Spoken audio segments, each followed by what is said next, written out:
お茶にうるさい方々にタイガーはお茶がおいしい80度保温、お湯の温度が選べます。お茶その上くるりでくっきり見えるデジピカリ。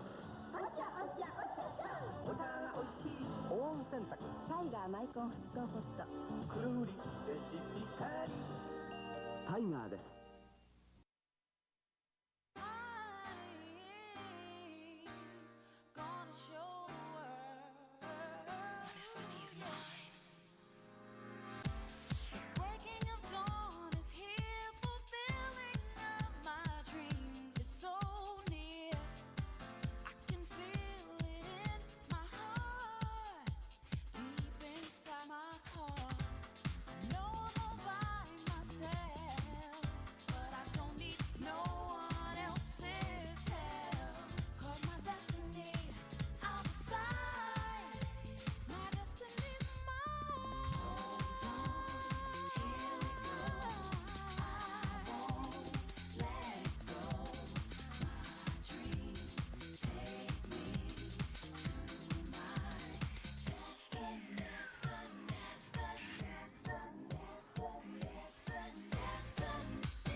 Space Channel 5.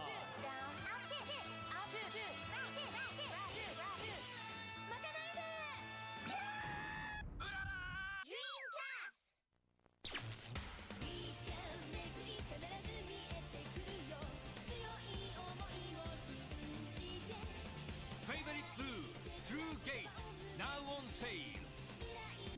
Avex Tracks.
お茶にうるさい方々にタイガーはお茶がおいしい80度保温。 Happy New Year's, bald man.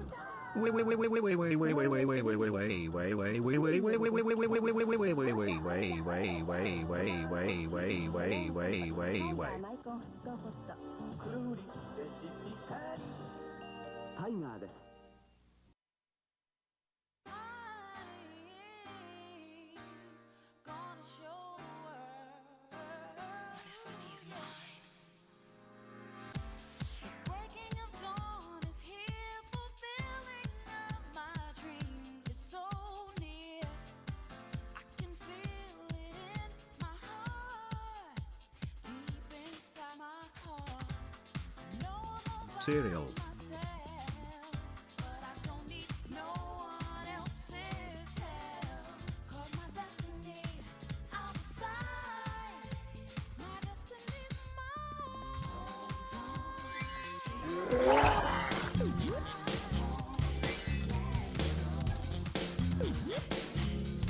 Debugigazaki.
New year, new me, except this version of me is just older and fatter with weaker knees.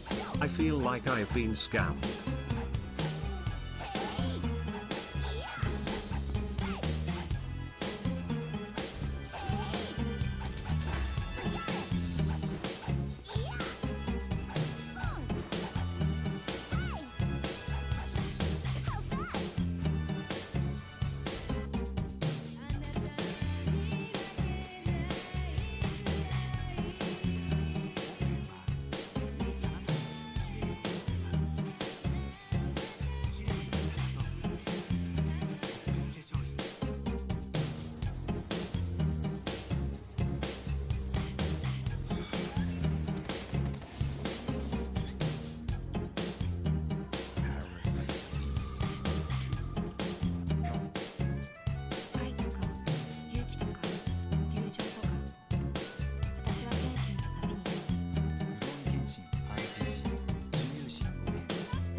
Hello?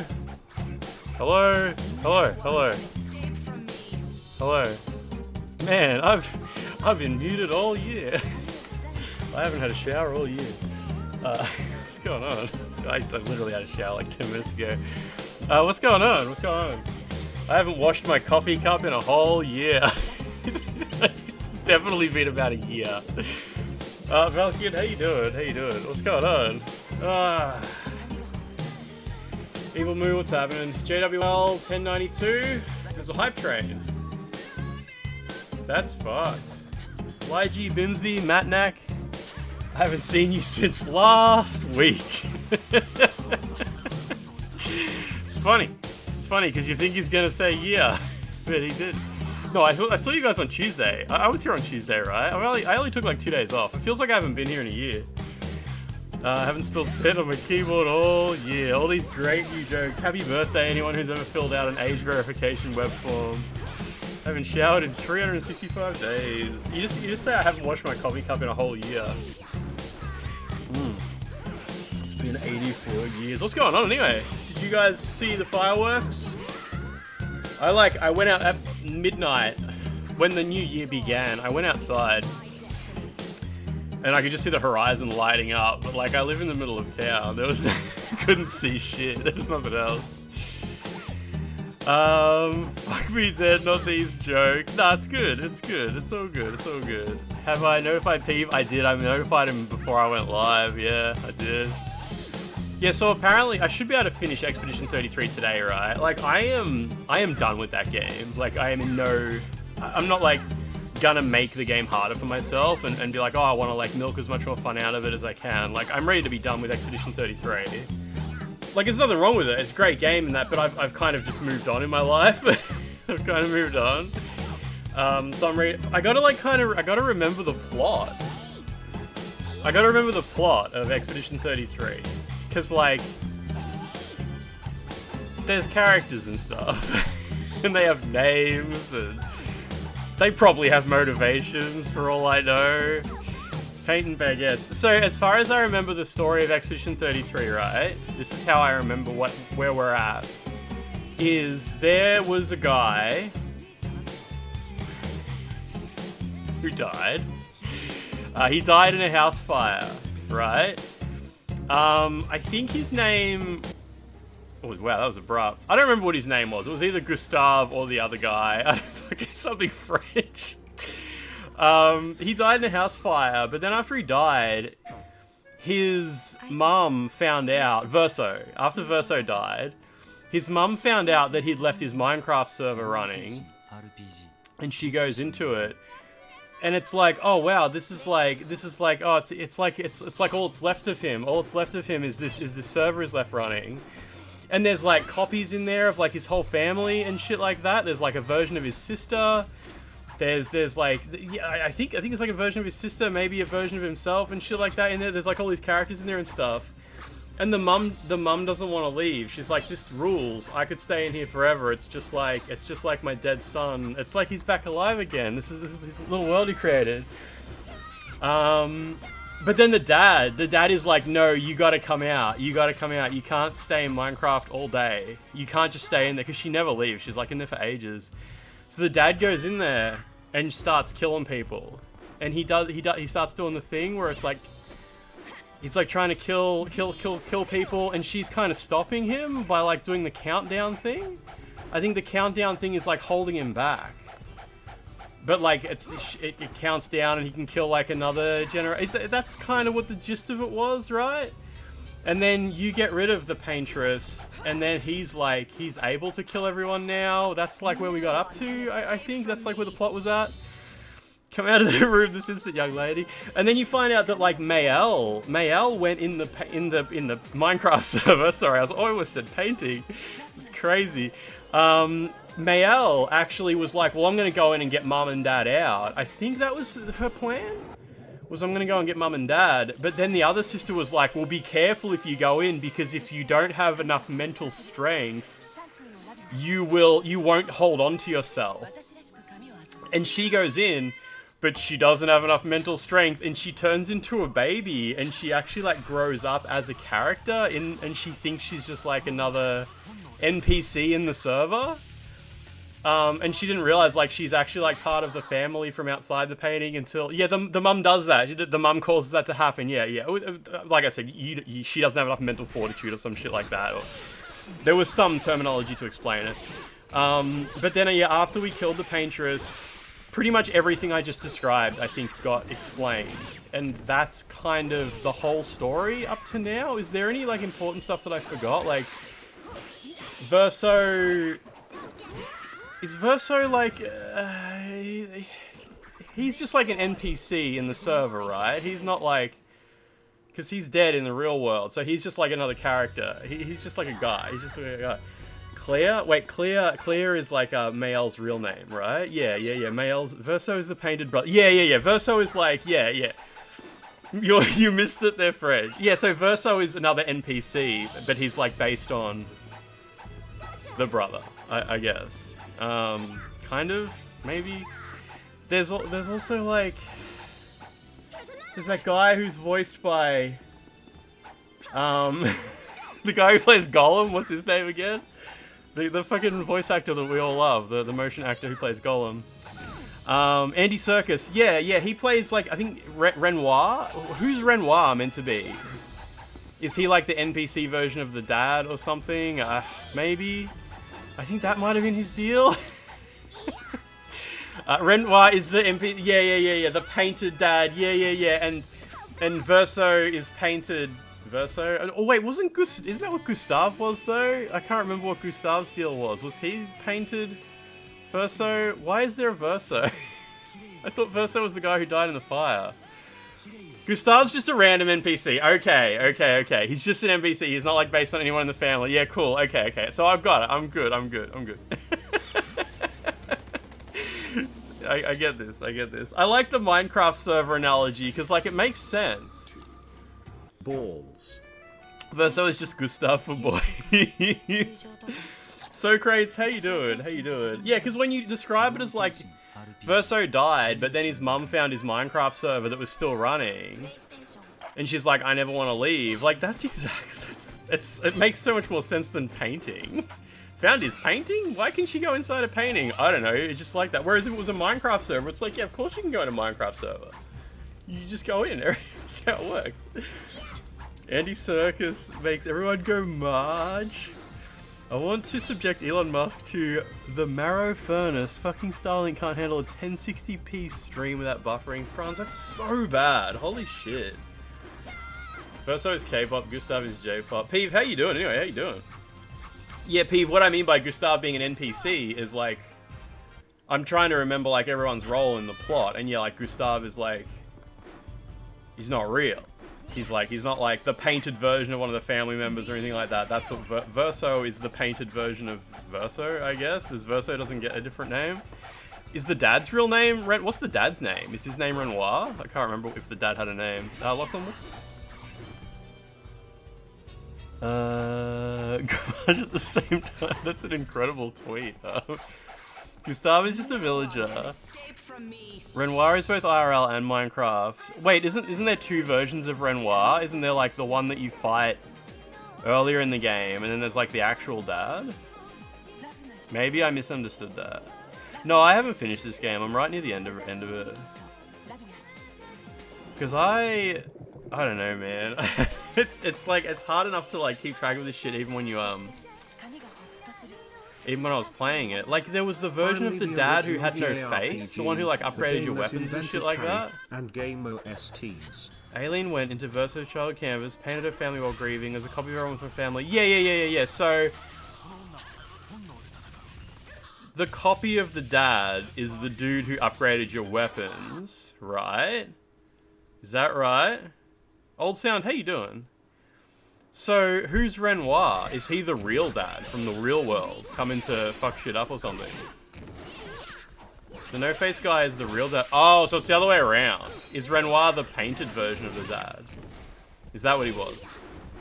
Whereas the real dad was just hanging out in there. That's right. And then when you kill the paintress, the weapon upgrade dude was like, haha, I'm not being held back anymore or some shit. It was like that, right?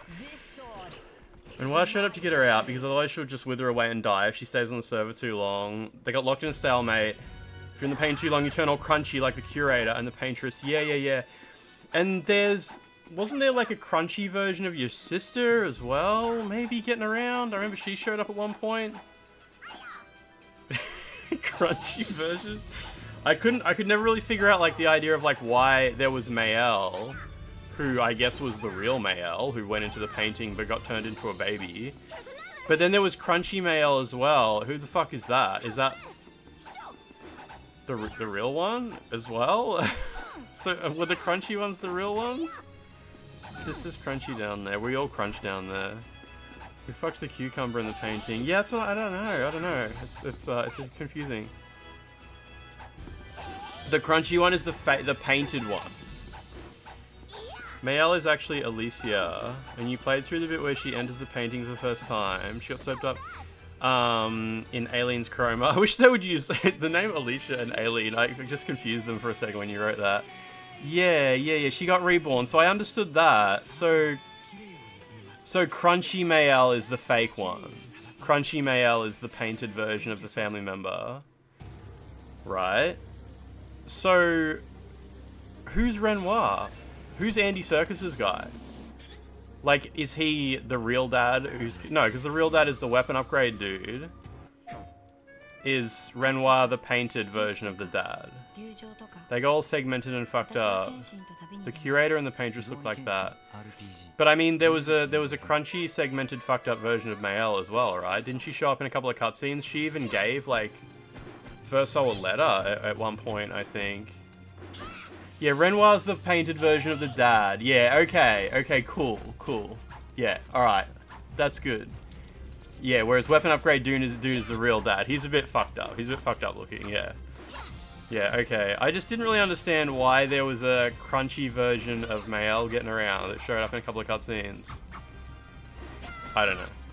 If that was a real person. Maybe nobody knows.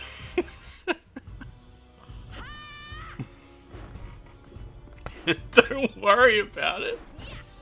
Don't worry about it. It's fine. Surely I have enough context to play the game at this point, right? I'm sure there'll be things that happen and I'll be like, I don't know what that's about.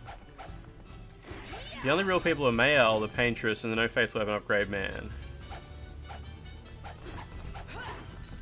She's grayed out and still shows her scars from the fire. The real Alicia has as well. Eileen repainted her family, and they're based on her memories.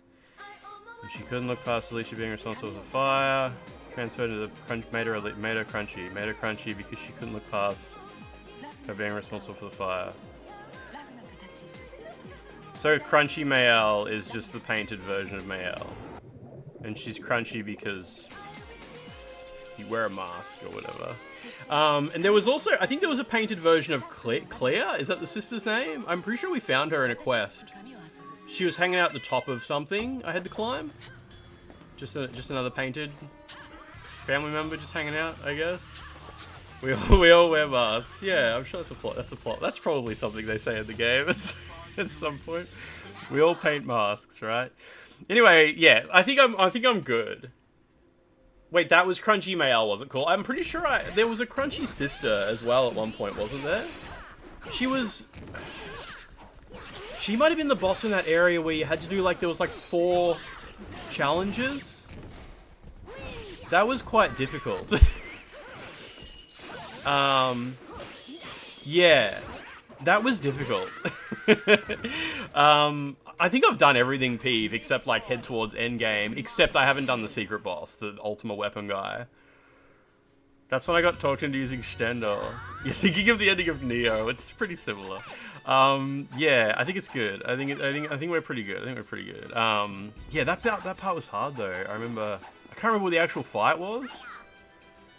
I did pre-patch Tower. What'd they change in a patch? She wasn't necessarily crunchy though. Real Clair painted over her and forced her to do her bidding by creating the Nevrons. Okay. I assume that would have been explained in a cutscene that I don't remember. I forgot there's Nevrons. That's the whole thing as well, isn't it? I guess that's just video gamey stuff.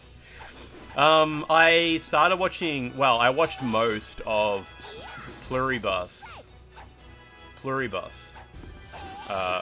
Is that how you say it? It's got like a 1 in the name of it. That's cool. It's no spoilers, I guess. No spoilers for that show. I'm like halfway through episode 7. And that's fun. I don't like TV shows. I don't like TV shows because they don't fucking end. Although I've heard that Breaking Bad and Better Call Saul both end. But, you know, like, it took fucking years to get there. Whereas this show only just came out. If this show's gonna end as well... I haven't seen Breaking Bad or Better Call Saul, by the way. I don't like having to wait. This show apparently is 3 seasons. Alright, whatever. Although I had some interesting feelings about, Severance. I liked the ending of the first season of Severance, and I didn't think they should have made a second season. The whole second season of Severance was... They added way too much lore, and they made up a lot of new problems to solve. And it was good. It's good. Severance is good. But a lot of people got to the end of the first season and they were like, I gotta know what happens next. And I got to the end of the first season and I was like, that's great. We can just assume that that's good. That's good. Everything that happened was good. You know, they got the word out to the press. And you can just assume that shit came together. Severance Season 2, it's still good. The end of Severance Season 2, I know they are making a 3rd season, but I also wouldn't mind if it just ended there. Where it's also just still kind of fucked up. Everything at the ending of Season 2 was kind of like, I was kind of just okay with it. I was like, yeah, these guys are fucked. These guys are fucked. They're completely fucked in the head. So today I watched Drew Gooden's newest video, right? Drew Gooden uploaded a video. And he spends the first half of it talking about how fucking terrible the final season of Stranger Things was. Showing like all the clips of... he cherry picks it, obviously. I haven't watched it. It's probably fantastic. I try not to form my opinion based on what other people cherry pick.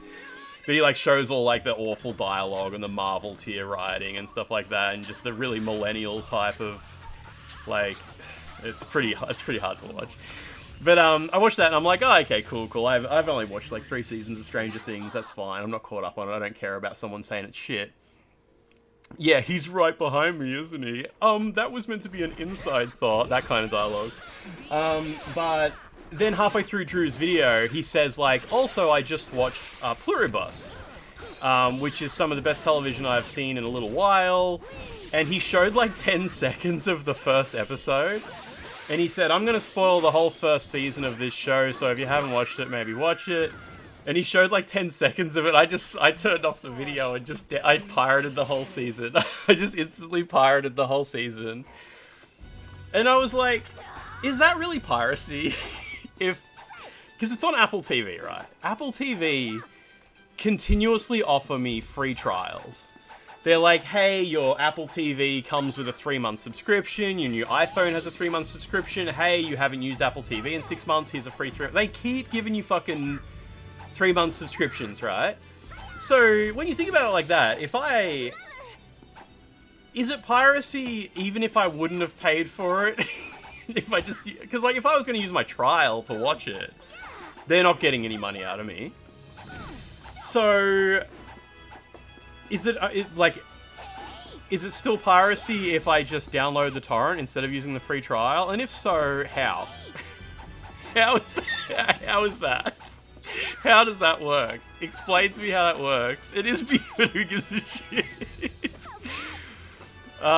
Maybe you could forget to cancel yourself. So it's piracy because they're hoping that if I sign up for a trial, I will forget to cancel it. Right? That's why it's piracy. So if I was to sign up for a trial, but put a reminder in my calendar to cancel the trial before it ends, is that piracy?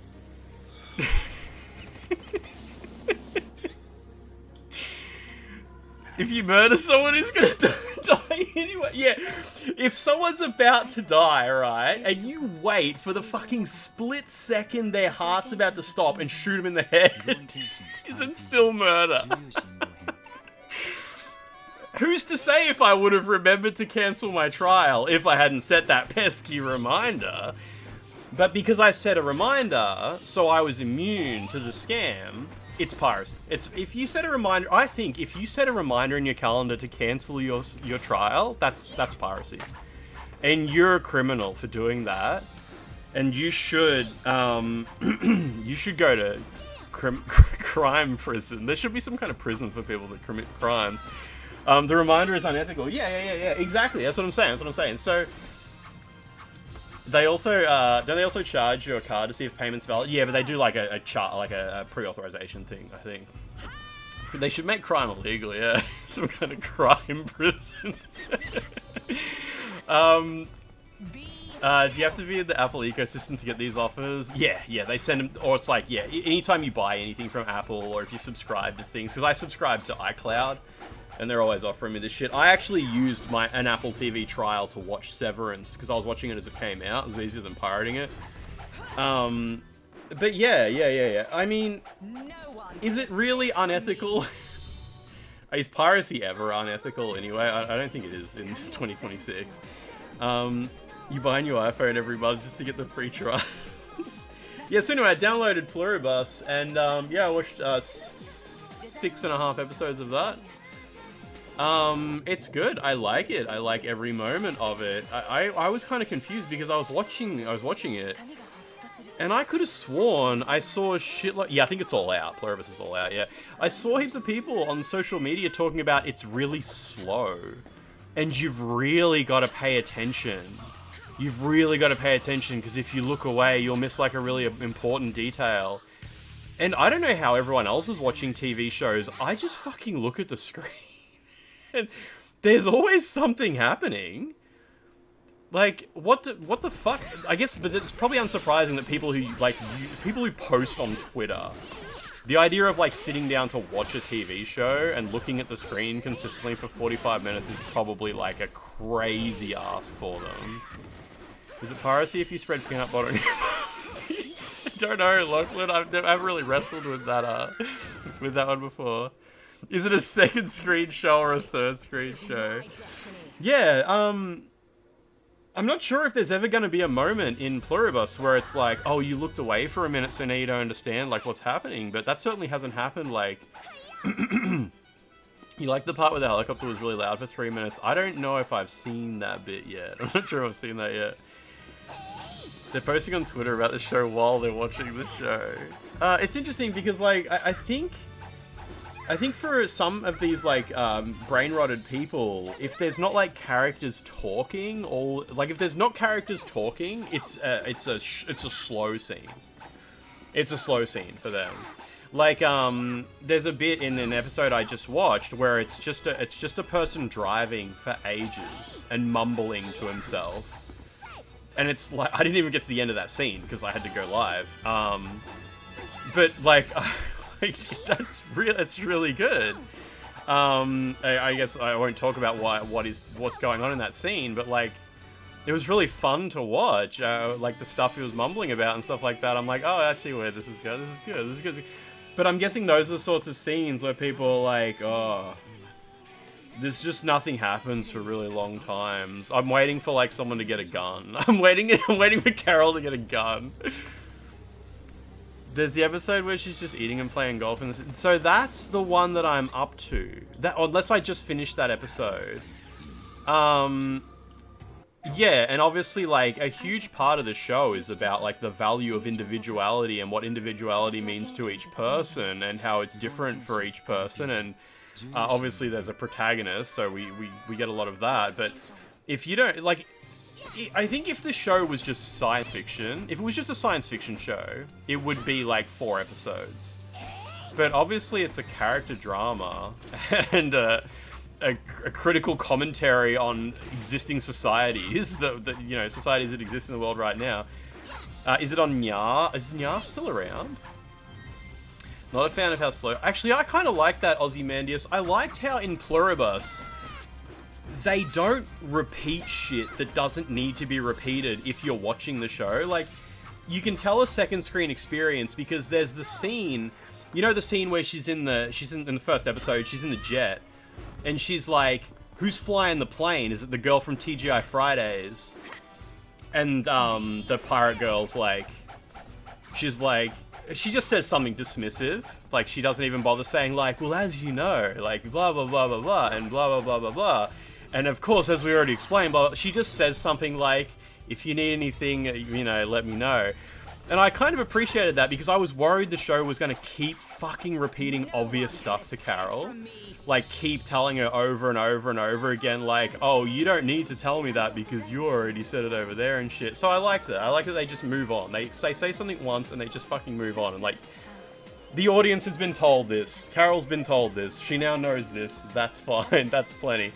Even if, like, she reacts to it strangely, it's kind of like that game Soma. You know the game Soma? Where I liked that stuff was obvious to us as the player because it had been told to us, even though Simon kept, like, rejecting information in Soma. He'd always be like, why this, why that, why is this happening? And we know because the game told us. I don't mind that the character is, like, struggling to catch on to stuff or refusing to acknowledge things, as long as the show doesn't use that as an excuse to pander to a stupid audience. Like, when a character keeps rejecting information, as long as, like, it's not an excuse to, like, repeat information to the viewer because, like, oh, were you looking at your phone when we explained this the first time? Are we gonna have to tell you again that when we clone you, it turns out you might not be the one the clone goes into? It's like, no, Simon's just a fucking idiot. Enjoy the ride.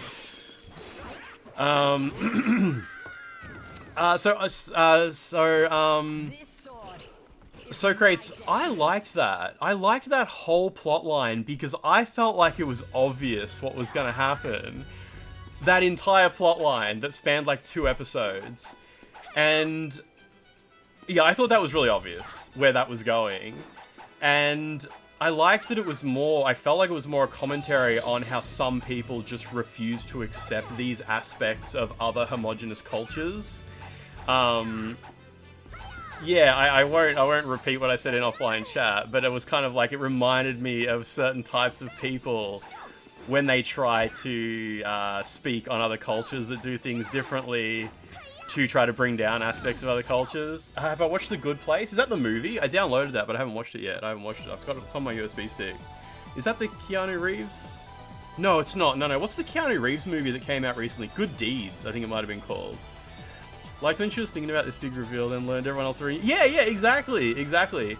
Like, yeah, it was. I assume it was meant to be a commentary on a certain type of person, who tries to be like, yeah, well, maybe they are all happy, but did you know they eat? And it's like, yeah, we know. Like, it sucks that they do that, but like, that's just their culture, and like, if they had the freedom of choice that you have, maybe they wouldn't. But that's just fucking like, yeah, I like that. I thought it was good. That's the Kristen Bell comedy show about heaven. Nah, I haven't seen it. I think I've seen clips from it and stuff like that. What's r/Byler? What is that? Is that like a it sounds like a ship, like a fictional shipping community. I don't know what that is. I'm not familiar with I haven't watched Stranger Things. I assume there's some people in chat who probably are into Stranger Things and don't want spoilers though. 7 hours left to get 35% off free subs. Wait, is that actually a thing? Is there sub discounts on at the moment? That's why you thought it was silly. I liked it. I like how the protagonist of Pluribus is a fucking idiot. I like how she's a piece of shit. She's insufferable. She's selfish. She's a bit stupid as well. I like it. I think it's fun. I think lots of silly things that she doesn't. I wish, she's got that fucking answering machine message she has to sit through every time. She should fucking ask them to make it shorter. She should have said like, alright, I've heard the message, can you just get rid of that now? But she listens to it every fucking time. Just to set up a joke? I don't know. It's either way, it's definitely a good time. Yeah, it's fun. Good result. Anyway, let me see if my shit's... Yeah, it is. Okay, good. I haven't played my PlayStation in ages. Oh, man. Anyway, I'll finish watching that tomorrow. Yeah, very nicely paced. Yeah, it's good. And yeah, Cody, it's good, right? It's good. I'll watch the next few episodes tomorrow, so I'll be done with that. Where do they put the video games? Oh, it's C for Clair, isn't it? Vince Gilligan always has assholes with the main characters. Yeah, I still haven't... I promise I'll watch Breaking Bad. There's several points during Pluribus, even though they're totally very different, you've been like, this is just the good place. Shit, there was something in Pluribus where I was like, this is just... Damn, what was that? There was something that happened in Pluribus, and I was like, this is 100%... fuck, like the creator of the show watched or played something else. I can't remember what it was, I'll try to remember later. Peeve, I'm not sure where the game's gonna throw me. The shipping community for the two main boys in Stranger Things. Oh, they deluded themselves into thinking the kids would end up having a gay romance. They're cracking the shits about the romance never happening. It is interesting how people like that get genuinely angry about that kind of thing. So there's an update here. There's a 5 gig update. What is this? There's 150,000 people in the community. Pluribus had like Control vibes. Shit, I wonder what it was. I wonder what the hell. There would have been like a certain scene, and I was like, this is just like that other thing.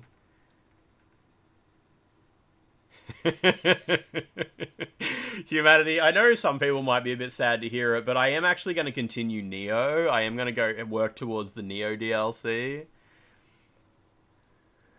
It really swaps games. The ending can't be that short. You guys know how slow I play games. It's all good. It's all good. Patched it, you can't see you really beat the game now.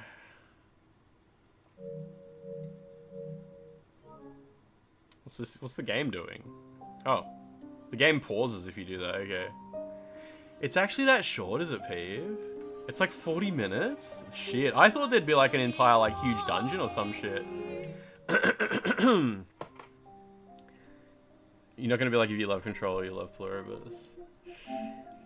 Either way, I assume there's a bunch of people who haven't watched Pluribus yet, so if you choose to, I hope you do, and then we can talk about it maybe next week. If anyone, yeah, I mean, if anyone hasn't watched Pluribus, feel free to binge it over the weekend, and we can talk about it a bit on Monday. That'd be nice.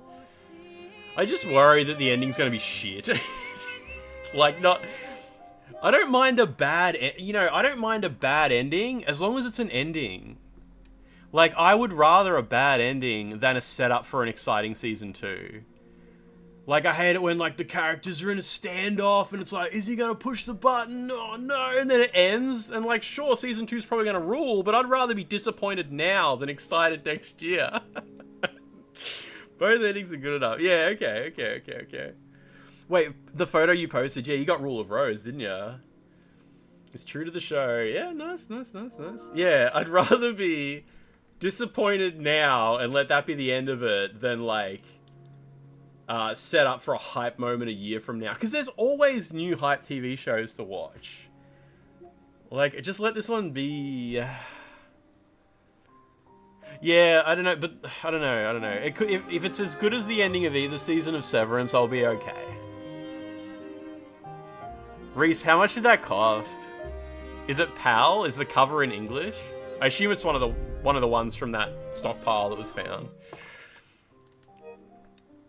Came back and thought I was talking about XP. Yeah, well, I mean, I was just saying how I'm excited about the ending of... I'm hoping the ending of Pluribus is alright, you know? Just not a cliffhanger. I just don't like cliffhangers, that's all. It was funny hearing people say that, like, if you watch Pluribus one episode at a time, as they came out, the theory crafting... Cody, I liked the ending of Severance Season 1. I was kind of happy that in my imagination, I could be like, alright, from here, it's going to be sorted. They got word out to the media. It's all going to come crashing down. It's going to be alright. I already knew there was a Season 2, so that probably helped me with, like, this cope. But, I was okay with the ending of Season 1. And Season 2, I kind of would have been okay if it just ended there as well. Which a lot of people don't agree with. A lot of people are like, nah, Season 2 ending is like way too cliffhanger-ish. Fox Plays, how you doing? What's going on? There was something I was going to text you about, Fox Plays. Some game I played and I was going to tell you should check it out. Fuck, I can't remember what it was. This is really loud. Just want the one fella to come back.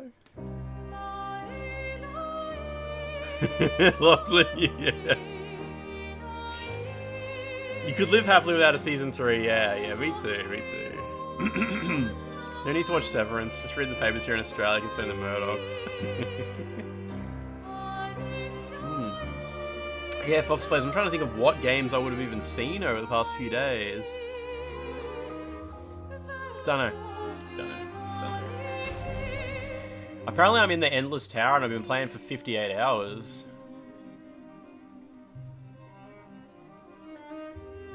Holden, okay, how you doing? What's going on? You've been playing DOA 6? Shit. That's awesome.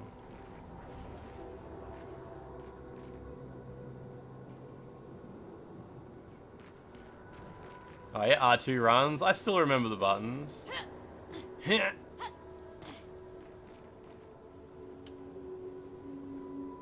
added new shit here as well. I'm not even done with this though.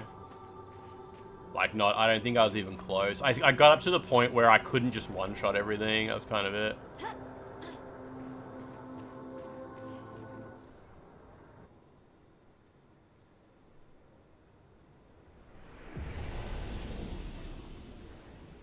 You got Nick to send you her save file because she was struggling with Paintress. Oh, wow. Really? Okay. Paintress was a lot of fun. Yeah, Paintress was all good, I thought. I struggled. It's hard. It's a hard fight, but, like, it was good. Didn't realize if you do no side stuff in this game, it actually gets really hard. Oh, did Nick just fucking mainline the whole game? I think for the most part, I've been stopping and doing side stuff.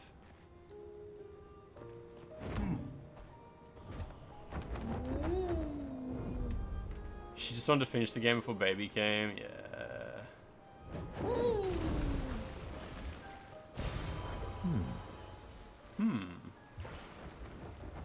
Just stubborn.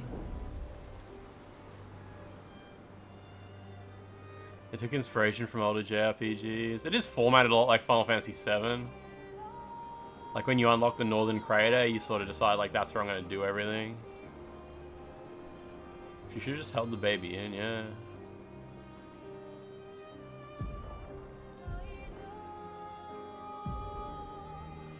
I assume... Is the ruby weapon fight in a dungeon? Like, is there a lot of shit before it? I'm gonna go in and check it out. I think it's up here somewhere. North.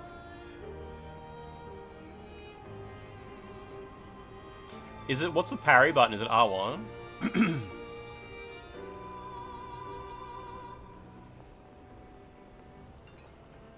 Hang on tight. I remember last time I played this, it had been a while and I couldn't remember the actual parry button.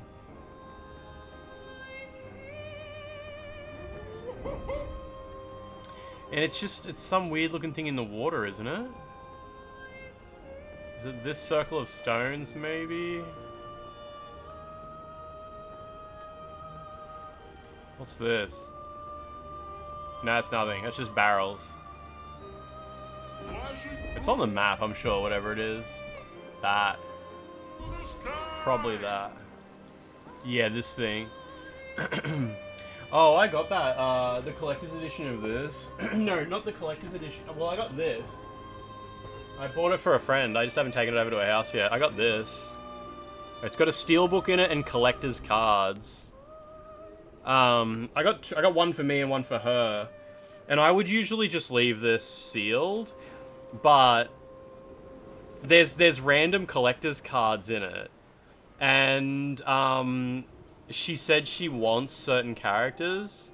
She's like, oh, if I don't get Renoir and Gustave, I'm gonna crack the shits. I don't know. She said something. It was two boys. She was like, if I don't get Renoir and Gustave, I'm gonna crack the shits. And I was like, well, we can open mine and we'll see if I have the ones you want, and then we can trade. Because I don't like. I'm happy to just let her have whatever she wants. Have I pre-ordered my Esky plush? So what is this? This is Mirror Edition. Yeah, okay. And Cody, what one did you order? Steelbook inside his heart. I wonder if it's this one. There's a little picture of a steelbook on the back. A little blurry. Looks like Mael's up front. No, it's the Paintress. Or Mael. It's a bit hard to tell from the little picture. I should just open it, but whatever. I'll open it when I go. Take the other one to my friend's house. Danger. You got Lumiere edition. So does that come with a statue, yeah? So unfortunately I didn't sell the Mirror edition in the UK, but the extra shipping from US was worth it. The corn has got damaged. I haven't got many collector's editions from America. I got Nier Automata Black Box Edition from America. That's like the rarest thing I own, except for like maybe a PS2 game. But the Black Box Edition of Nier Automata sold out before anyone knew that Nier Automata was going to be a good game. As soon as like the demo for Nier Automata launched, the collector's editions were already gone. So it's like super rare now. I've probably got like one of the only sealed ones in the world. Comes with journal and steelbook. Okay, okay. Alright, what's the deal here?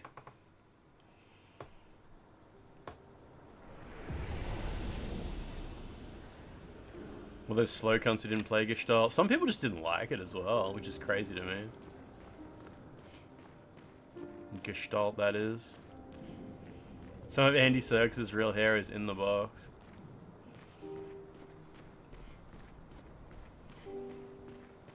What's the button for detective vision? Oh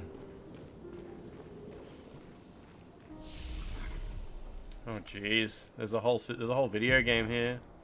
The journal's just a shitty art book thing though. Missed opportunity to have all the expedition. Oh, imagine putting it all in there, yeah.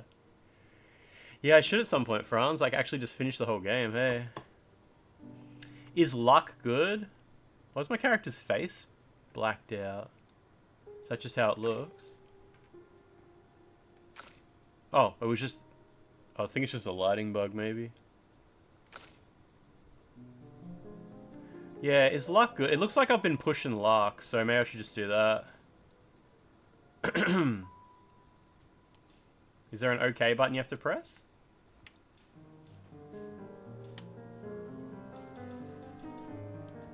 Oh, you hold it. Okay.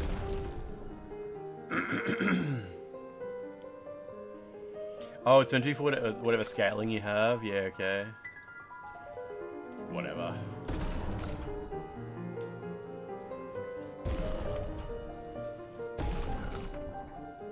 I'm not gonna faff about too much.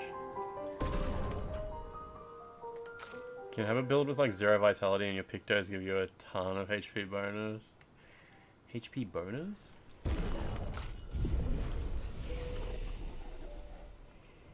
Yeah, I'm not faffing about with that stuff.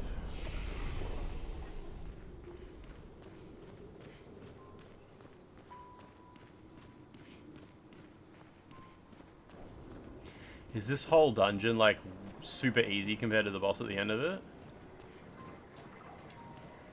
Oh, what do you press? R1, yeah, there we go.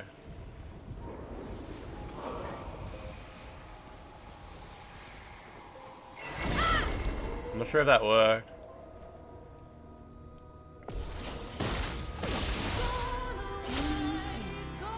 Alright, I do not remember how to play this game at all. I remember I sort of figured out what you're meant to do with this lady. Man, it's so loud.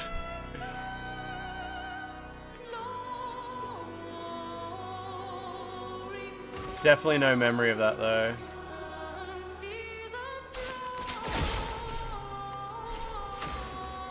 Man, yeah, I don't remember this at all. Okay. What's listening? Link to it.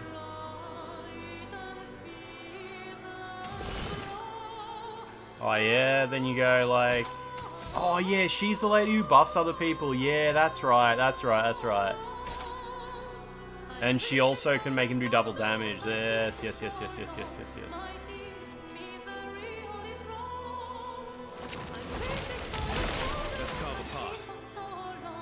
Sorry, so let me click on that.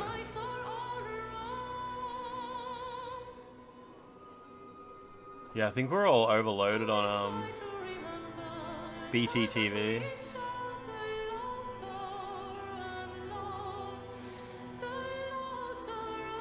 And Tony, I think it's all good. What's this guy do? Doesn't he shoot stuff? Aren't you supposed to like shoot with him?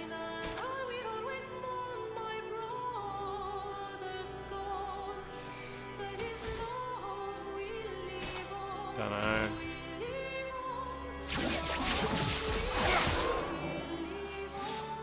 Oh, he gets another turn too. Oh, I see. So, oh, he's only got 5 AP though.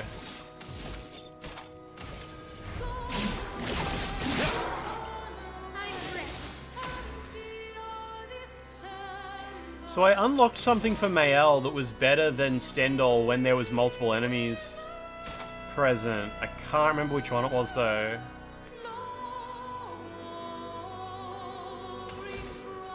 Phantom Strike, probably. Probably that, yeah.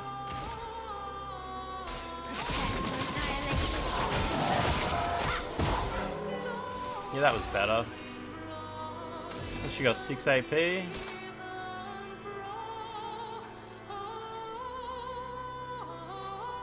Anybody burning?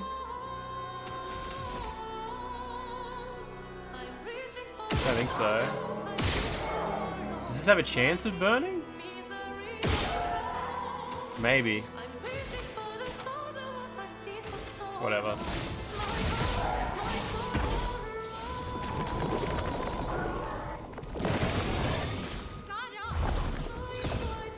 Oh, what's that? Oh yeah, okay. I remember that. Has there been any more nerfs as well to Stendhal since the original big nerf that it got? I'm guessing no. Like, I don't think they would have nerfed that anymore, right? She's only got 3 AP, that sucks.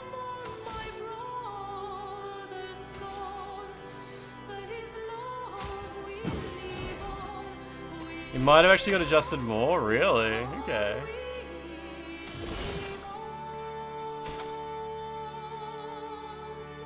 It's so long until Mayel gets another turn, that's surprising. Thought she had crazier speed.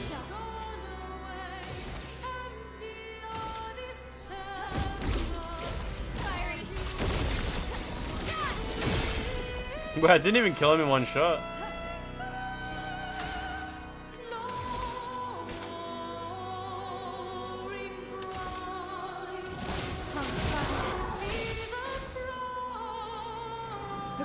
Gonna do damage.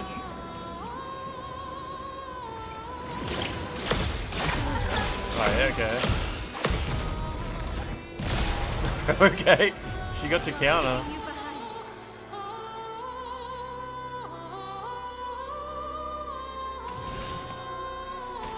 So double damage takes 5 and intervention takes 5. Will I get 1 more AP at the end of my turn? You do, okay, you get 2 more. They stopped breaking death working when you explode yourself. Oh, wasn't that like a really important thing? Weren't heaps of people using that?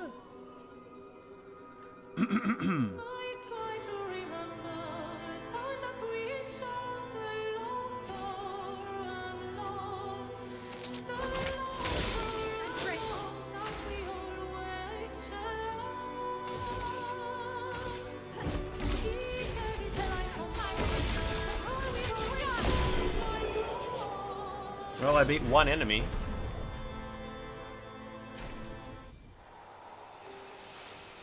Oh yeah, you don't auto-heal, do you? Do enemies respawn when you touch the bonfire? I think they might.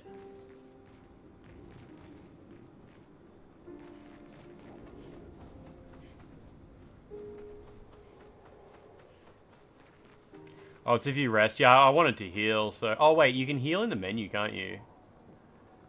It's like, in here? Heal party, yeah.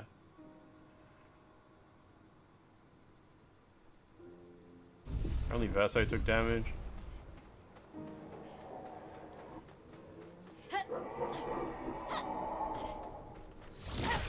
These little hat guys. I remember fighting one of those as a boss. It was like crazy, crazy hard.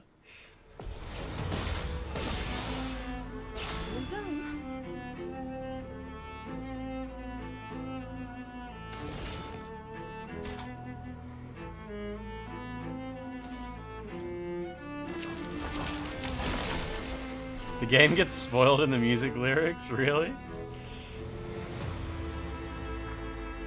So what else is this lady good for? She could give herself some AP. So, you know, next time her turn comes around, she's got some use. A lot of the French lyrics spoil shit. It's like, turns out that you're just a painting, people, something. Alright, what's this guy good for? I seem to remember using this guy to shoot a lot. Like, I would just be like... blasting people. Maybe to set them on fire.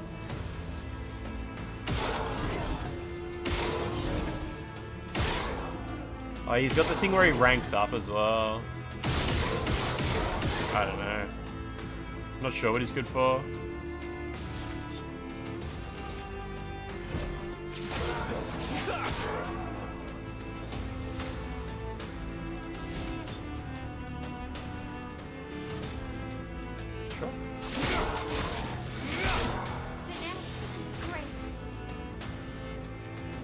My weapon might not have burn on it, okay.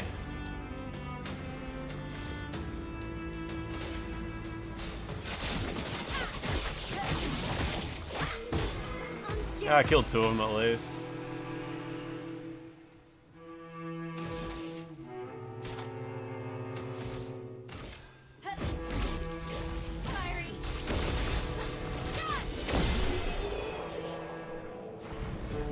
It's an old Southern French language derived from Latin, but has lots of similarities to modern French.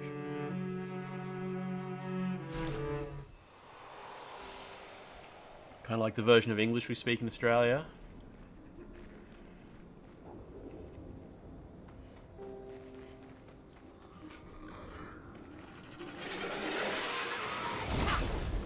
don't know if I did that right.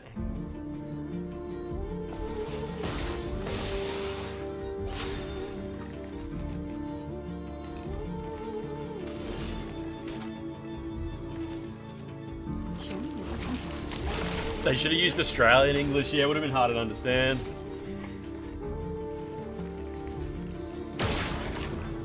Oh, is that a weak point? It's not a weak point, is it? It's gonna be some puzzle shit.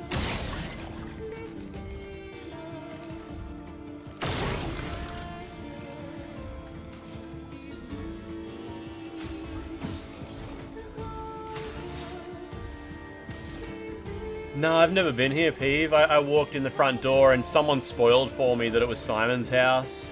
And I was like, alright, I'll come back later. I think this is not doing anything, is it? I've got... At least I can set him on fire.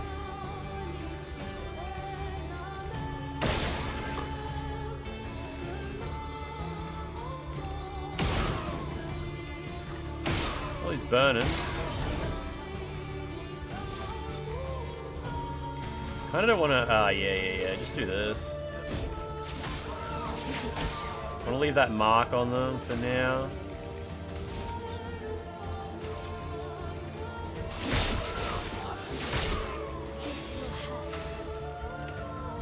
Saved you from a good time. I always read it as Gustav's house, and I think that's a way better name for an attack.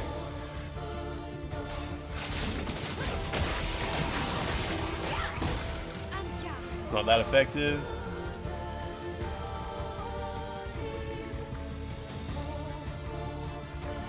Okay, so what you do, right, is you go...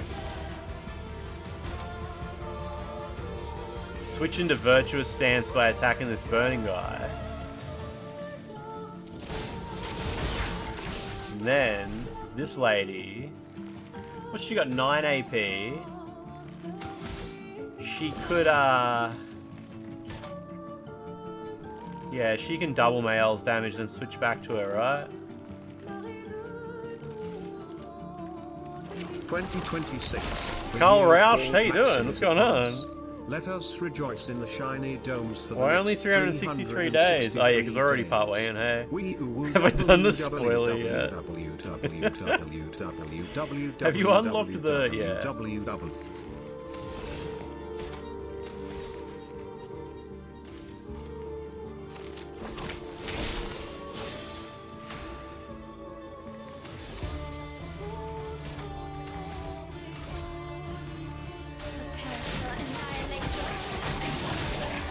One of them survived. Whatever, I can probably do something else good. It's not burning, is it? What do I need? 3 AP. I wonder if her gun can set things on fire. Yeah, it can, okay. Alright, the enemy's finally gonna... the enemy's just gonna one-shot him, all my people.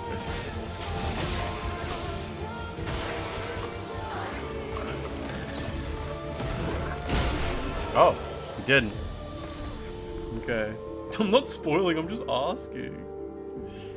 It's hard to watch Breaking Bad or Walking Dead when you new plot of episodes and you just ask shit. Oh, yeah, I've had, yeah. We've all got great anecdotes about someone spoiling something. Like, it's hard to, I was gonna ask, like, what weird shit have you guys had spoiled for you? Actually, without posting actual spoilers, I guess. I had spoiled for me who the last boss of BioShock is, which I don't even think that, like, obviously anyone who's played BioShock, it's not even like the main spoiler. The main spoiler for BioShock happens halfway through the game. Like, turns out so-and-so's the bad guy. Like, that's so low tier. When someone spoiled that for me, I was like, oh my god, that's okay, you didn't need to tell me that. I hadn't found that out yet. But then when I played the game myself, I was like, oh, okay, that clearly was not like the big spoiler anyway. Trying to think of like other shit that I've had spoiled for me, but like, I don't know, it's the sort of thing your brain probably tries to close off to. Wait, what is this? Danganronpa. You had a friend spoil it for you. What did they spoil? Like, actually, I've never finished Danganronpa, so I can't really imagine like what the actual... What is this? What the actual spoiler is.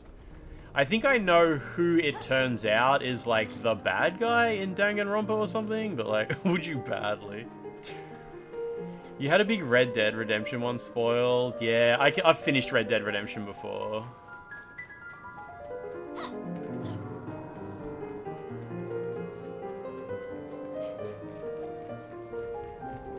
Is this where I came from? I think it might be. I think it's really hard to spoil this game. Because, like... What are you gonna spoil in, like, unless something big happens at the very end? I don't, if it's like, oh, so-and-so dies at the end, like, honestly, like, who gives a fuck? It's kind of hard to give a fuck about what happens at the very end, because I feel like the end of Act 2 is, like, the majority of, like, the plot getting explained to you, but who knows, maybe something big will happen at the end, too. But, like, it seems like everything that I've had, everything that this game has had happen in it so far would take about 15 minutes of straight talking to spoil for someone. Like, turns out it's all happening inside a painting? What does that even fucking mean? Like, yeah, well, it's a video game. It turns out it's all happening inside my screen. Like, what is that? That's not a fucking spoiler. Male dies and she's a mermaid. What the fuck? I remember someone immediately spoiled the gross tit. Yeah, yes. Yes. That happened. Yeah, and Tony, we've had some shitty spoilers during this stream where, not during this game. Someone spoiling that fight was crazy. Like, why would you even do that? Some people just don't enjoy watching people have a go. I don't think you could spoil the paintress, the nature of the paintress and, like, how people are dying. I think trying to spoil that for someone would take so many words that you would have to be locked into what they're saying. Because, like, if someone started trying to spoil the paintress, like, in chat, if someone started trying to spoil it and write, like, so it turns out, like, the paintress isn't actually the one who's making them die, it's more like she's holding back the killing, and it's actually the guy who upgrades your weapons, he's your dad? And you would just stop reading after, like, the first three words. Whereas a game where you can spoil it in one sentence, those are the ones that are dangerous. Like, those are the ones that someone can post it, and before you know what you're reading, you've already read, like, a spoiler. Yeah, that dude who came into chat and just explained, like, instantly how to defeat that boss in Tormented Souls 2, that was so weird. Yeah, like, writing something like Han Solo dies. Yeah, done. And, like, there's heaps of games where... I feel like if someone was playing BioShock and you just straight up wrote in chat, would you kindly? I reckon that would, like, make them twig. Like, that would be just a spoiler. That would just be like, why would you write that? And they wouldn't be able to get, they would notice it in the game. I reckon they would be like, oh, that's a thing. Like, I think there's games where, like, a spoiler would be just simply pointing out something that you probably haven't noticed. But once you do notice it, you're like, oh, that's clearly important. When Radad takes off his mask and Simon is revealed, huge spoiler. Yeah, like, how would you spoil Death Stranding? Like, no, so it's, in Death Stranding, you could be like, I think you could spoil Death Stranding.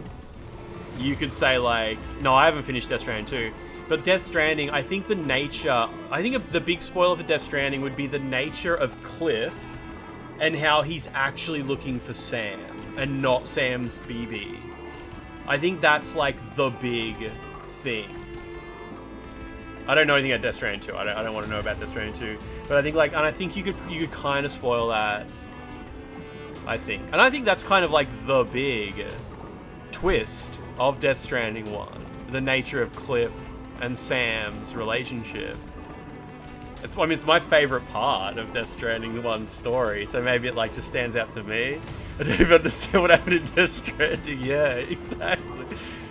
Like, what else could you spoil about Death Stranding 1? Like, what else does the game even have to, like, to drop? Like, what bombs does it have to drop on the player? If anyone says, like, oh, turns out Amelie...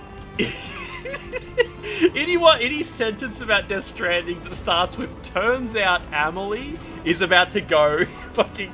Any words that come after that are going to be nonsense. Turns out Amelie is actually an extinction entity that showed up, like, just like other times there's been extinctions, there's always like one creature that shows up to be like, this is the thing that's going to make this species go extinct. And like for humans, that's Amelie, and she gets really big. Like, oh yeah, that definitely did not explain anything at all to me. At DS1, if you don't burn the president at the start, you unlock Sekiro mode. So big, so fucking big. Alright, what am I dealing with here? What am I dealing with? Who am I playing as? This lady. Alright. All good.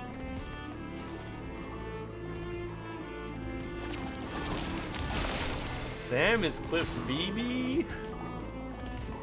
A little bit. Death Stranding's a good game, eh? Alright, let's just load this lady up. I'm probably not exactly playing this the way it's meant to be played. That's okay.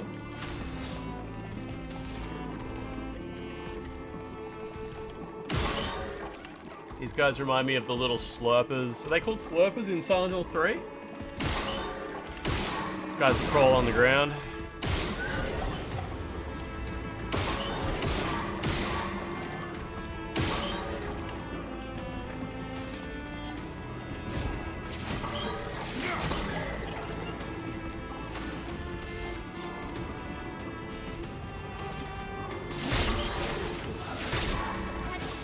The horses from the band game. Horses. Let's spill.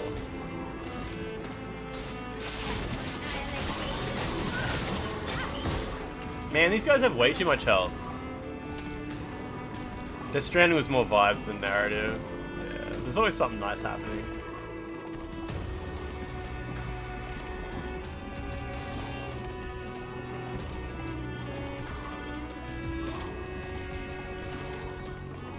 These guys are gonna kill me.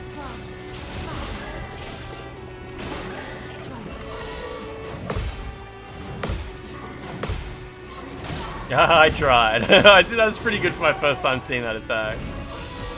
There was a good effort there.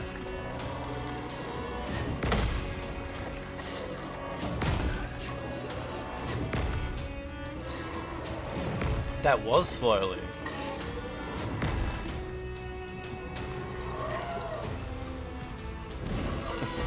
Humanity, is that true? Oh, my party comes back to life or something, don't they? At least one of them does. Yeah, this one.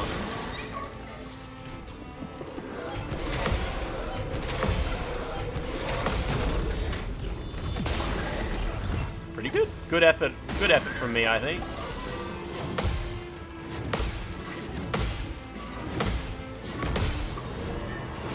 Yeah, I tried.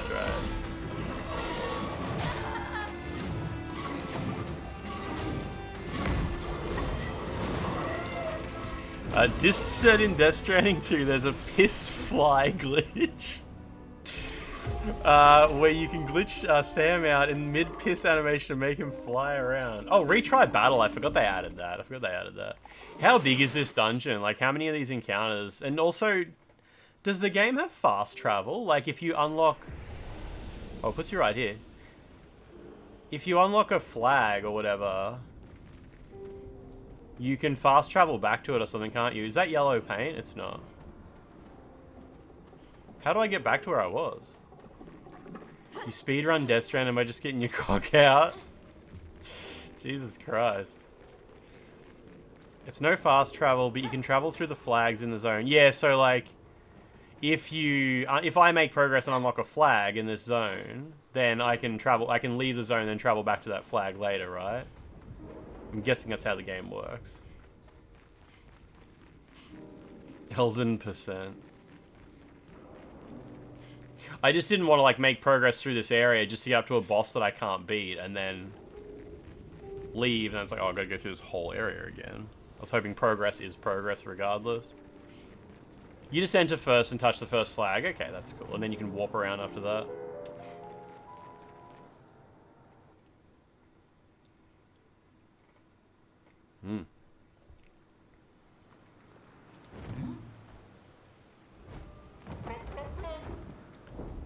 This game has so many spoils if you know French. For example, if you know French, you know this enemy, the contortionist, is actually a contortionist. Why am I leaving? I'm heading to, we're going to Paris. I'm heading to Paris. I'm not going to spend hours trying to go through that place now. You can just go through that place after you kill the last boss, can't you? Everyone said that, like, if you finish the game, you can continue to do stuff. You want to explore the universe outside the painting from this game more?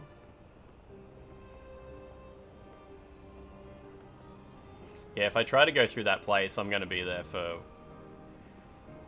a long time. I kind of need to remember how to play the game as well, like, because yeah, I have no memory of what role most of my characters play in the lineup.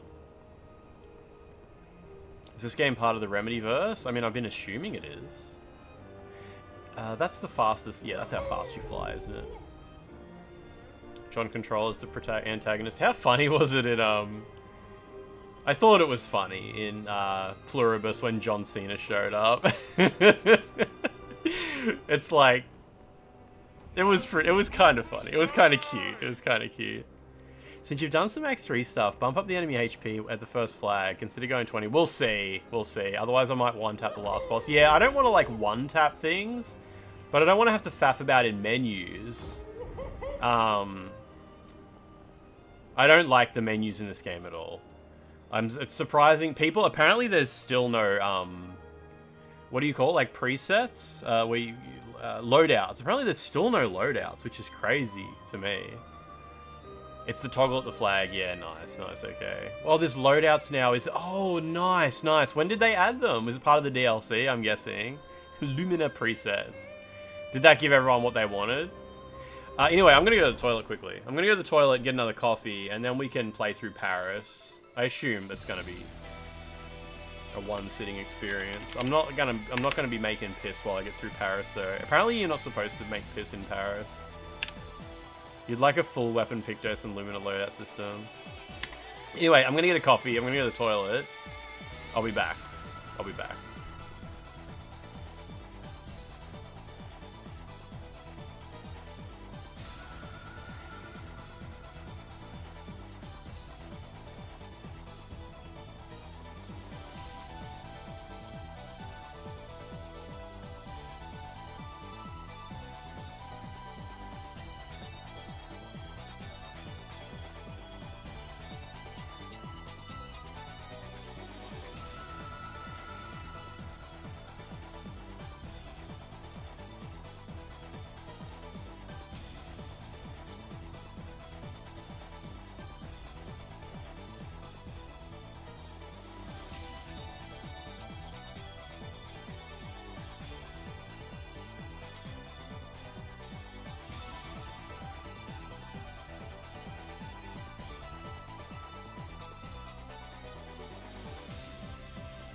Okay, all good. Had to get into peeve mode by spending extended amount of time on the toilet before I play Expedition 33. Peeve, how's your piano going as well? Have you started playing piano? Did you record a piano video for Patreon supporters? Oh man, you like wait, you killed Sprong before the end of Act 2 and did Frozen Heart. Oh, Frozen Heart, shit, yeah, I remember that. Frozen Heart, I did that way later. So I'm glad. Killing Sprong gives you the cheat Picto, doesn't it? And I think you killed Sprong before you had your DM interrupted piano. Right? Good. Yeah, but did you kill Sprong before you had? Yeah, before you'd broken the 9999 damage. That's what you did. Yeah. I was trying to remember what exactly does end of Act 2 mean. Yeah, I was thinking, do you mean you killed him before you had Cheetah? But it's like, no, you get Cheetah from killing him. It's yeah. You had Cheetah before the monolith. I knew you didn't use it. I remember you not using it. Sorry, I'm just scrolling up here. End of Act 2, you're removing like 2 Pictos to keep the challenge. Fucking hell. It's not. It's just because you're good at the game. This game's not too easy. You just fucking. This game is like very much your kind of thing. Lots of menuing. This is a menuing game. Apparently I did not have all my heals restored.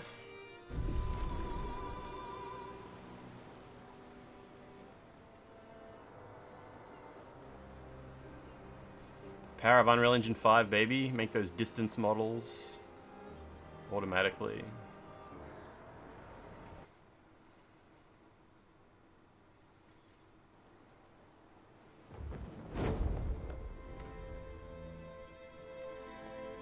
.30 FPS. At least it's real time. Oh, you just mashed past all the dialogue in this bit, do you? Okay.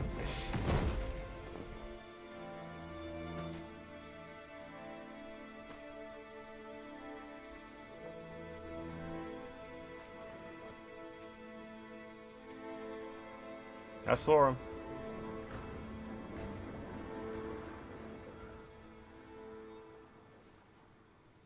Wait for us here. It's dangerous for you near Papa.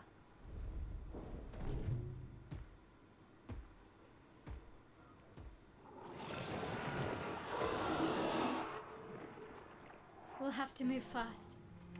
I can't maintain them for very long.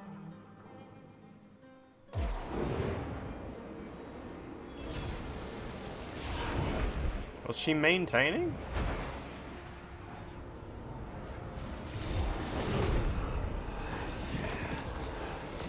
Oh, I guess a bunch of people.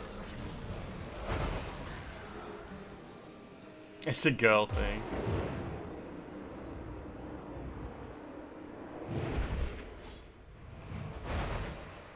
Tomorrow comes.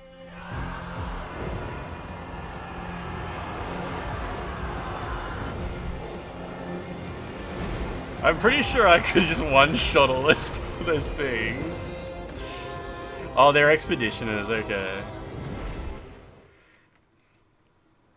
Ah, 60 FPS. God, that was agony. Her outfit's cool.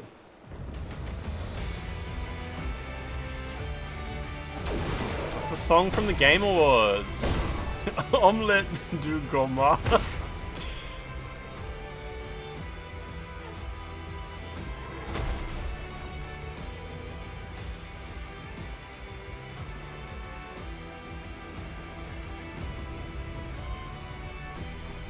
Oh, we went around and collected chroma from past expeditioners. Yeah, I kind of remember that being a thing. I think that was like the main thing you had to do in Act 3, or was that what Act 2? I can't remember, but it was at some point. I think that was Act 3, maybe. It was like, do that and then you can end the game.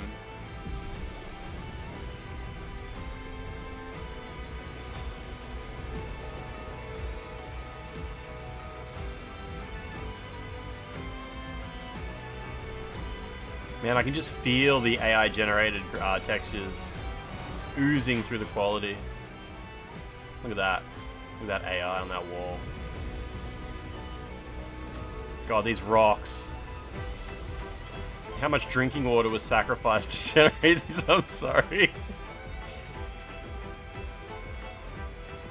Honestly, I feel sick. I might. Playing this game makes me want to join Reset Era.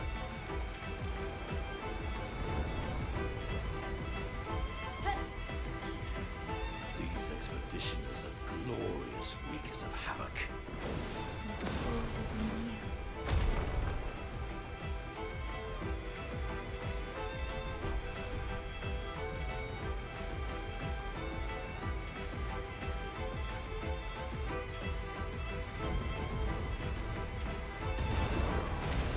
So, you guys reckon this is like 20 minutes long? This section of the game?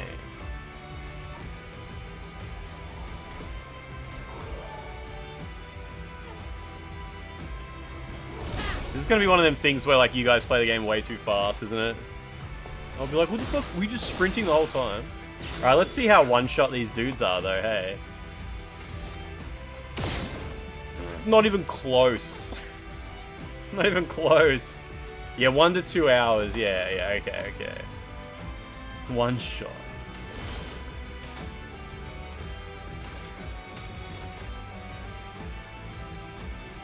It'll be one shot with Stendhal. What else can she do? This, I guess. Well, at least, like, that was just a random attack. And it did a chunk of his health, at least, so yeah. Cunts don't take the time to appreciate the AI-generated wall textures anymore these days. Yeah. Honestly, I feel sick.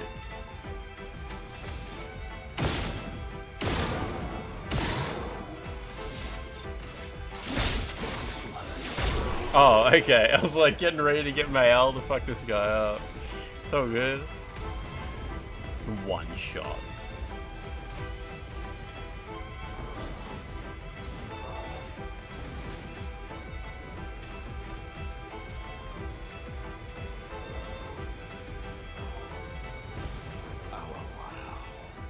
Ow, wow, wow, wow.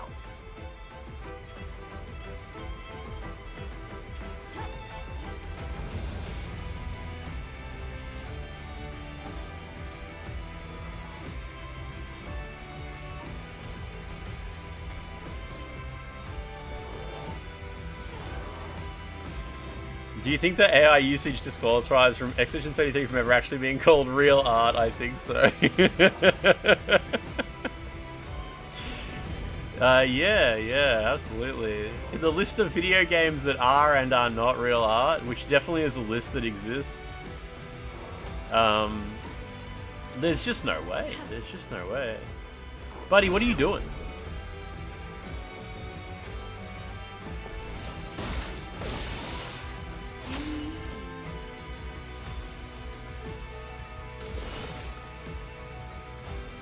Let's just see what this does then. Yeah, a little chunk of damage. Yeah, that's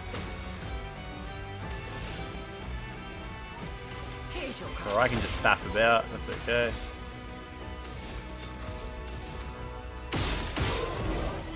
Oh, look at that damage. Let's go. This is how I should feel. This is how it's meant to feel. The woke detector list. Yeah. This game's never gonna make the woke list.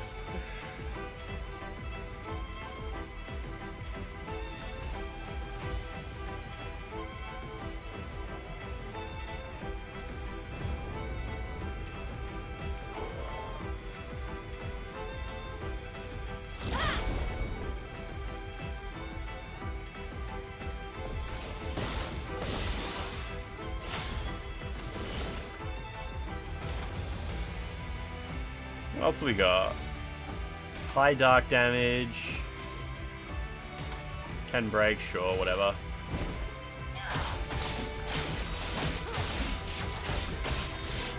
It's pretty much all the same from that lady.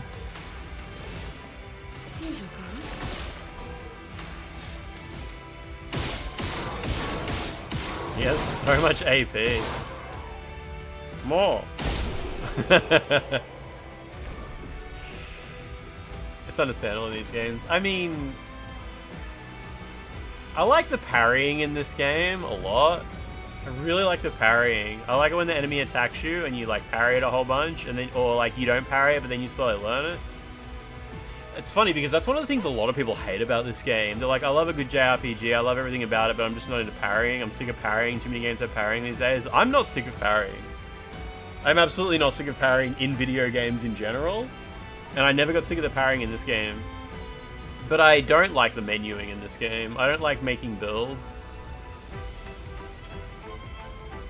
I would like look at the menus and everyone would be like, oh, you got to do the thing where you double this, and then as soon as the fight starts, this can happen, and then you can apply this, and that gives you the opportunity to do that, and then this one can do that.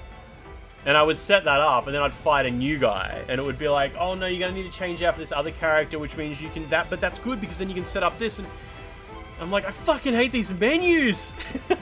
Fucking menus. That killed me when it started to be like that. That started to kill me a bit.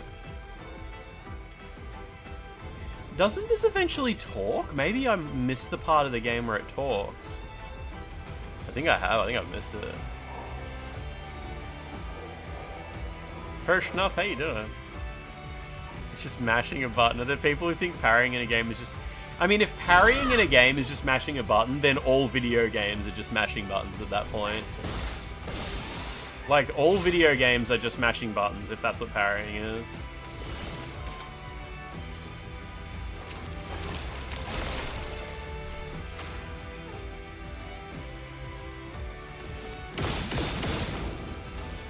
Should have left that mark on it, really. Oh, it's the right trash can in the other axe. Okay.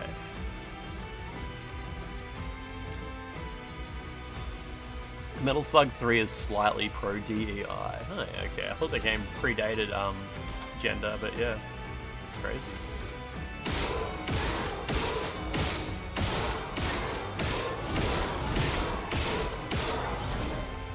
One more. Oh, I didn't kill him. Oh, but he's marked though. Should I just kill it?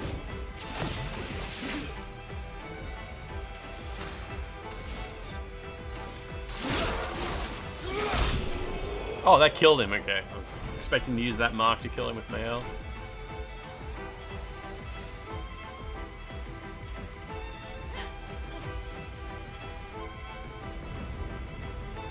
It's fireworks going off. It really is New Year's.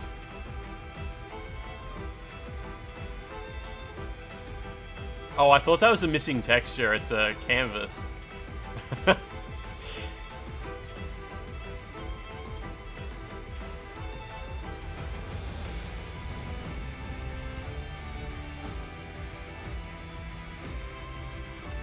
Just gooped on it.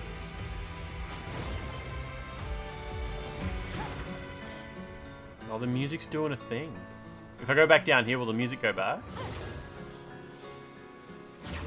It was once AI, yeah.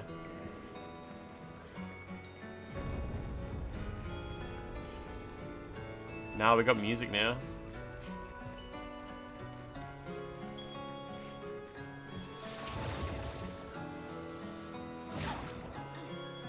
Who's that? Hirschnuff just gifted 5 subs.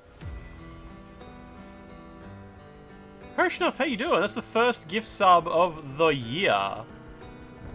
Man, I haven't had a gift sub all year. Oh, look at these guys. Holy shit, that was awesome. Hirschnuff, how you doing? What's going on? How was your New Year's? Did you do a firework? A firecracker? We call them firecrackers in Australia. No, firecrackers are obviously not fireworks. It's a different thing. Wait, do you call them firecrackers in the US, in Europe? You know, like little light it and throw it and it explodes? You call them firecrackers, right? Or is it just crackers? Yeah, okay, yeah. And fireworks is obviously beautiful thingamajig. Like that you can hear them going off right now.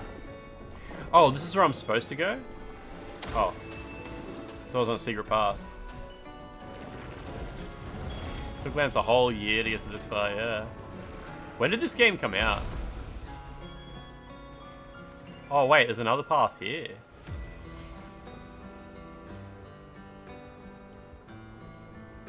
April, shit. I thought it was around May or something. Just had some nice food, Hirschnuff. That's fantastic.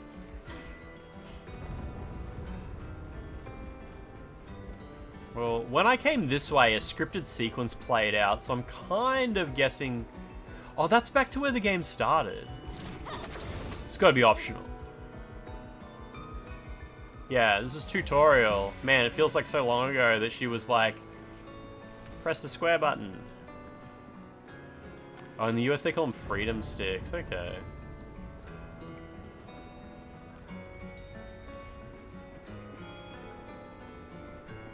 Snake, press the action button.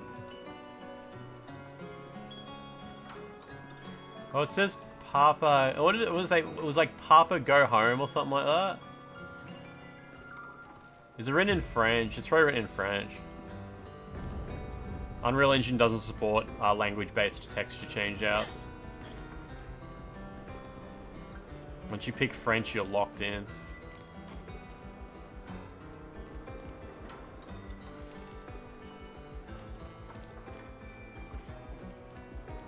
You could have used AI for that. Yeah, I remember. That was an optional thing, wasn't it? Where she wrote that on there.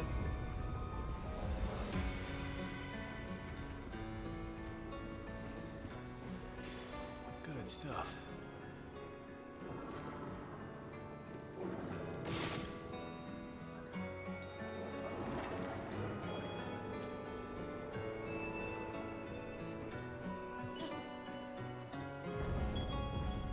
Weird light source here. Live near the Olympic Park, so you got the commercial fireworks show right from the balcony. That's beautiful. Where I live, I could just see the horizon light up a little bit, but that's it. Could have driven up to like Tyres Lookout or something like that though. I remember when I was really little. I remember my parents would drive out somewhere, and then we would park and we would all look out the back window of the car and we could see the fireworks on the horizon, but I don't remember where that was. Would have been up near Tyres Lookout though, I reckon. That's where we grabbed the rose from at the start. It was illuminated for cinema. Lazy reusing assets.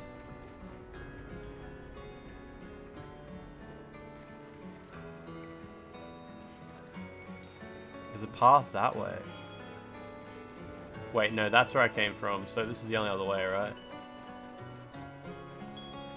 You can just hear the dogs barking and cowering. Noisy dogs should keep it down.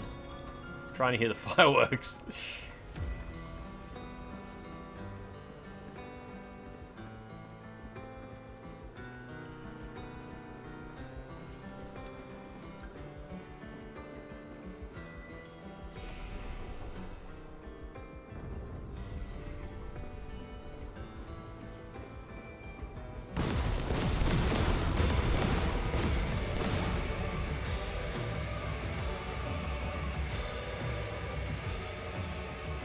Dudes in funny hats.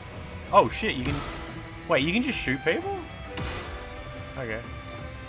Well, that's probably progress based on what I just saw, so... Was there another path? Nah. Okay. There's a hill that overlooks London that a lot of people go to each year to watch free fireworks.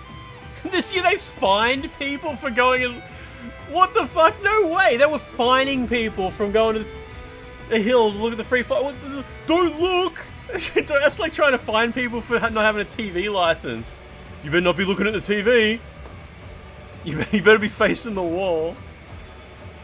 They gated it off. What is it, private property or some shit? Who the fuck is even issuing the fines? Like, what the hell? I mean, it's not illegal to be on someone else's private property unless they tell you not to be. And like, what the hell? Like, what law? That's crazy.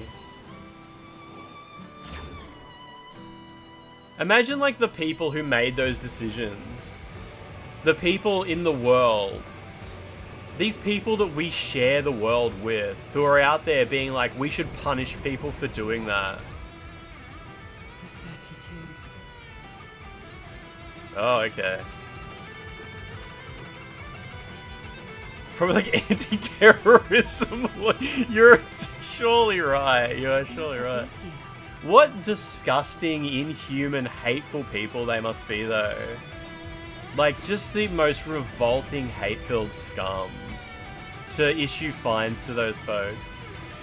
And be like, nah, you can't be doing that. You can't be doing that.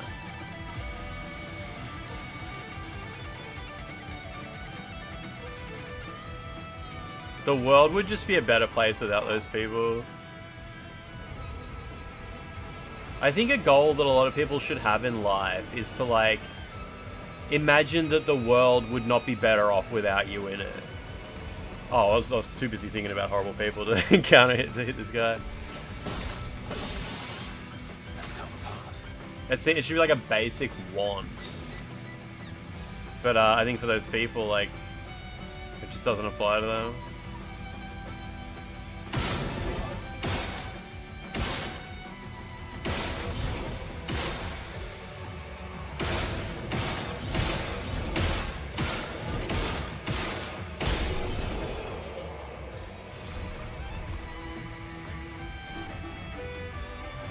Got a new weapon.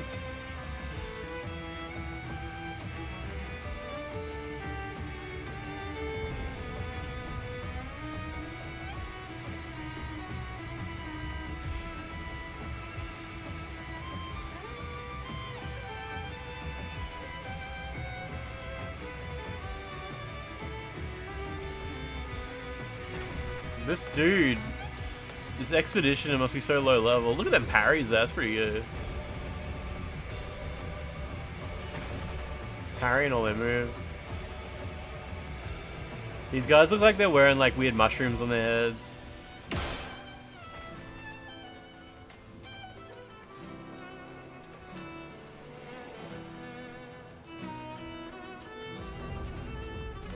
What?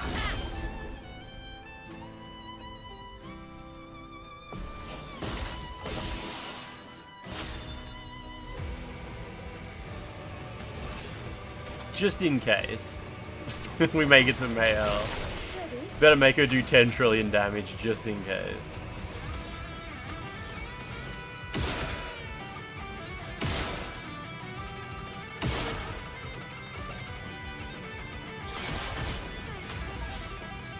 Make sure she extra one shots.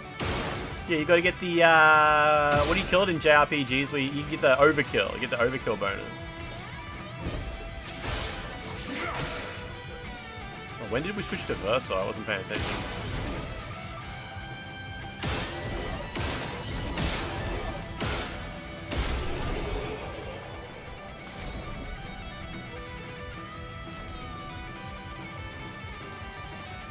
How cool that a bunch of people gathered to watch midnight fireworks at Brooklyn Bridge that did not exist. Wait, what is that about?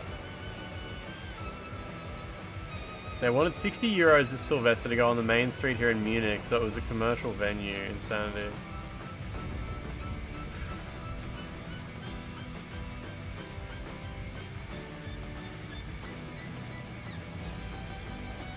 Fireworks shows are the sort of shit that the local councils and governments should just be paying for it. Like, that's what taxes are for.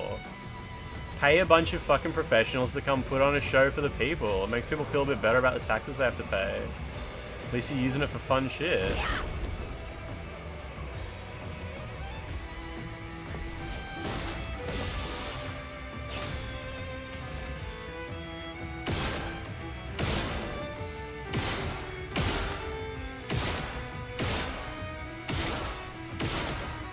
It's definitely the most satisfying way to kill these people.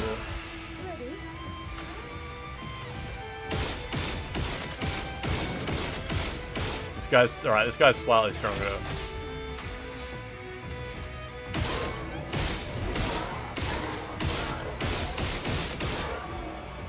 One health. Hope they make Expedition 2077 next. They're making Cyberpunk. They announced Cyberpunk 2 at some point, didn't they? Has anything got to attack me yet? No. If something gets to attack me, though, it does mean that I fucked up fundamentally. Like, even the other parts of the game I was up to, it was like trying to make my team work in a way that, like, Mayel would be OP as fuck, and then once it was her turn, she would Stendhal and kill everything on the screen. The enemy was not supposed to get a turn, except for, like, some gimmicky fights, obviously. I liked the fight with the big snake worm, you know, the one, and it had the lighthouse in its face. I liked that fight a lot. I felt really clever for, like, nailing that fight. You know how you would feed it AP until it started to flash red? And then once it flashed red, I think you had to do something else, and then you would parry all its headbutts and shit. That was good. That was a good fight. And, like, you eventually realize, like, just shoot it over and over and over again until it starts flashing red. La Meta, how you doing? How you doing? Yes, one of the characters I play is a Twitch streamer, yep. Yeah, you fill it up on AP and then it would explode. Yeah, and you would wait until it was red so you'd know it was about to explode as well. La Meta, feel free to support your favorite porn star by using your free Amazon Prime Twitch subscription so that you can watch without ads. All the balls you can handle. When my snake flashes red, I go to the doctor. Just the head. What's one of these guys? Isn't it beautiful here? Her paintings are always astonishing. Yet I wish she would understand. Understand what? Just what it means for me to paint. What do you mean? La Meta just used his Prime. La Meta, thank you. First Amazon Prime of the year. Maybe, I don't know. Maybe someone else used their Prime today. Honestly, it's not possible to know the answer to these things. La Meta, thank you. That actually, like, literally takes like $2.50 out of Jeff Bezos' pocket and puts it in mine instead. If enough people use their Amazon Prime free sub, Jeff Bezos will probably take away free Amazon Prime subs because he'll be like, oh, I'm not paying for that shit. But right now, he doesn't seem to be aware that it's costing him money and giving it to bald people.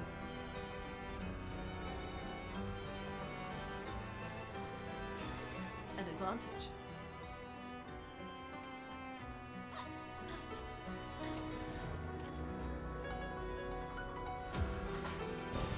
Good stuff. I thought there was going to be music.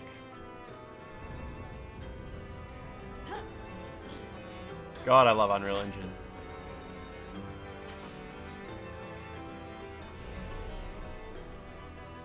Man, did anybody do this without a leveled up party? Like, did anybody struggle in the finale? Like, surely you have to rush through the game pretty hardcore to be like struggling here. Are there people? Is there really anyone who does that? Maybe just some certain species of streamers. You know, the streamers who are like, alright, we've got 3 days to finish Expedition 33, guys. Let's go. Today we're going to go to the Painter's Hole. Oh, that's where the bad guys are. Yeah, most streamers. Yeah.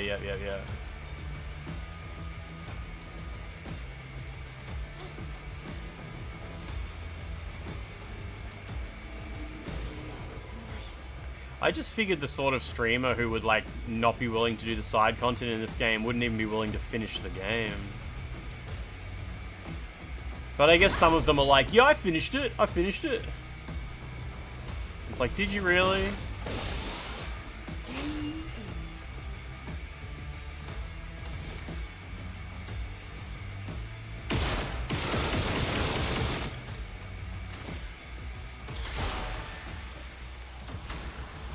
Most people like rush the story and save the side stuff for a second playthrough.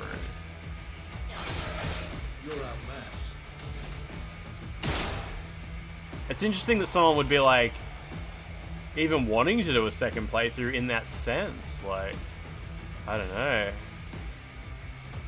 Rushing the story and save the side stuff for your second playthrough. I guess it's just not me. It's not me. Gotta get this shit game out of the way because there's Where Winds Meets sponsored content to get through. Yeah.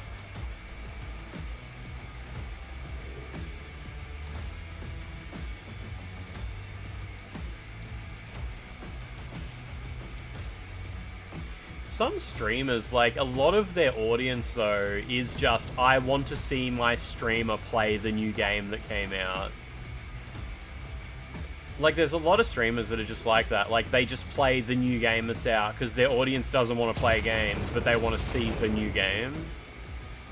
Like, new game just dropped, I'm excited to see streamer play it. So it's like, they gotta smash through every game.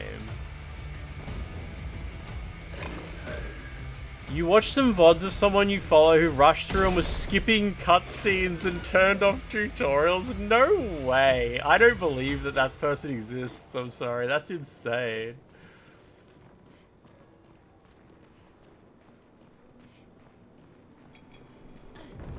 I don't know, man.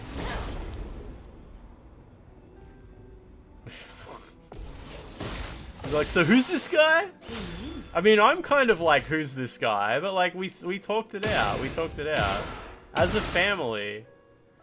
Like, there's been plenty of games where we have to stop at the end and talk our way through what the fuck happened. Like, sometimes people mistake me as well for not getting the story of a game, because I'll hit the end credits, and instead of like a lot of you guys, like, you'll play through a game, you hit the end credits, then you stop and you think about what happened, and you're like, oh wow, so it turns out blah blah blah blah blah blah blah. So that means that when so and so scene happened, blah blah blah blah, and like, you think your way through it, and 15 minutes after you finish the game, you're like, wow, that was really good, that was really good. Whereas I'll hit the end of a game and I will say all that out loud. I'll be like, oh wow, so that guy from the end, who was that? Oh yeah, he was so-and-so. And people will be like, oh my god, Lance, weren't you paying attention? It's like, no, I'm processing all of this. I'm processing this. And people in chat will be like, I can't believe streamer wasn't paying attention. I'm like, no, this is like, we're talking about what just happened. We're talking about what's happened. But some other streamers, they're like, I don't know what the fuck happened. I wasn't paying attention. I have no idea who anybody is. I think when I finished Chronos, that game from Bloober Team, I was like, really confused. Confused as fuck.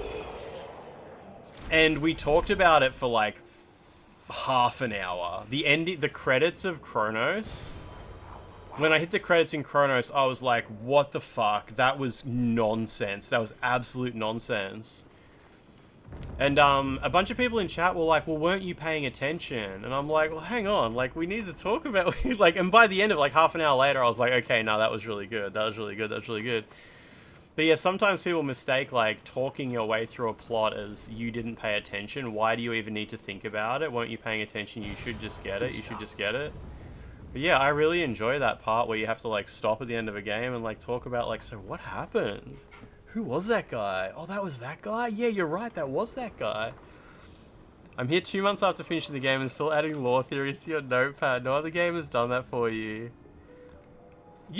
That's what I was like with Signalis.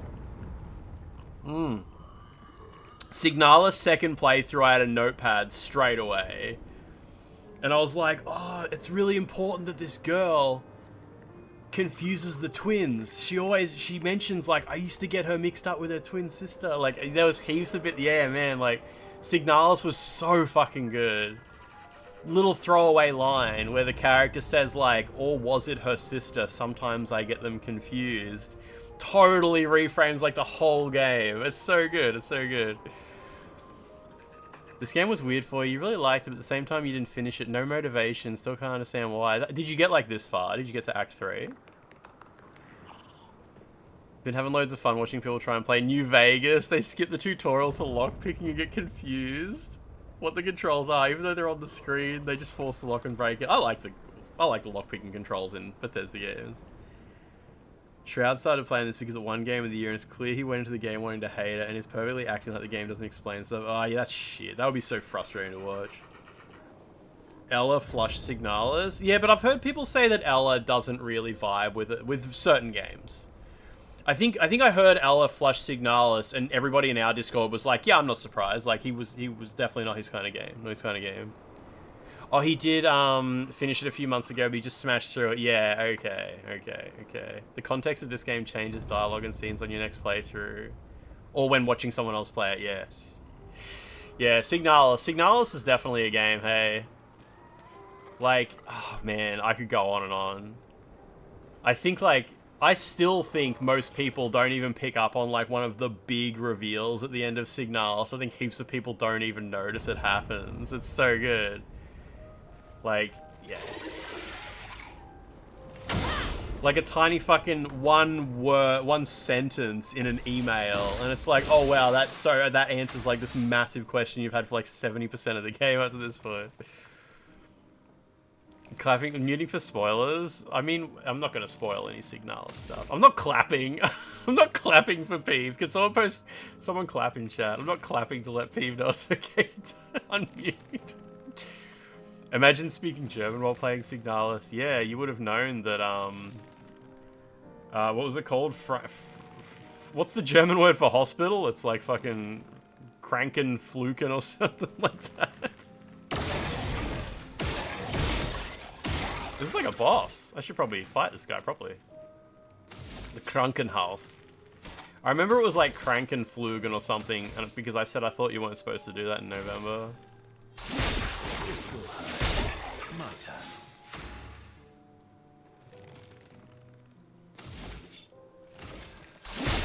Something Flugel.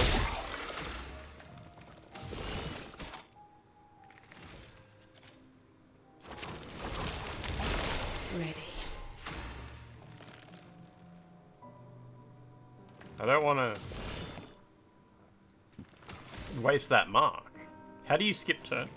Like that.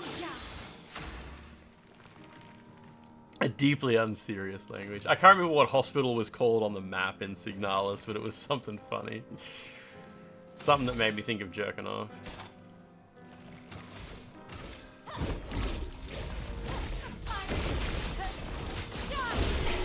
Good, that's what I want.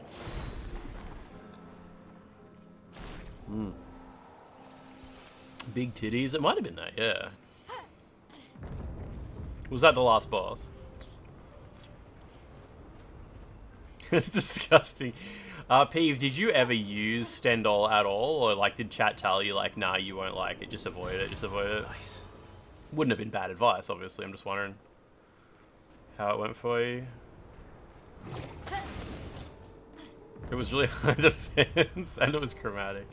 There's plenty of chromatic challenges up to this point, at least. If it's not obvious, Peeve, like, these one-shotting people and stuff, it's not what the rest of Act 3 is like whatsoever. Yeah. Fukowski, how you doing? Meditating businessman emoji. P.S. Meditating businessman emoji. Meditating businessman. Meditating businessman.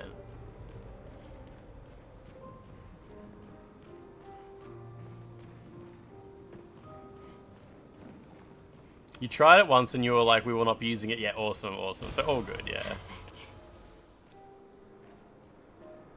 But has the DLC added challenges to this game where you can finally just go all out, turn off all the limits, and still have a fun challenge? Or like, nah, like you've kind of min-maxed too much where... I do like a game where you can min-max so much that nothing is a challenge. But, I don't know, I'd still like there to be enemies that you have to learn to parry. At the very least. Can still be a challenge, nice, yeah. Can you still gommage nuke with Mael? Gommage.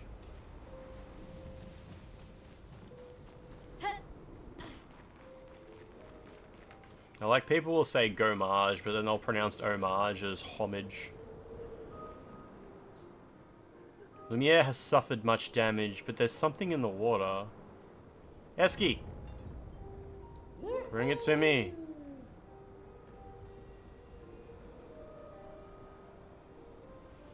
Lachlan said Gommage Nuke would one-shot Ruby Weapon. I didn't think there was anything that would one-shot, that boss. I thought that boss was always, like, a huge challenge.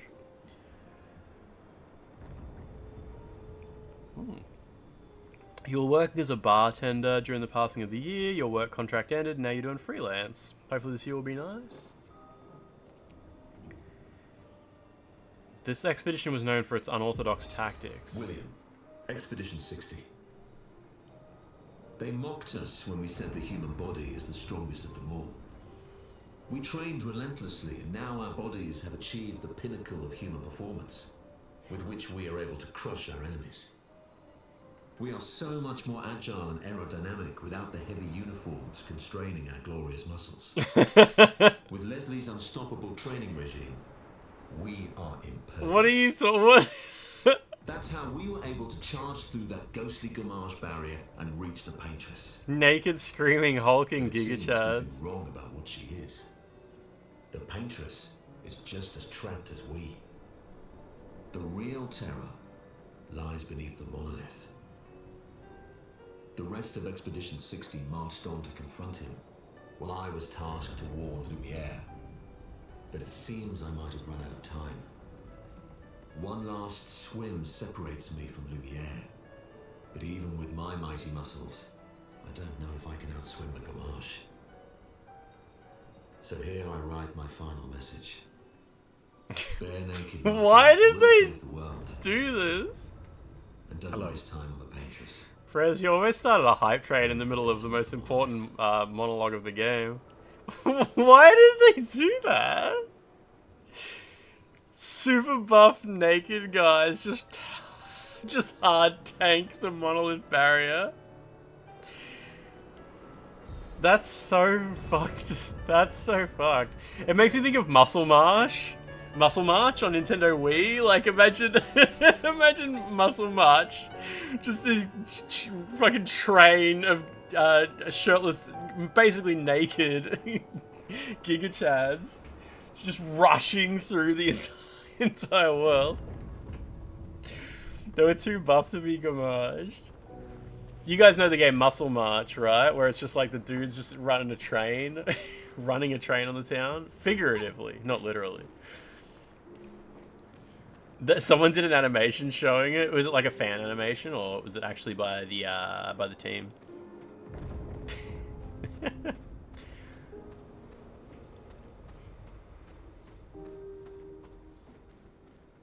One of the Gestural Village guys mentioned them. He said they easily won the trials, but they didn't want the outfit rewards. That's awesome.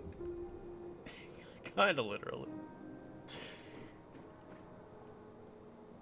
They didn't want the outfits. Nah, I've never played Cho Ano Oiki. Is that the shoot 'em up? No, what is that the shoot 'em up series? Where it's like Parodius? Is that part of the same series? I'm not sure. I think I confused Parodius with that. The shmup with the muscle men. Yeah, I confused the shmup with the muscle men with Parodius, which is a parody of Gradius. Unless they're part of the same series. Good stuff. It's by Carbot, okay. There's a lot of good shoot 'em ups I haven't played. I own so many, but I never get around to playing them. Parodius is the Konami one, okay, yeah. And it's a parody of Gradius, isn't it? That's why it's Parodius. The one with the CCP song in it?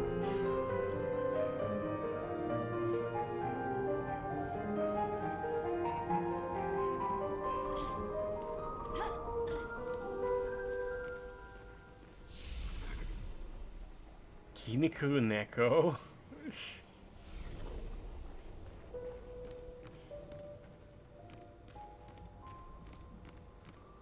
It's just how it is. Sometimes the piano player is just real big, and that's just part of life. What have we here?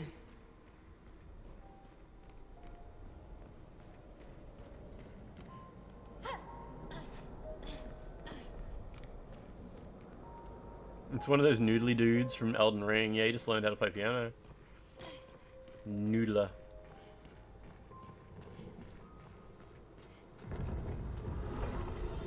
I gotta start moving because you guys said this is really short, but like, it's obviously not. You were playing this song before stream. Yeah, you need to upload.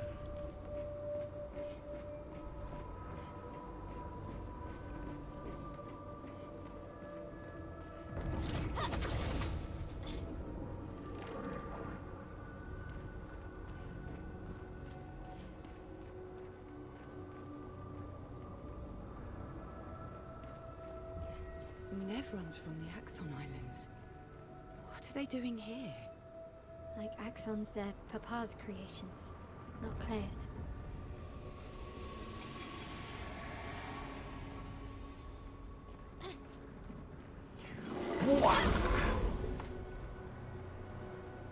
mean, I've already been here like an hour.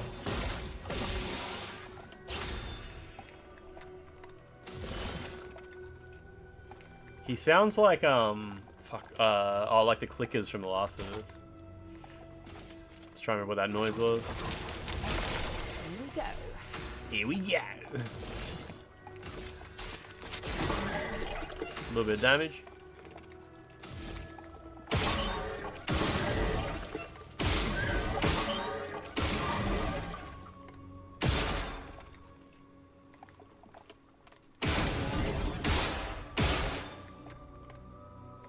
Sure.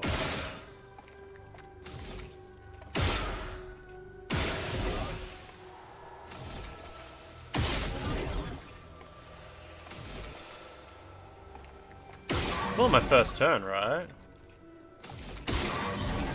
He keeps getting more AP. Stop it, man. There we go. I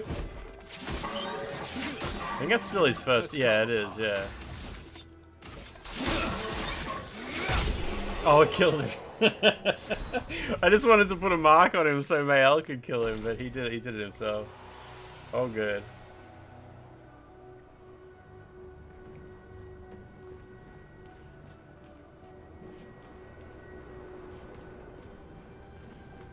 You'd think, like, their dad, whoever the last boss is, would be kind of like looking at the situation here and being like, oh, you guys are way too strong.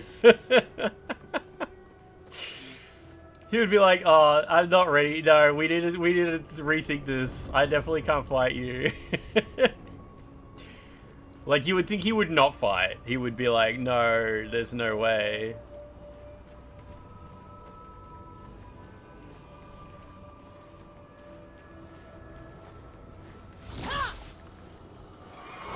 There we go. Boss died in one attack. One attack seems insane. Like, obviously these guys are not dying in one attack. There's nothing I could do here to end the fight. Like, what has she got? Has she got anything that attacks more than one enemy?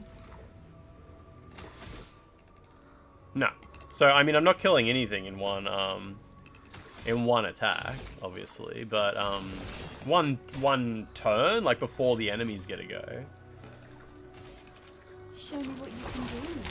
Show me what you got.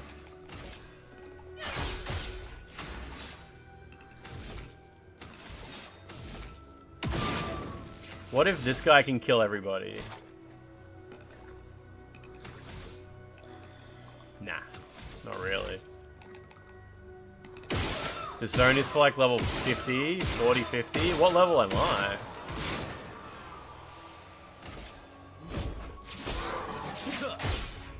He actually does okay damage with his normal attack, eh?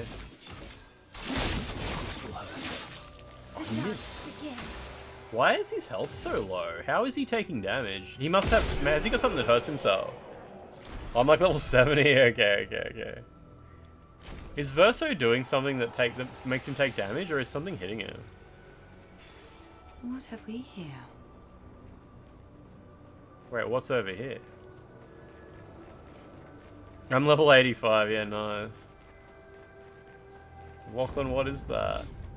My mark takes damage? Oh wait, I take damage when I cast mark on people? Is that a thing? I assume that's in the description, I just wasn't paying attention. Mayel, help me. Yeah, it probably says that on it, yeah. Is this guy airborne? He would be, right? Yeah, okay.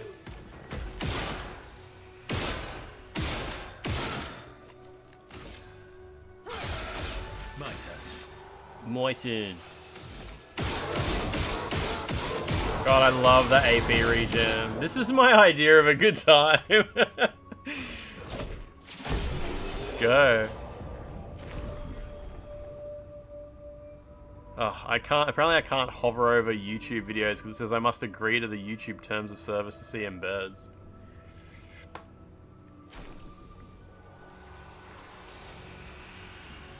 Oh, it's Sword and Fairy 4, yeah. I'll play Sword and Fairy 4 when it comes out. I hope it's actually, like, really fucking good.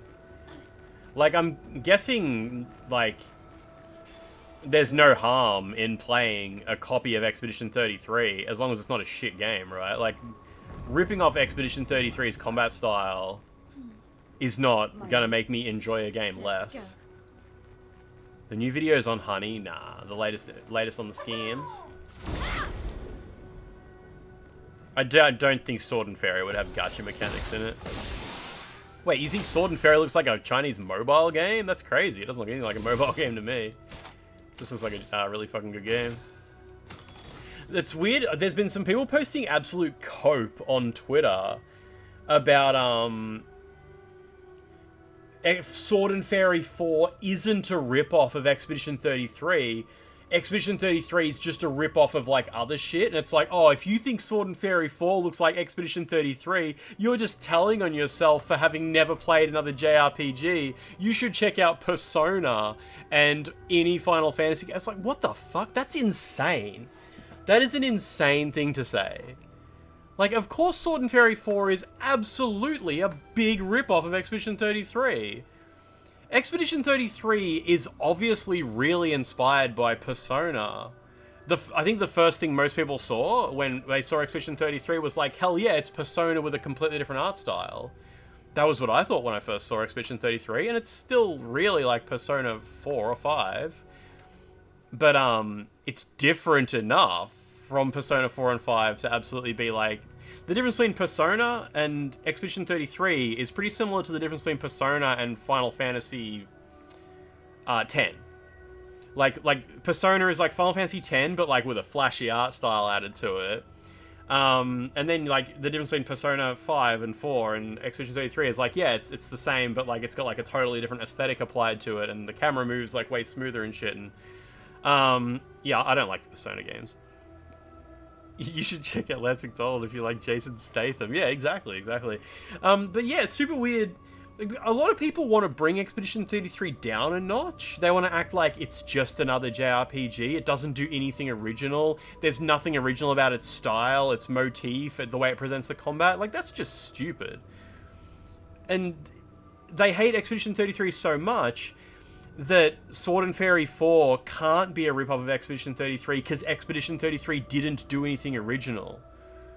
Like, the idea that Sword and Fairy 4 is a rip-off of Expedition 33 validates Expedition 33 as having its own identity. And the people who hate Expedition 33 can't accept that. So it has to be that Sword and Fairy 4 is a rip-off of different... It's just part of a genre that Expedition 33 didn't do anything unique in. That's just fucking stupid. Like, it just shows that you hate Expedition 33 so much that you cannot... It cannot be valid in any way to you.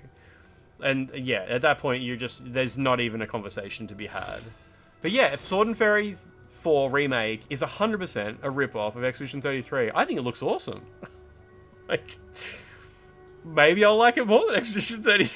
I don't know. It could be really cool. What do you think about it? This is more of a, yeah, Metroidvania, isn't it? Yeah, it's because Expedition 33 has AI art in it, yeah. Big mode, big time. I hate how you can't see big mode anymore because it's Donkey's thing. I'm just going to fathom it out. Here we go. But yeah, stupid cope. It really is like cut off the nose to spite the face. Like, yeah, absolutely. You hate Expedition 33 so much that you're going to completely destroy your own ability to even have a conversation about it. Thankfully, I don't think anyone in chat is really like that. Sometimes I do see some people in chat say like Expedition 33 is just another JRPG that doesn't do anything interesting with the formula, and it's just silly. Very silly. It does parries. Parries don't count because I don't like them. Okay. You do sort of see that sentiment from people a bit as well. Parries don't count because I don't like them. How can JRPG win France, right? Last ditch effort. Parries swap, exactly. God, that guy was big. Why doesn't Andy Serkis sound like Gollum? Mason, how are you doing? How's your new year? Beautiful, no doubt. An advantage.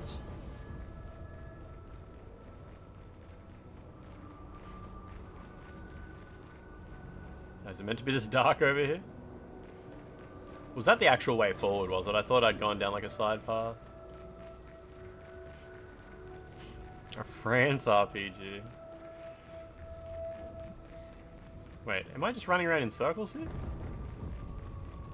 Pretty sure I am. For RPG.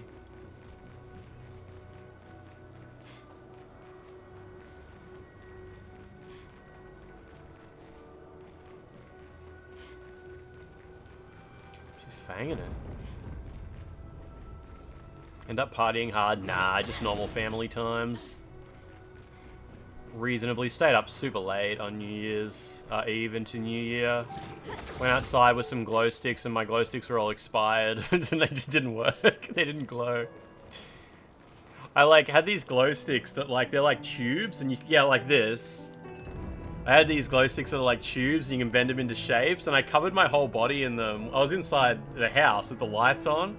I cracked them all.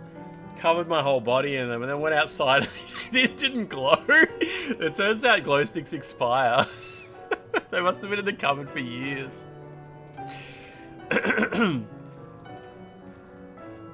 All video games are just pressing buttons and then pixel happens, right? Wait, this isn't where I came from, is it? Nah. Wait. This is where I came from. Did it just autosave? It's where you use LED glow sticks. Oh, it just autosaves every time you cross that barrier. Okay.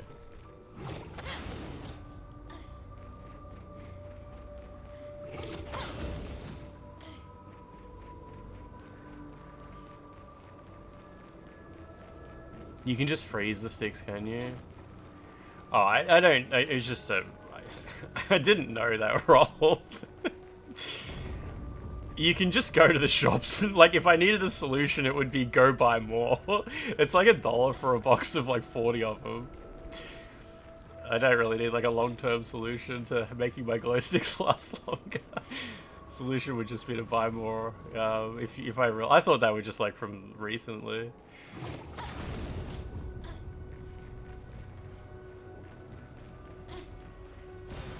Useful. Can you really freeze glow sticks? I thought they would like explode.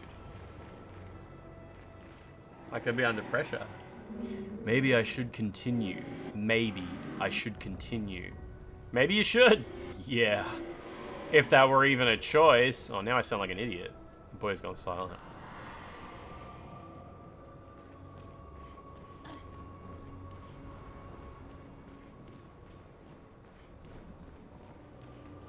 The pacing of that conversation makes me remember when Zoidberg's like a little kid. He's talking to his mum about wanting to be a comedian. She's like, if you want to make your grandfather roll over in his grave. He used to crack glow sticks and then cut off the ends and spin them around in circles and cover the walls of the rooms in glowing liquid and That's insane! And if that... I may be ignorant, but I always assumed that the shit inside of glow sticks is not okay to come out. I always assumed that like if a glow stick was... I thought the liquid inside of glow sticks was like off limits. Like cracking open a thermometer. Like if you crack a thermometer open, I always assumed like you call the police. like oh shit, there's a problem. We got some thermometer liquid out here in the wild. Send in the cleanup crew. Like asbestos, yeah. I thought if you cracked open a glow stick, it's like, uh-oh. The bad chemicals, the mystery chemicals have gotten out. The bomb squad, yeah. Like, I'm sure it's not a problem. It can't be that bad, yeah. But I just always assumed, like, it'd be like opening up a microwave. Like, nah, no one knows how that works. No one knows how microwaves work. It's just, we found one inside a meteorite. Don't open it. Your older brother shot you with a Nerf gun while your mum was taking your temperature right in the mouth. It shattered the thermometer in your mouth and the mercury got on your tongue.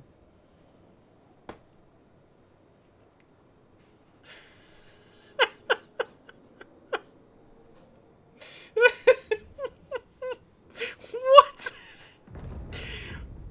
Have you guys read the story of that chemist? The lady who got a tiny drop of some heavy metal on her finger, and it was before science had discovered the fact that the latex gloves were not protective against that particular heavy metal. And then she spent like the next 6 months of her life, or the rest of her life, in a hospital bed, just clenching and gritting her teeth and like looking around in panic, unable to talk, until she died. I always thought that's what happened if a thermometer broke in your mouth. Like, I just thought like heavy metals, like you get them on your skin, it goes straight into your brain, blocks neural pathways, and you get like rabies fucking symptoms until you die. And then Peeve's just like, yeah, I got that shit in my mouth.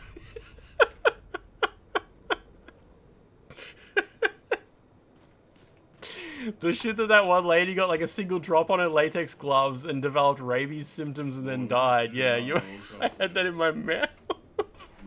That's so funny. I was the only one curious enough to make the journey here, but this place is sad. Find the merchant.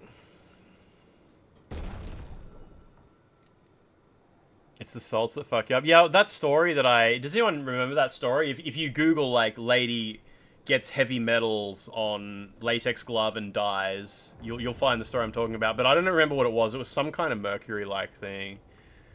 Your mum was like, don't swallow it, and yelling at your brother to get paper towels or some shit. Yeah, mercury's scary. But I'm guessing, like, thermometers don't actually have, like, super dangerous mercury inside them. It's probably some don't drink a liter of it type deal.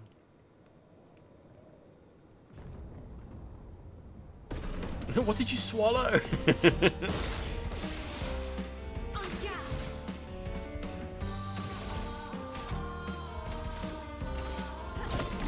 Please just die. Okay, good. Oh, it's not even mercury these days. Okay, yeah. Dimethyl mercury.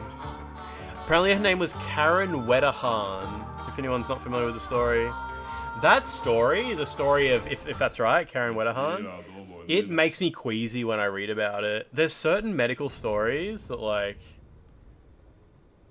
I read about them and I get queasy, like lightheaded, just from like thinking about the nature of the human body and how it reacts to shit like that.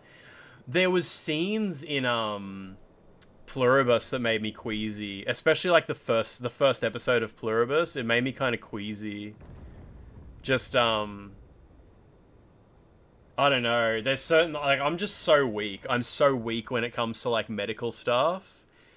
There's just certain things that set me off, and I just get lightheaded. And yeah, there was just something about the first episode of Pluribus, like just I don't know, just the mechanism of what was happening in it and stuff like that. It made me, like, it skeeved me out real bad.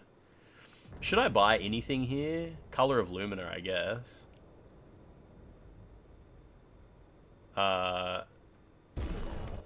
Okay, just one at a time. You do extra damage when you're at full health. Whatever, I'll grab it.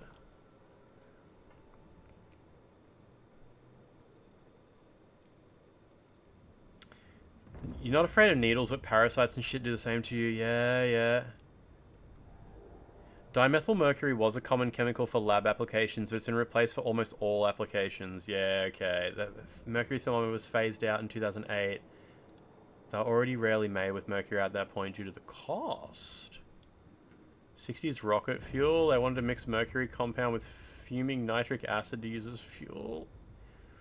You almost ingested a thermometer full of mercury. You got slingshot out of a moving car on a turn and slammed into the curb.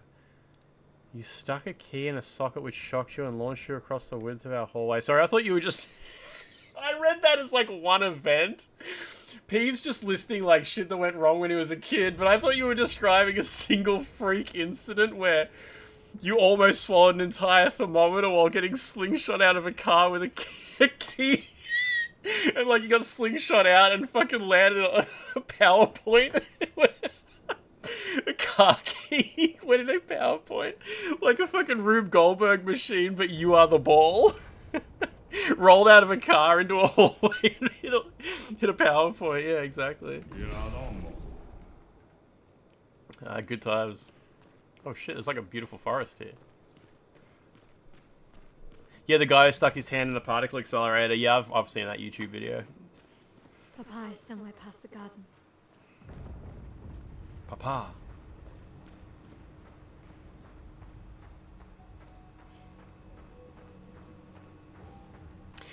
Sorry, let me just see what Mason was saying there.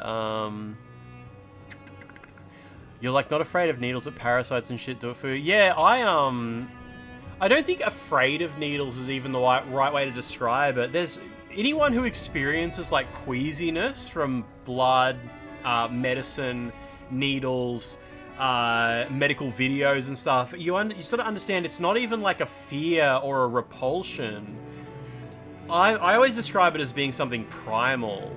Like there's something innate in your brain that rejects what you're seeing or learning about, and your brain starts to like shut off. Like you start to go pale and your vision starts to black out and shit. I reckon it's like a fucking evolutionary thing or something to protect you from like knowledge that you shouldn't have. Like, oh, humans are not meant to know how their bodies work to that degree. And it starts to just like fucking nove out. It's so weird when you experience it. Yeah, queasy is what some people use it. Queezy is what, or Queasy is what some people say. Yeah, I think that's like the general term for like the lightheadedness and how you start to black out when you experience or see certain things. Like, if I can just be reading Wikipedia, just the words describing like a medical procedure, and I'll suddenly realize it's happening, and it's by that point it's too late. Like I can stop reading, but it lasts for like 10 minutes, and it's like it gets worse and worse and worse because your body's like it's released a hormone or something that's like no, not good. And it takes a while for it to like clear out. And yeah, when I went to the dentist the other day, it happened. I got the needles and I was fine. I was like, oh, that's awesome how they didn't hurt. But then it started to set in and I'm like, oh, this is going to take a minute. Like, yeah, really weird. Usually I'm okay getting injections, but drawing blood is not good. Or leaving a needle in. If I have to have a needle in and it stays in, I just spend the entire time just like on edge. It's like a disgusting violation of bodily integrity. Yeah, when I woke up from my surgery, when I got my hernia mesh installed, there was a needle in my arm, and the whole time I'm like, I'm fine, everything's good, but I cannot look at my arm. I could not look at it at all. I wouldn't move my arm at all because I was like freaking out over the idea that like when I move it, the needle is moving under the skin. Oh man, even just thinking about like that, like I was just on edge. Like I can't even acknowledge my arm right now. I'm definitely like one of the worst. I have like the worst queasiness. I've never actually passed out from it before, but like it's definitely pretty severe. You donated plasma for extra cash in college. You're so used to needles. Yeah, I could not do that at all. So I went with a family member while they donated blood. And I was just in the room, not looking at anything. But the sound of when you donate blood, they ask you to squish a ball, like a stress ball, to like pump your veins up, and the sound of the squish ball getting squished was making me think of veins like popping out, and I was like, I gotta go. I have to go. I'm gonna pass out if I'm thinking about like the veins getting like pulse. Not good. And the thought Like, you know how sometimes they put like a restrictive thing around here to make your they'll put like a belt around here to make your veins pop out? That fucking does me in. Like, the thought of like you're restricting the veins and now they're getting like bulging. Ugh. Even just talking about it, fucking not good, not good. Yeah, it's not fucking, but it's like, it's not like like if I see it happen in a movie or something, it's like your brain knows like it's not real, so it doesn't happen. You had spinal fluid taken out once, the needle was so big. Oh, that's gross. Yeah, it's weird how like there's just certain, it's like your brain has made up rules about what does and does not apply, and you're just not in control of that at all.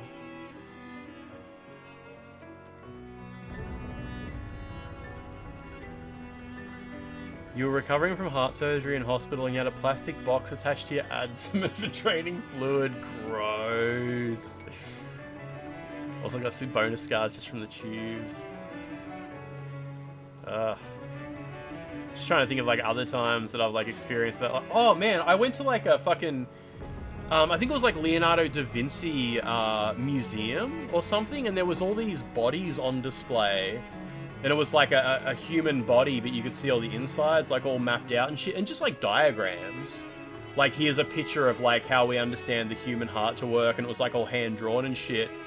And I lasted like fucking 10 minutes, and I had to go. I didn't get to see like 90% of the museum and shit because I was just standing there, just like I almost falling over from how lightheaded I got.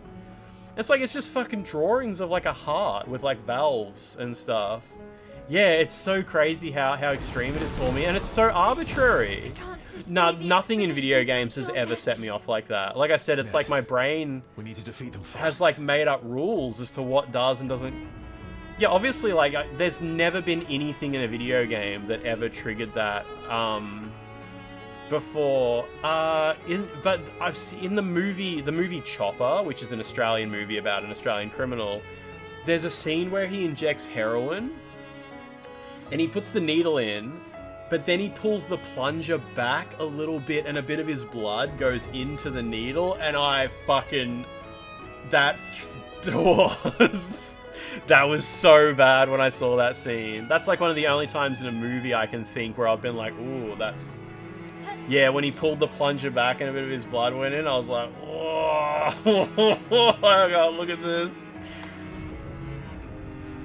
There was a scene in Frankenstein that actually made you a bit lightheaded, really?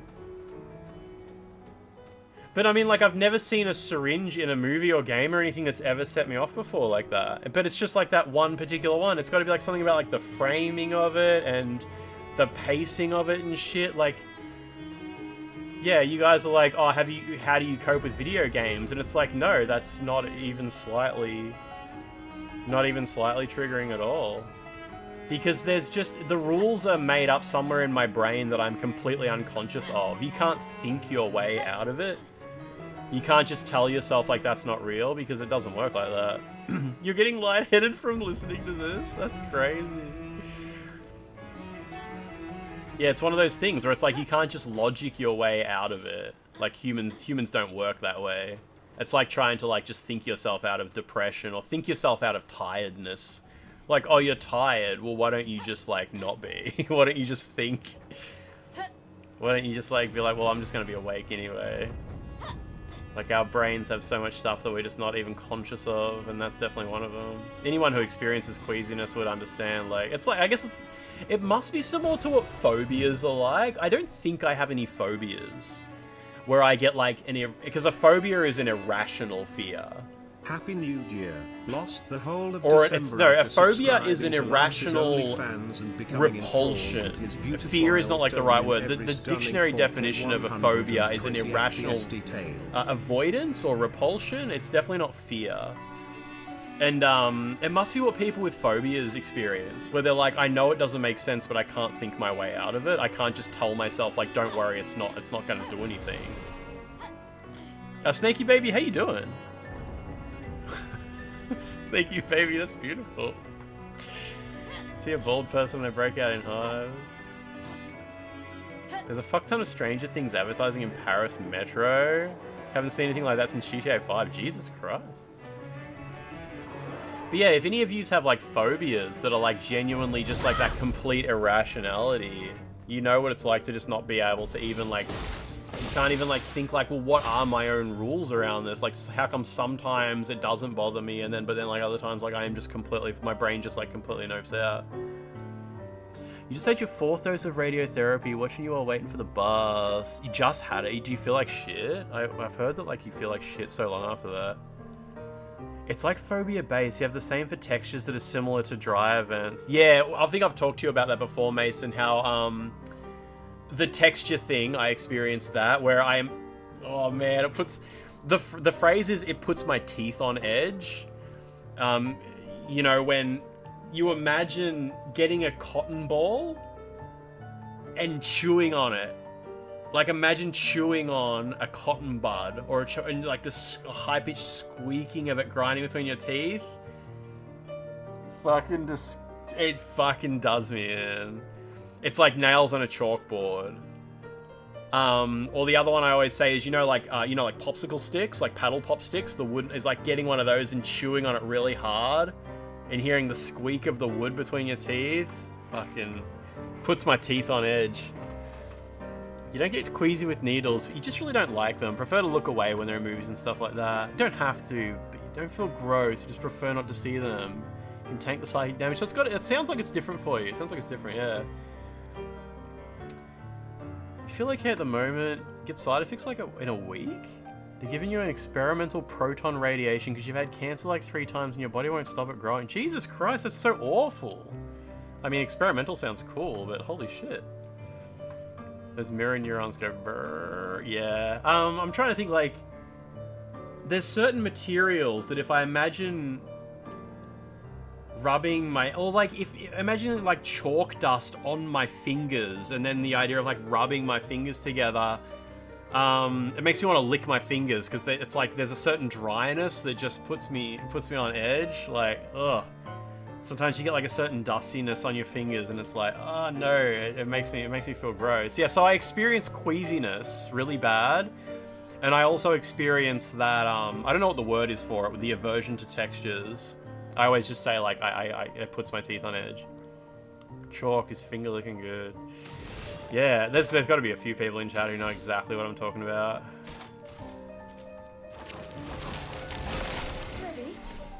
Dried super glue on the fingers? Nah, I love that. I love peeling that off. That's good. It's definitely imagining cotton buds and squeezing them between my fingers. It's gross. Gross. Once or twice a year, you'll feel like so dehydrated that you can't stand touching fabric. Yeah, yep. Yeah, it's the dryness. It's really weird. Good though. I like when there's something weird in your brain that you can't like think your way out of and can't even particularly get your head around. Makes you appreciate the complexities of being a person. Last-ditch effort. Some people really think they can just logic their way through life. And people are so much more complicated than that.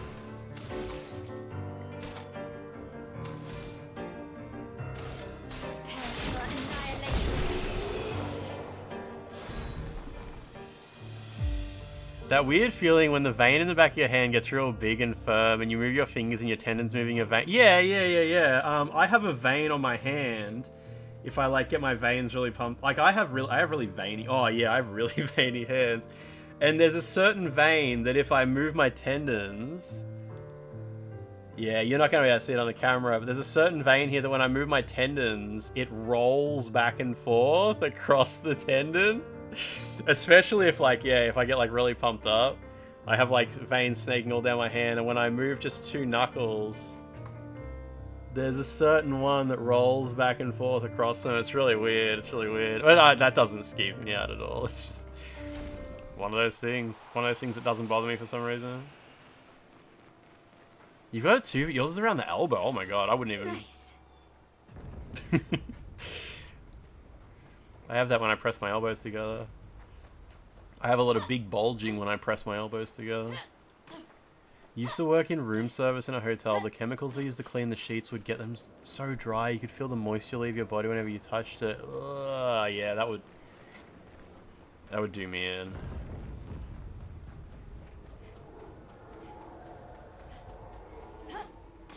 Is there enemies around? Oh, there they are. Could hear them. Ha! You get oral migraines? Oh, you mean like migraine aura? Yeah, I get that all the time. I get migraine aura with like missing vision or numb face. I get that more often than I actually get headaches from migraines. My migraines are mostly like black spots in my vision, and sometimes my face goes numb. I get like one a year, maybe less. It's really rare.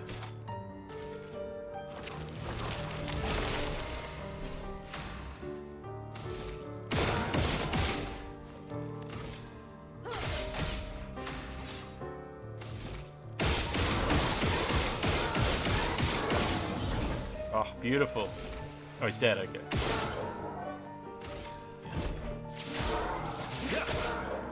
He's not going to survive for Mayel to finish off, is he? Oh, maybe. Nah, this will kill him. Yeah. Is there an identifiable cause? No, migraines are a natural thing to experience. It's very natural for humans to experience migraine aura, as long as it's not a regular thing. Like once a year is definitely no concern. It's just, various blood pressures through the brain from time to time.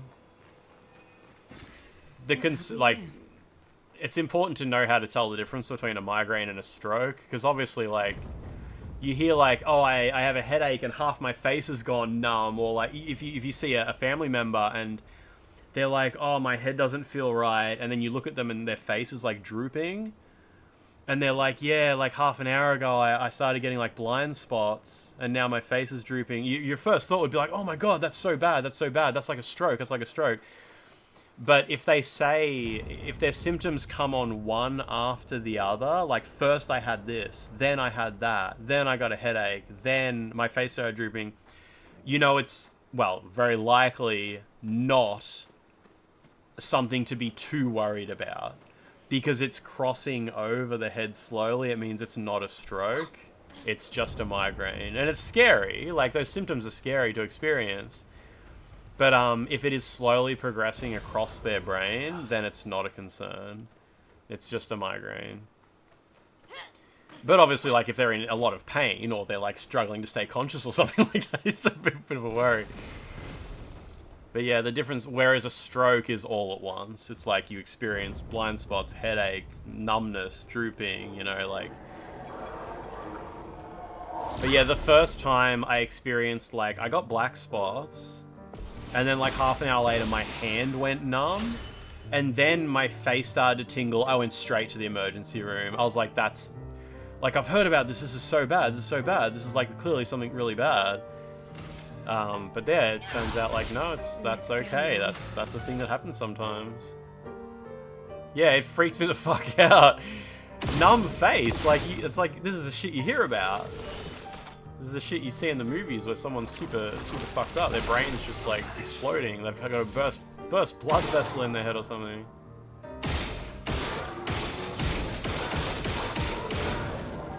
Come on, Verso, you can do it.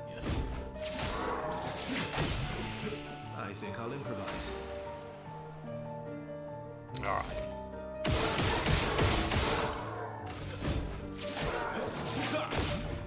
Oh, I thought he survived that. Finally, I get to use my massive...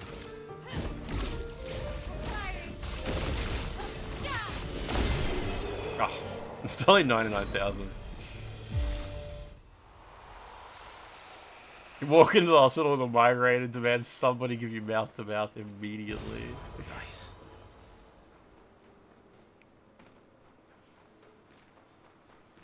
Apparently Papa's on the other side of the garden.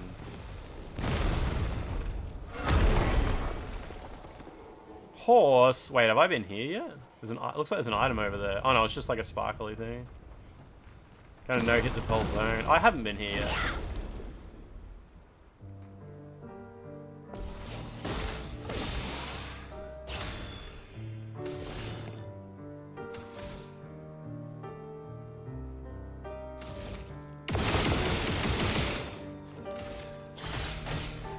This lady's not useful. Well, she's useful for this. Horse, just like that one video game, yeah.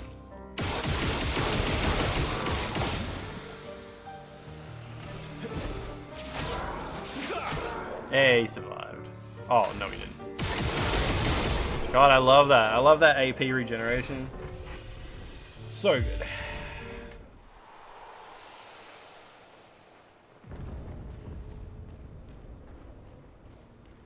Oh, here we go. I was going to say, they better be protecting something.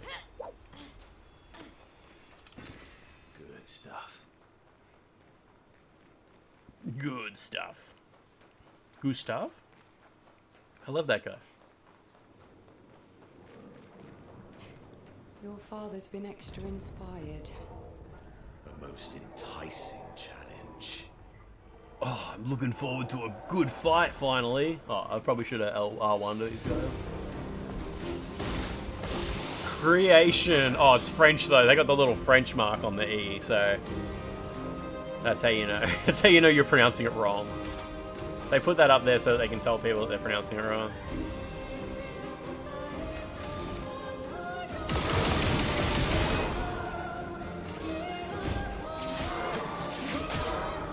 I think I'll be right.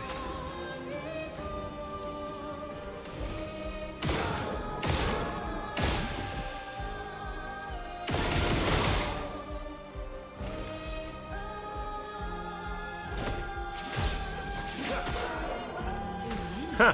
Survived. Show me what you Show me what you got. Did I do Renoir's drafts? Nah, I just had a quick look at the strength of the encounters, and I was like, oh, this is an actual proper challenge, which I'm not in the mood for right now. If I don't kill this thing in one hit, I am not turning on the fucking challenge mode. This is obviously going to kill it in one hit. It would be fucking insane if... Yeah, okay, good. I was going to say, that's like a fucking double damage with virtuous stance. That would be stupid. Always play twice in a row. What's the... Isn't that just cheater? But with that, with a... I guess some people get this far and they don't have cheater.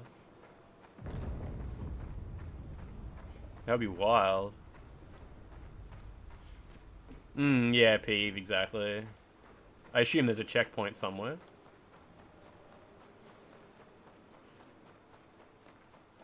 So what do you reckon? Just adjust enemy health? It's probably okay, right? I'm not fussed about like wrecking my own characters or anything like that. Adjusting enemy health seems like an okay choice. And the chroma we need to bring back Lumiere.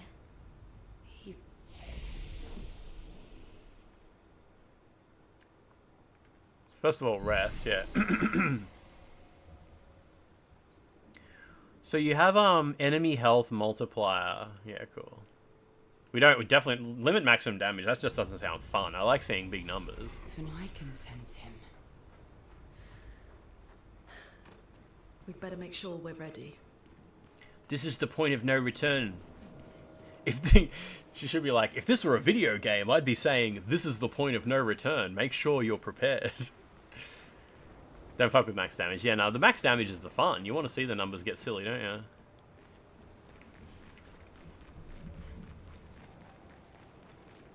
Oh, that's what Monaco says before Patris. If this were a video game, I'd be telling you to save your progress now. And back up your save to a USB stick or the PlayStation Cloud storage system.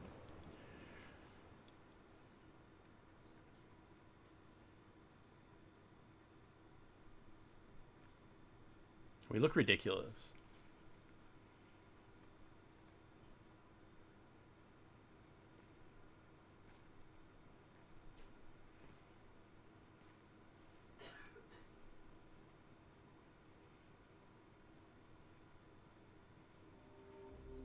Papa? Alicia. Please. I just want you to understand what this canvas means to me. I do understand. I know how powerful and intoxicating... It really is just a metaphor for a Minecraft server. How deeply attached we can become to the worlds we pour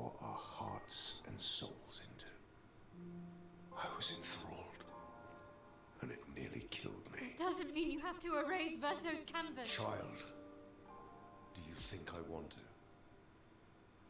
After all the sorrows we've endured,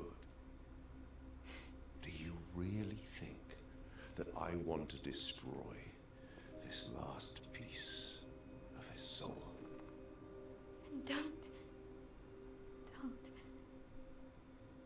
Life keeps forcing cruel choices. We do what we must.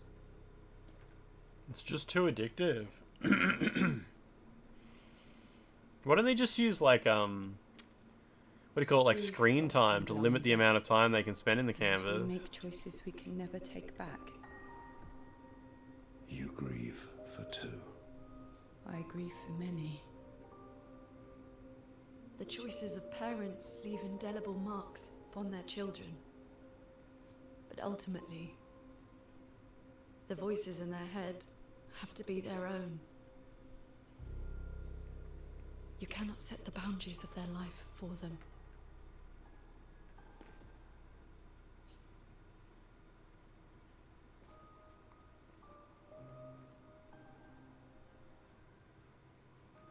This man does not know who you are. He wanted me to find new joy in life. And I tried. But I couldn't. Verso died because of me. How do we get from that to joy? Just fucking do.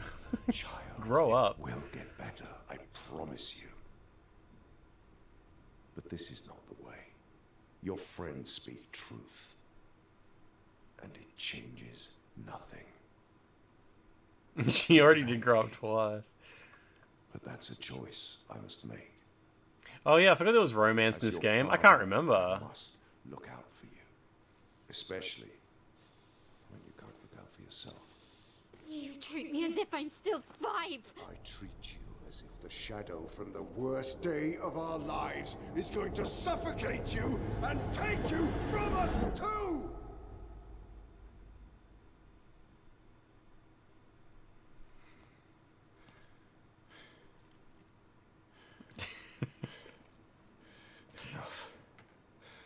You shag skill. It might have. No, I don't think I would said have. Enough. It was surely would have been Lune.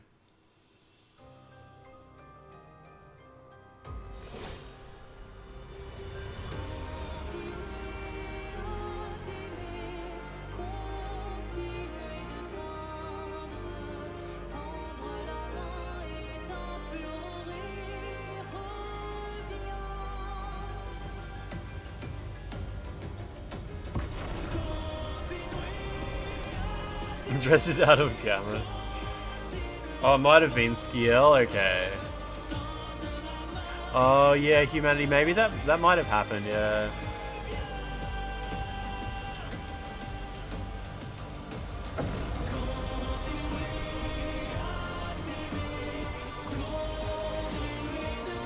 Oh, he's gone dad mode.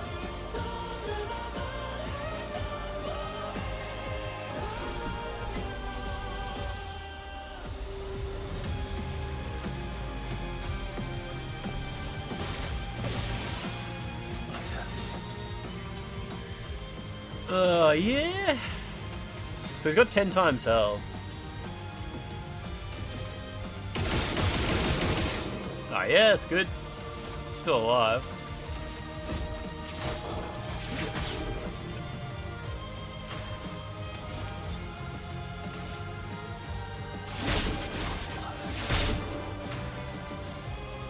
Look how many turns we get to though.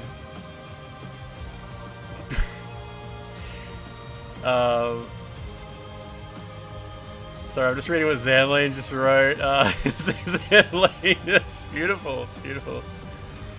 Yeah, Peeve, I think we're okay. Like, it probably, we'll see how it goes, but it should be a little bit of a challenge.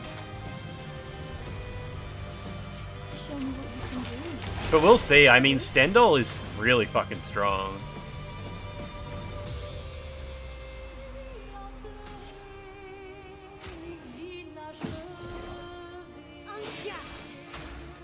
This might do a lot of damage. We'll see.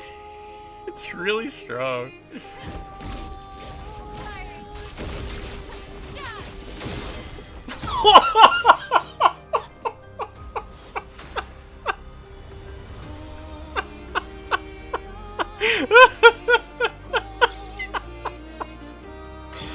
That's pretty funny.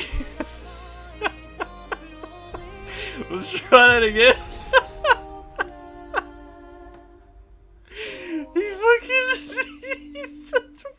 I can't. The funniest thing is the fact that he survived it. That's even funnier than killing him. If we killed him in one hit, we wouldn't have really known like how OP we were. That's so funny that he survived with like a sliver of health. Oh, that's pretty good. Oh, so he has to survive at least. Yeah, that's fair. That's so technically I one-shot him. Yeah. All right, let's we'll just go 50 then, because I think like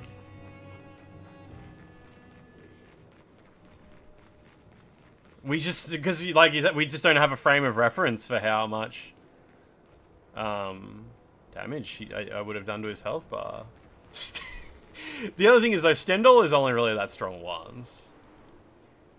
You did like 50 times and you capped your own damage to 1,000,000. You still got like 8 turns before he had 1. Stendhal will still be like, yeah, because like even with that, like not like I was still doing a little bit of damage.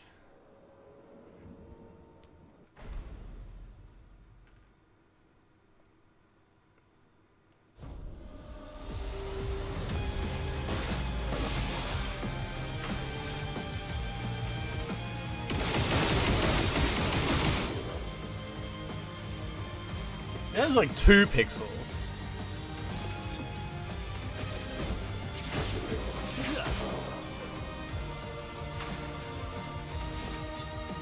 He might be too strong now though, because like...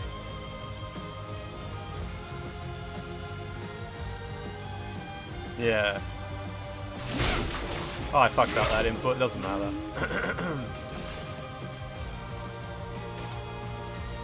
Show me what you can do.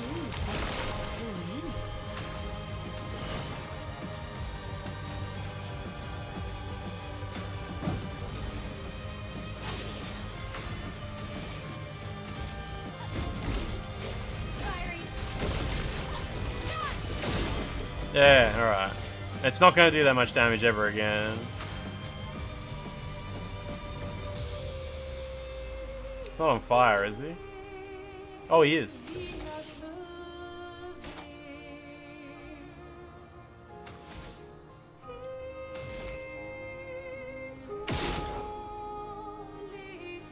Nah, I better save some AP.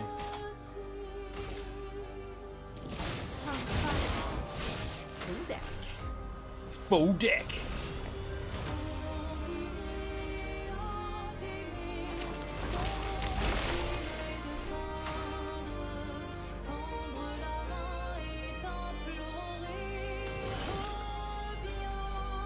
Your turn to shine.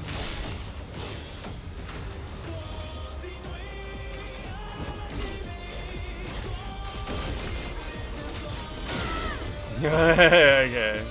Doing a tiny bit of damage.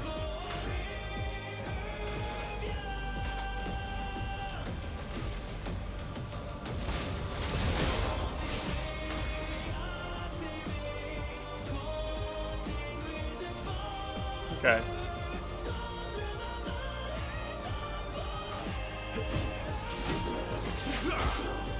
Ready to strike.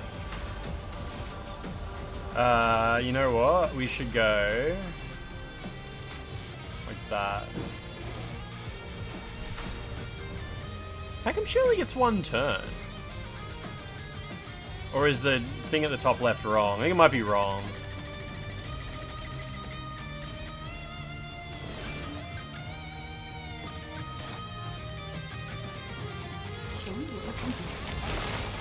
Yeah, it's wrong, okay. Sometimes cheetah does, and sometimes it doesn't appear there.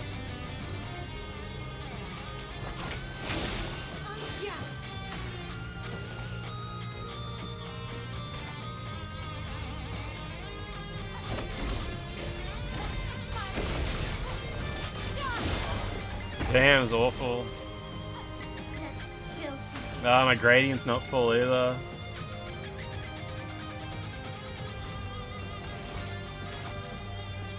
Alright, he's gonna kill me. Surely he's just gonna kill everyone now, though.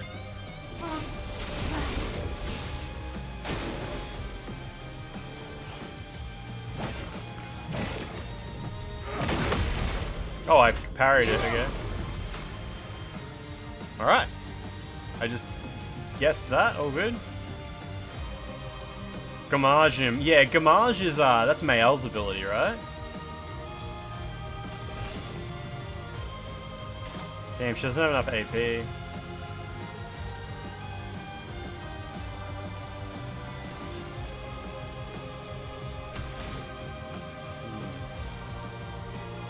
Mael's gradient, yeah.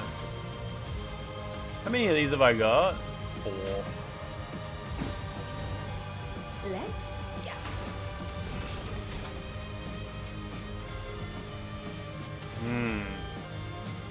Mael doesn't get... Oh, Skiel gets another turn though, so... Go like that, yeah.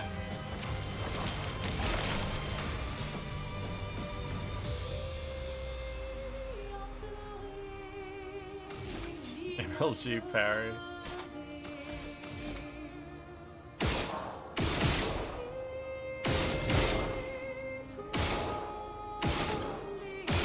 Will he get 3 AP on the next turn? I think so, yeah.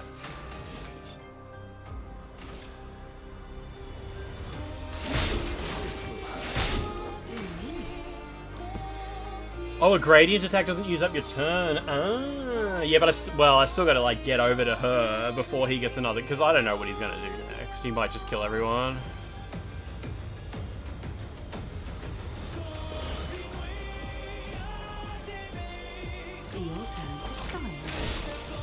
Yeah, so now she gets, you know, this. Yeah, it does. It uses one of your cheater turns. Yeah. Ellie, good luck. Good luck.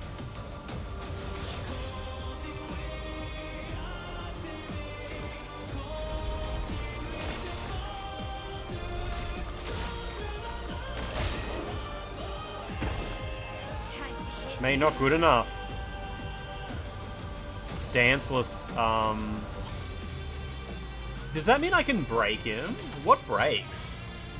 Stendhal doesn't break. But I probably want to break him, right?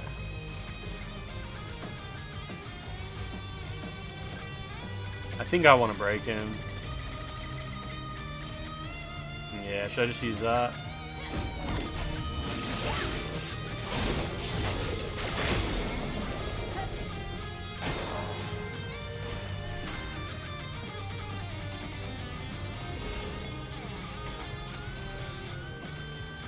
Interesting. Chugging these things.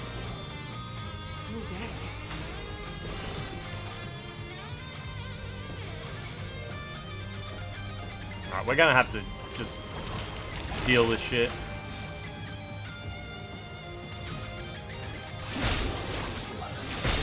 Ready to strike.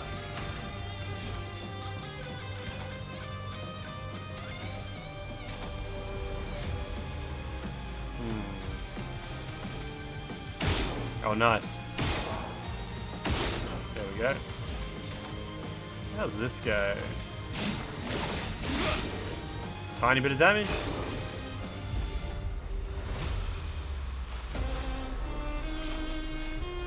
You must accept things as they are, not how we want them to be. Never seen subtitles look like that before. They're kind of weirdly packed in.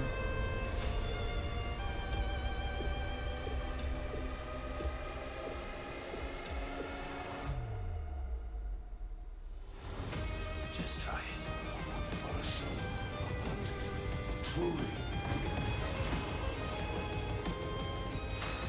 Oh good, he didn't get a turn after that, nice.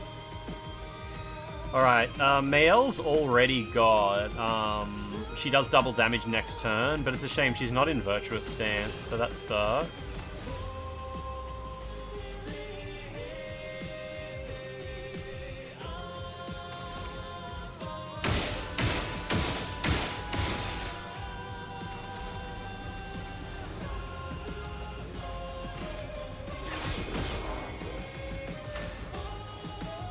Damn, she got 7 AP. Shit, alright.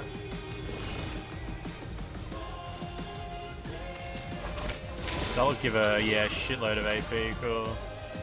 Well, I can do a stanceless Stendhal. I'm not sure how useful that is.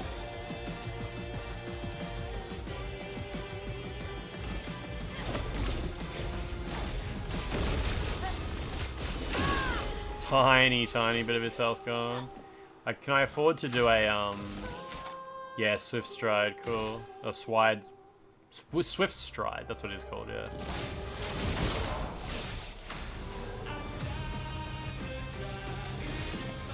Damn it, I need one more AP. I can get it. I can get one more AP.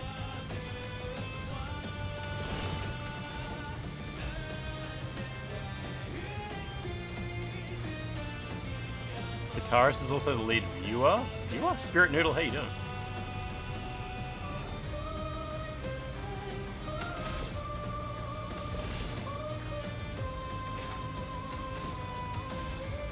Let's just do this.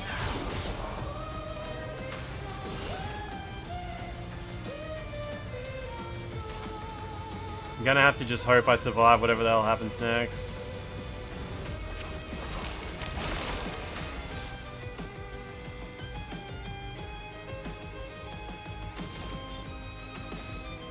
Another noodle? Canoodling. Do I consider Cat's Eye or XG as K-pop? Isn't XG only Japanese? I thought XG were Japanese. Cat's Eye, yeah, sure.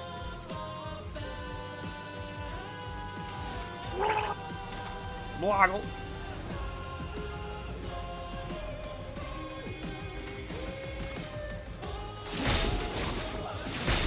Alright, he's gonna kill me now.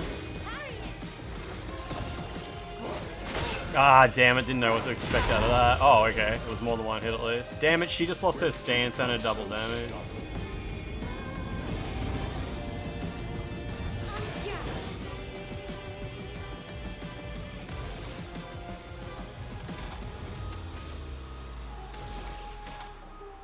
How much AP do I get for starting a new turn? Probably not enough to do that and Stendhal.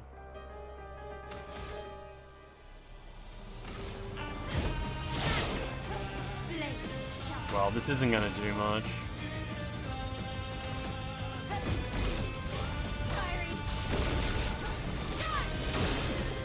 About as much as it could possibly have done, I guess.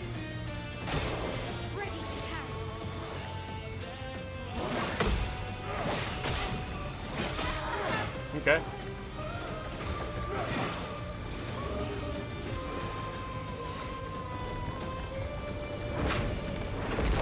Why another turn?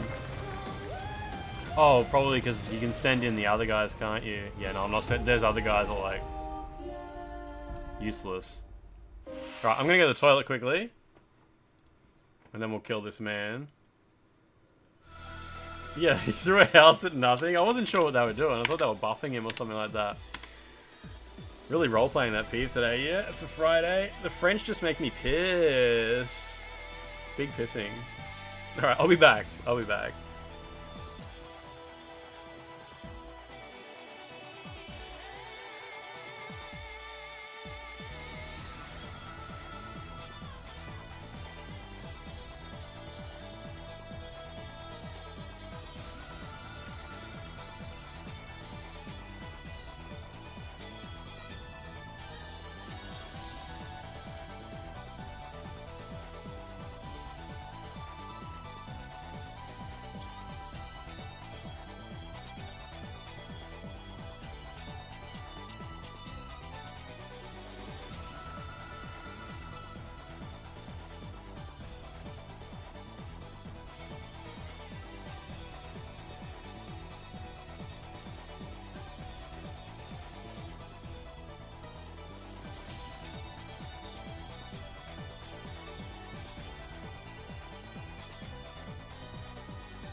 メインシステム戦闘モードを起動します。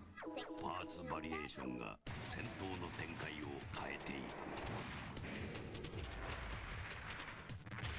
アーマードコアプレイステーション。Come on. Get ready. Fight.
Parasite Eve 2.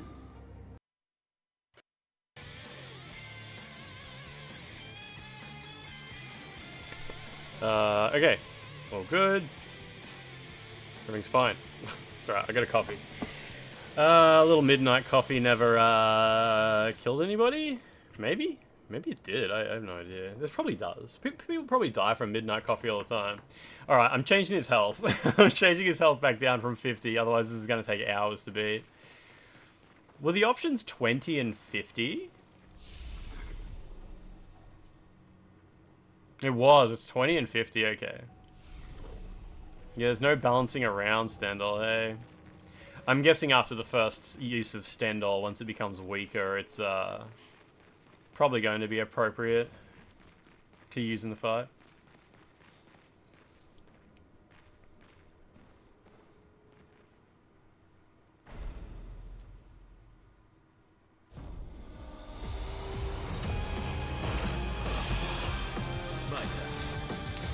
Alright, what terrible things is he gonna have to do in phase 2?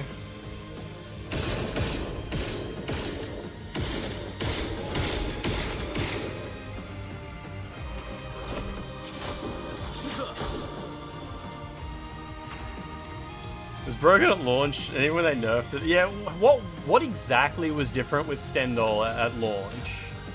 Like, was it just bigger damage, or did it have like a weird multiplier or something? Like, what did they change?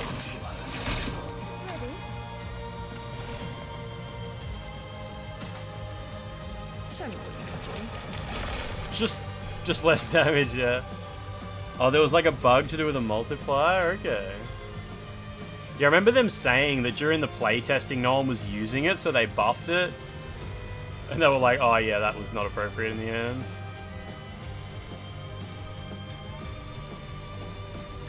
If you skip a turn, do you recover AP?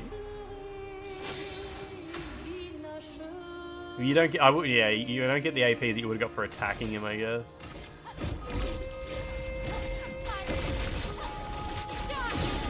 Yeah, okay. It only did half his health that time anyway. The first time it must have just critted. You barely used it. Yeah, it's the one. Yeah. I assume it's the one you're thinking of.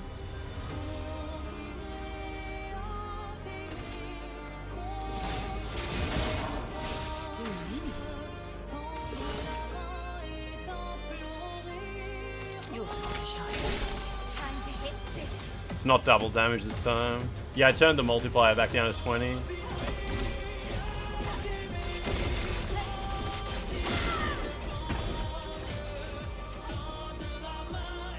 I don't think I can break him at all. Nah. Let's call the path.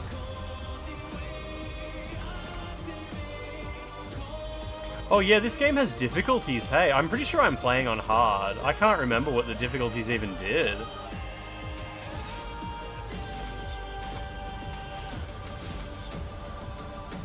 I need 5 to break him. Oh, there we go. Oh, I broke him on attack. Oh, okay.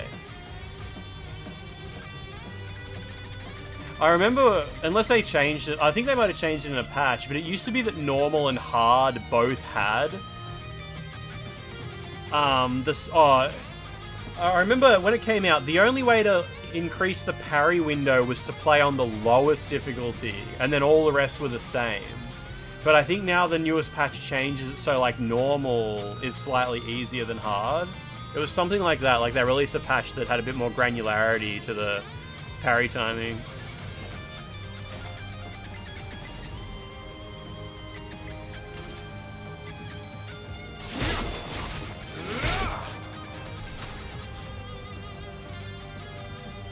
Normal and expert are the same parry window. Yeah, I think it might have changed.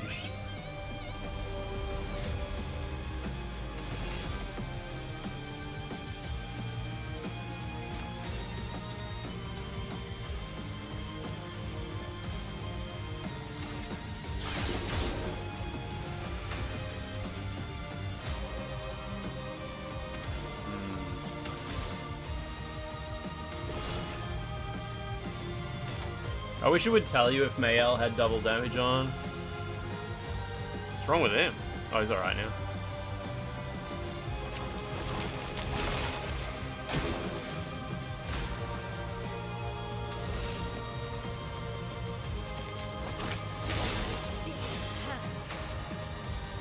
Yeah, but I should have used an AP item before switching over. Diablo 4 style Lumina and Pictos filtering is needed, yeah. So you have to scroll through a billion of them.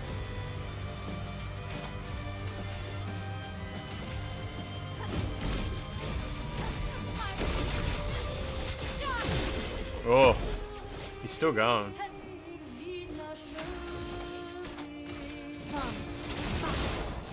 Let's call the path. You beat this back in May. Yeah, that's cool. It's been ages.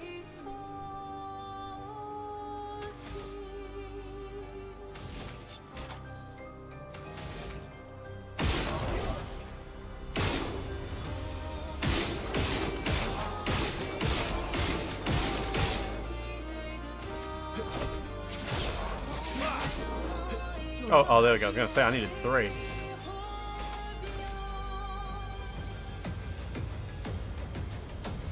Actually, can I just mark him? What? I just wanted to mark the guy.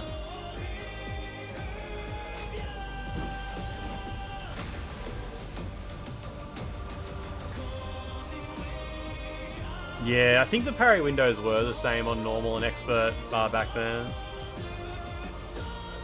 The parry windows have just always been quite difficult, really. Show me what you can do.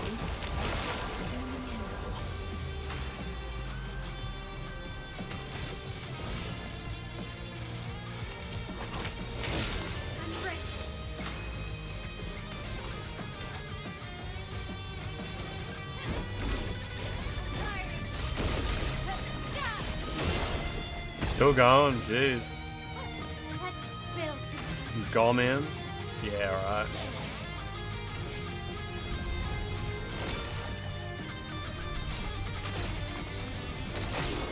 Didn't even kill him.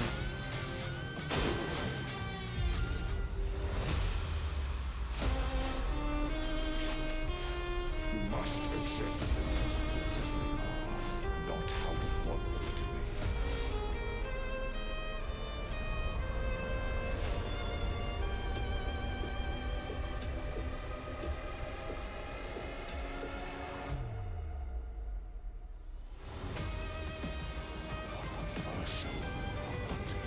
Truly.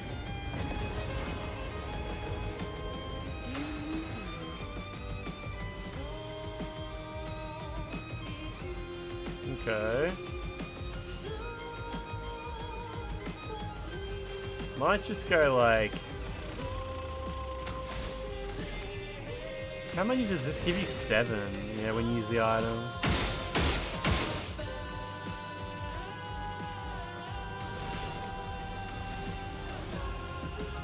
And then she should go to 9 at the end of her turn. Yeah.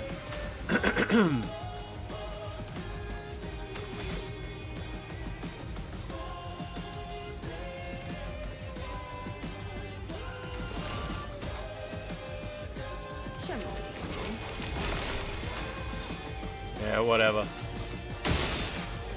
Oh, I got both of them.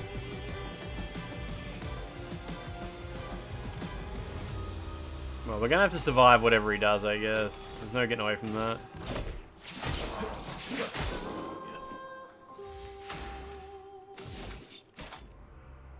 And if I die, I can just hope for a critical hit next time on the opening move.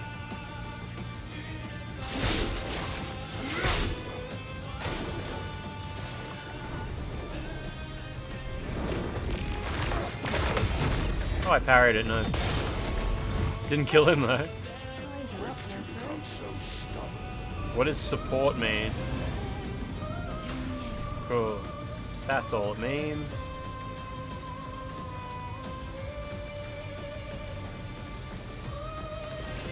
Is there anything useful she can do?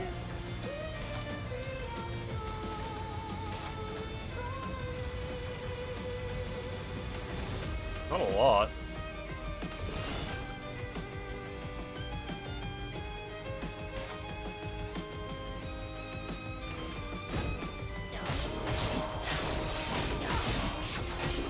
Whack him a bunch, I guess. You never used her. Yeah, I just used her to buff the other lady. I used her to buff the other lady. Yeah, this is my first time on the last boss, yeah.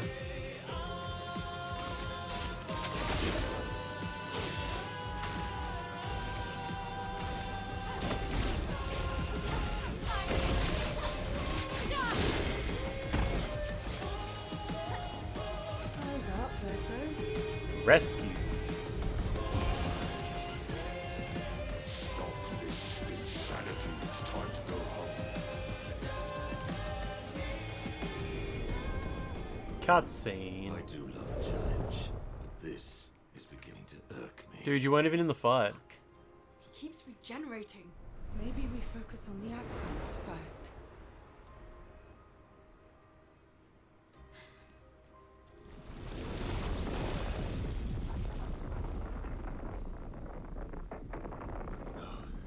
She can't.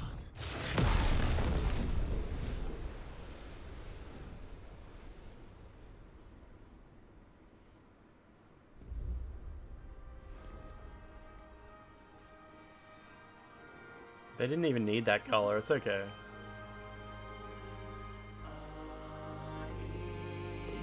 You're going to kill yourself.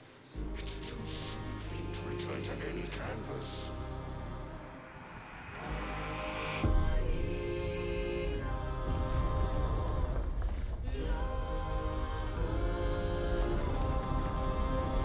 She's so big.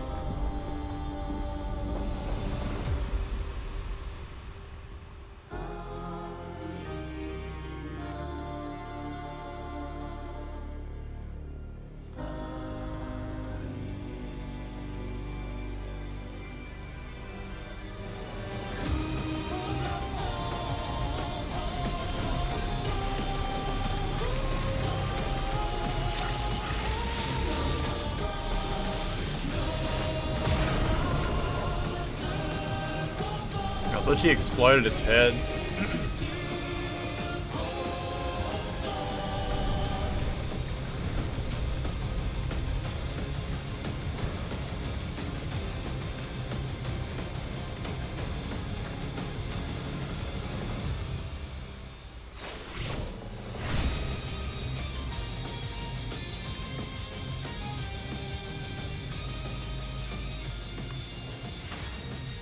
Oh yeah, stanceless, huh?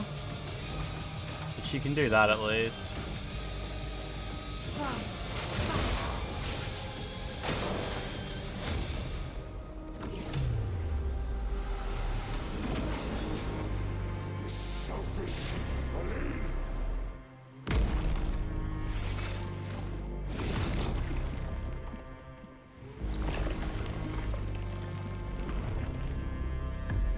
Just draws a picture.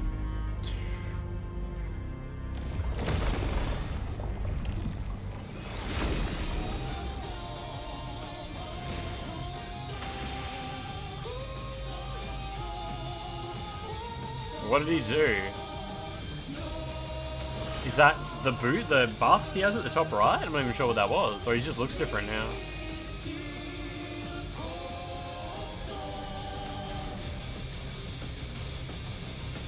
It's just the buffs, was it? Yeah, okay.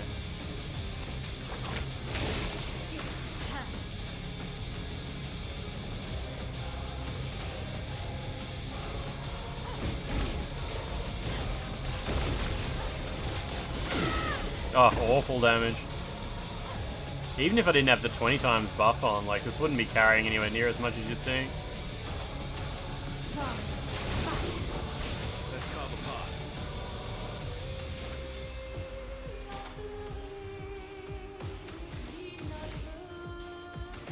Surely he's got something in here that's decent. Extreme light damage.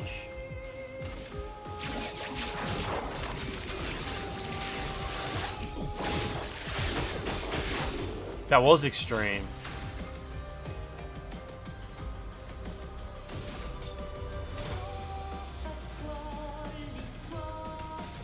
Give me an AP.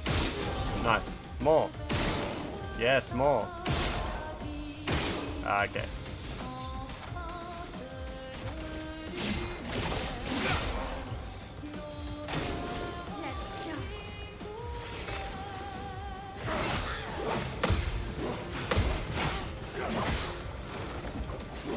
Okay.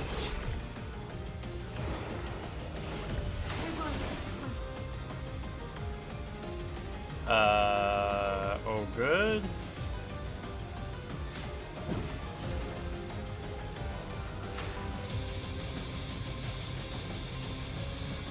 So she gets another turn before he does, so that's all good. Although Mael is stanceless, unfortunately.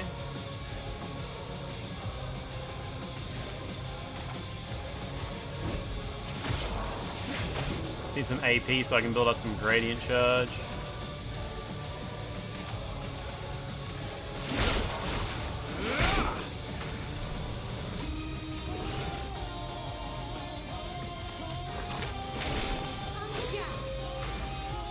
My gradient thing is ready. So I can do Stendhal and then gradient attack, right? But the thing is, if I've got double damage this turn. So I should probably use the double damage on the gradient attack, eh? Get out of this campus.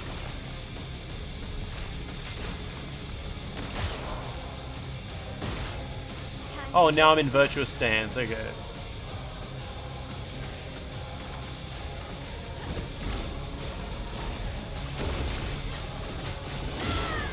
Damn it, just not enough damage at all.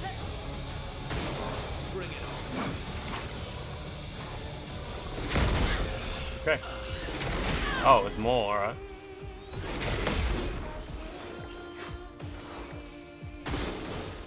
Oh, he gets another go. Ah, I hate it when they make noises that aren't related to their attacks.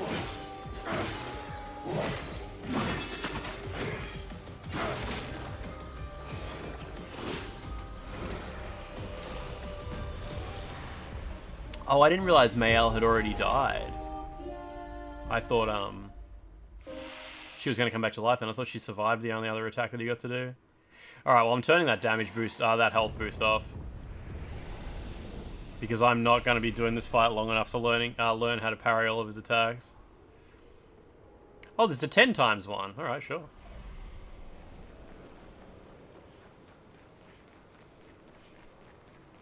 I'm definitely satisfied that I have seen this man's attacks now.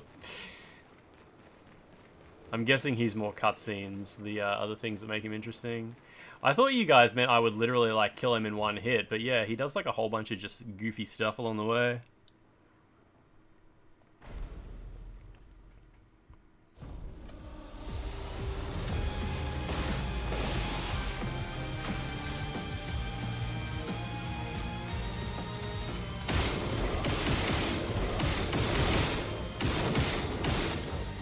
Okay, mark.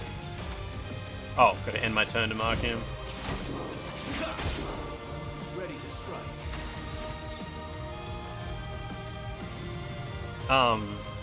Without the cap, you'd probably one-hit him with regular attacks. No, I mean, like, look at my damage. I do, like, a tiny bit of damage to him. I'm not doing, like, a tenth of his health with each attack at all.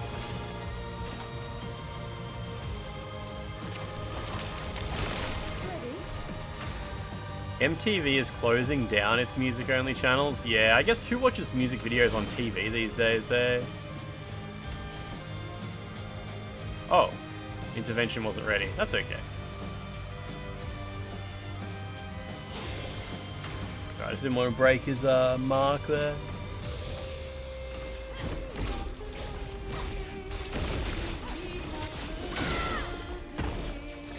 Is that it? Looks... No, it's not. It didn't even... Holy shit, okay. I guess I can get back into my stance. Build up some AP. Nah, you must have to wait for his turn to come around. Okay. Oh. Oh, okay. That was weird. I'm not sure what actually was going on there. He eventually just got a chance to end his phase. Maybe he did have health left. I do love a challenge. Alright. This is beginning to irk me. Fuck. Alright, mom arrival. Oh, he's still stunned. Okay, okay.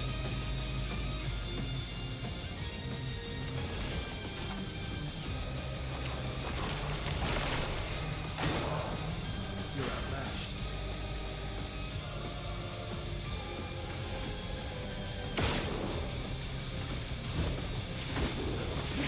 Alright, man mark. You're outmatched.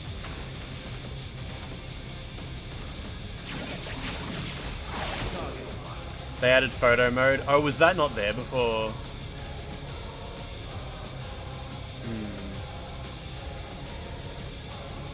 I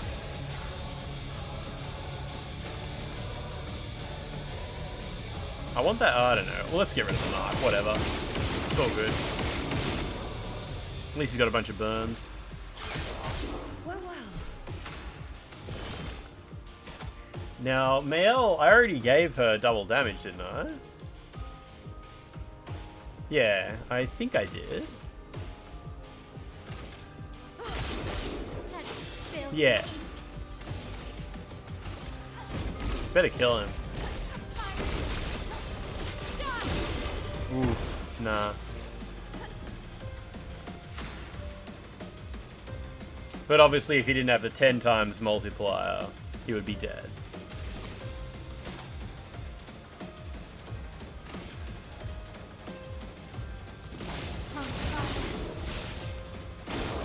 Oh well.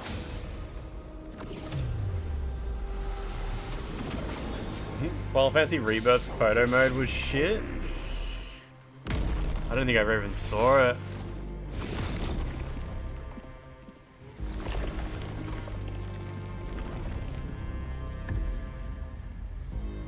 That is such a strange attack.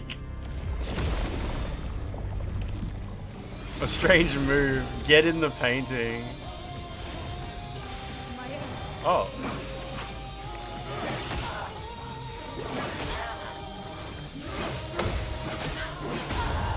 Oh, okay, I could have sworn he made noises on different cues last time, but I guess not.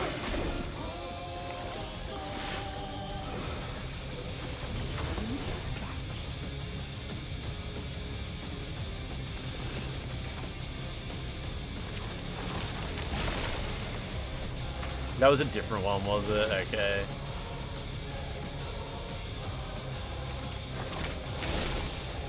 Stanceless.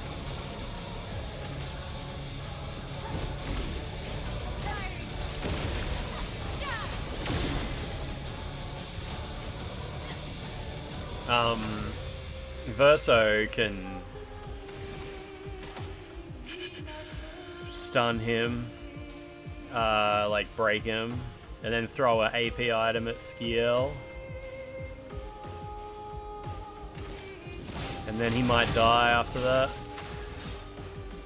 So if I just break him... No, let's use the item first. Okay. Oh shit, he breaks him with his gun. I didn't expect that. Oh well, whatever, it doesn't matter.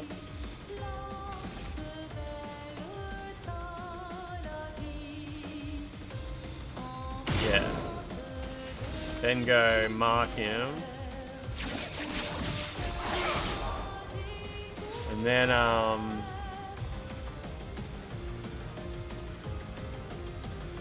will give Skiel an item. I might not need to, but I will anyway.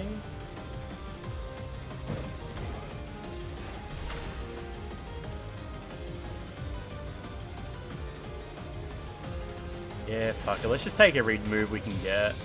Show me what you can do.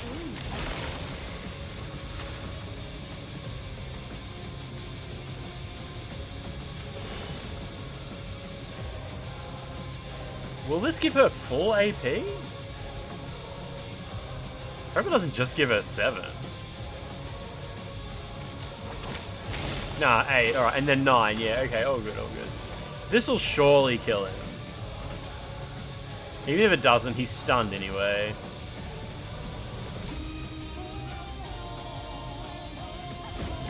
I'm just not stanced. Oh, I should have done my gradient attack. That doesn't matter, doesn't matter. I've still got my gradient attack. Well, I shouldn't use gradient attack now, right? I'm guessing he's going to do a phase change. Instead, I should get into stance.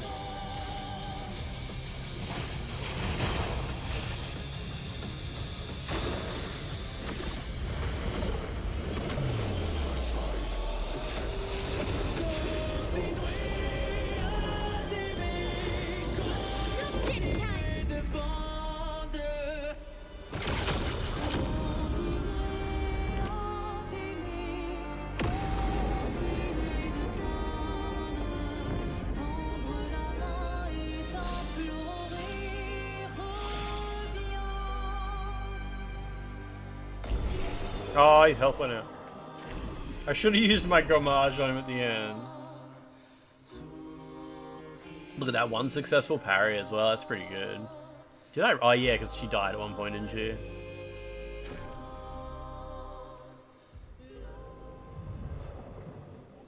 She put a stop to that healing that he was doing.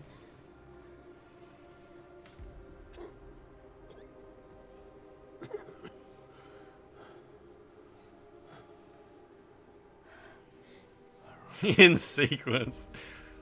Your mother was the one who saved me when I lost myself in a canvas.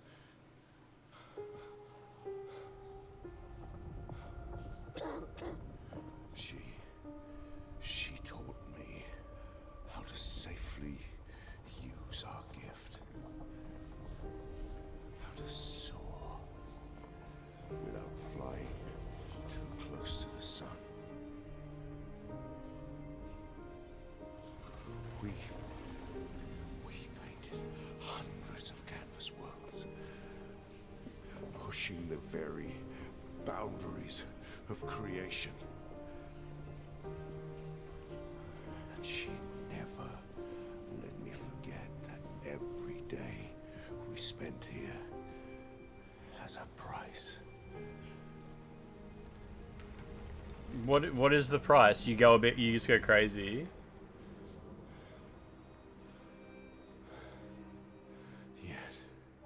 Yet. Semen retention. It drains your soul? What is that? How does that manifest? If she's doing this, then... I trust. He's about to...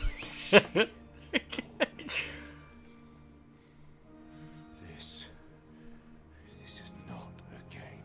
You think you know what's at stake, but you don't. I know precisely what's at stake. You want control. You want to feel like you're doing something. You couldn't save us, so you want to save us. Except you're not. Destroying the canvas won't help us move on. It'll just deny us the one place that helped us feel again. 67 years. 67 years I spent trapped within the monolith.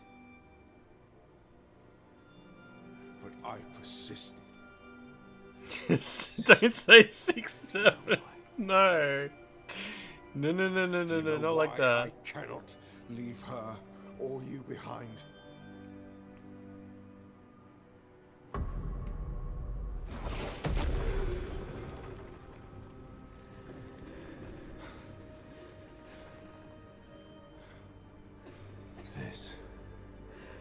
This is what I see every day. Is your paint disease or something? I cannot spend another day with living corpses. Since the fire, our family has She's just crawled addicted to the video game painting. The from VR the painting. canvas. Clair, fighting a solitary war. You, a living ghost. Verso's death broke us. Wanted to be fixed. I needed to be fixed. I cannot lose you too. You see, that's how I feel about them. She just got bad carpal tunnel for too much Minecrafting. I can't lose them either.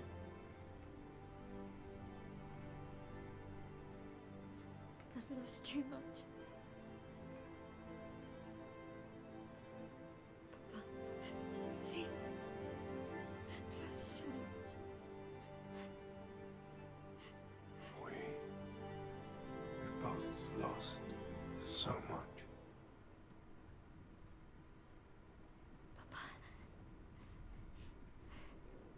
I don't want to lose you either. I'm not leaving you forever. Just a little longer.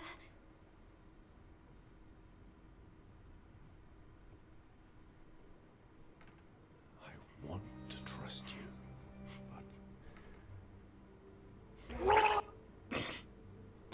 What does she mean? Just so can I just stay in the painting a little bit longer? Like, what do you mean by that? Like another fucking 40 years or another 10 minutes to say bye? Talk to me. Talk me through this. What is your plan? What? Just one more round, one more obby, just one more obby. Just one more obby in this Roblox server before I have to lose all my virtual friends.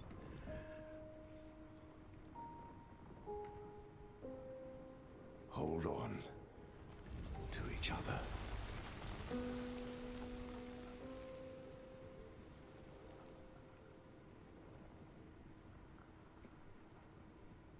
What the hell was that? Did he just leave the painting or did he just fall apart? I hope he just left. Like he just logged out.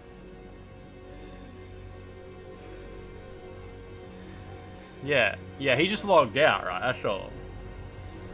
I'm sorry.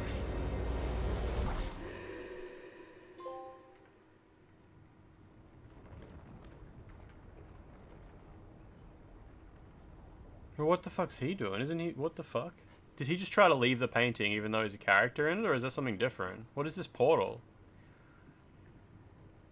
Was he like, let's see what happens if we try to go out?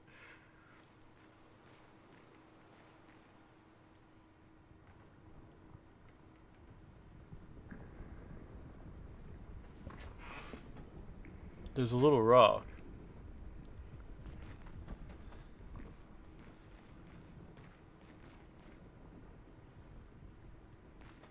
Didn't you read the law? What the fuck is this portal? I thought this portal was out to the real world because when he opened it up, he could see his missus out there having a friggin' paint moment.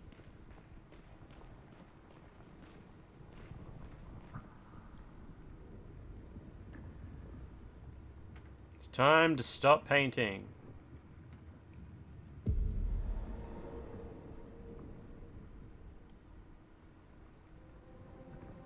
Sarah, how you doing?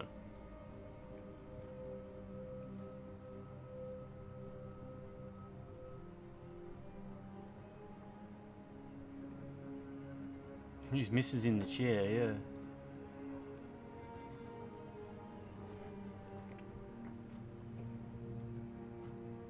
You've been lurking for years, that's the first message, holy shit. Beautiful life.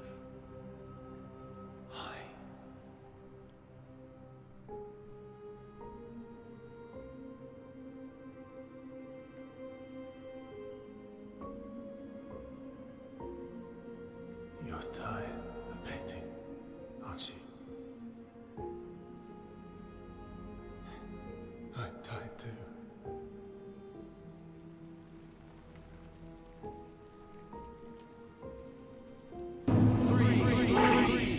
Benjamin, stop. Is that meant to be like a version of Verso that he drew of himself? Or a part of Verso, I guess. You shouldn't be able to be here. I'm not scared. Why did you run in? It's dangerous for you here. He's just in the back room. As they are. Not how you want them to be. What? He's in the debug room. To your father. No. You saw it too. But he wanted to believe. You're going to die here. Why don't you just leave? You can always come back. The moment I leave, Papa will erase this canvas. This is not worth your life. Life. My life of loneliness in a shell of a body, with no voice and no future. You're my El. No matter where you are, you don't need this canvas. But everything I want is here. Here I have a chance to live, Verso to live. Up there I merely exist. Humanity. Life keeps forcing cruel choices. Stop quoting Papa.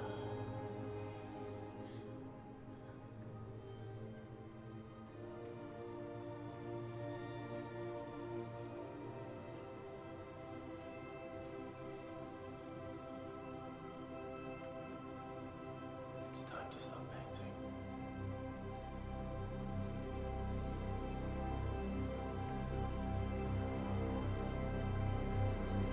Verso!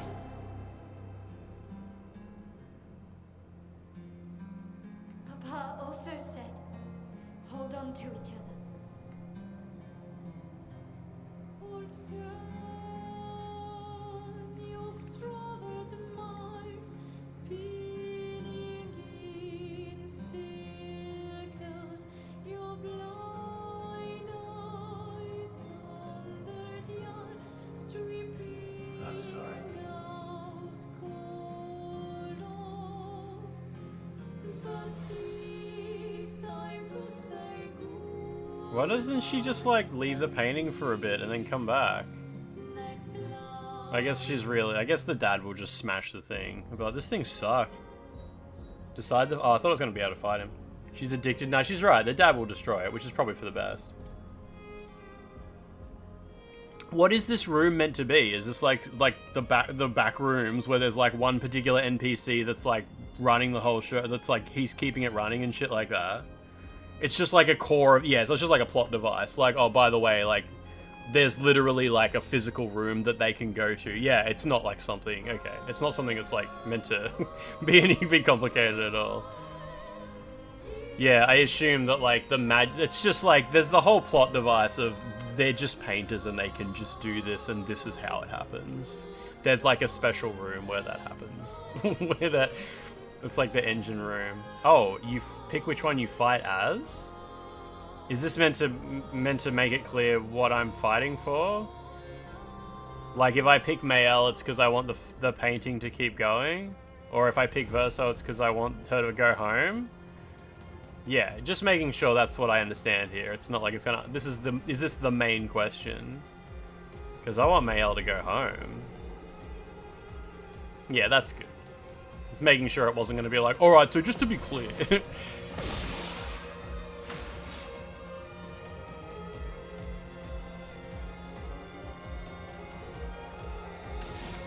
Oh, he's still set up the way I set him up. Yeah, I'm sorry, but I have no sympathy for Mayel's plight at all. I want to stay in the painting where I can keep pretending these people are real and my friends because the real world sucks. My brother died and now life's not worth living anymore.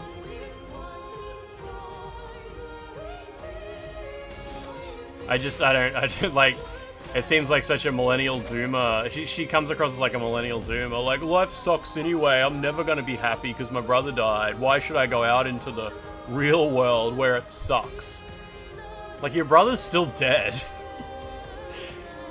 But I like to pretend he's alive. Buddy, go pretend like in the real world. She's 16. Yeah, I know. She's an idiot. Like, she's a child. She has an emotional capacity of a 16-year-old.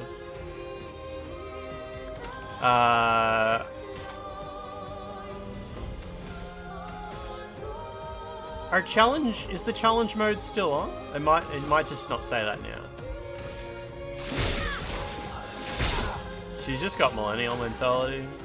16 acting like a 35-year-old. She has 10. Oh, yeah. Hopefully she doesn't look at it. Hopefully she doesn't look at her inventory and see what I gave her. I don't know how to play this guy. At least she's got no health.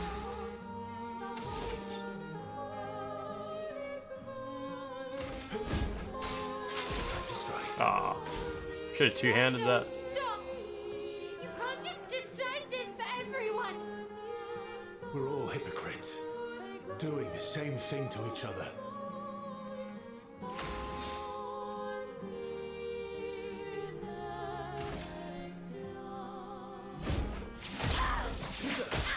Mayel didn't invent them. The game goes out of the way to make the canvases real. I mean, no, it's just not. Like, no matter how realistic it is in your imagination, like, this isn't the real world. You can't just opt out of life because you don't like the hand you were given. Like, there's the sort of experiences that everyone goes through. And it's like, oh, it's too hard, so I shouldn't have to do it. Like, that's just not... You're going to end up being a pathetic, weak loser if you just opt out of reality every time it gives you shit you don't want to deal with. Or you can just retry. I'm going to go play Minecraft because my family member died. And there's a version of him in Minecraft that's just like the real one.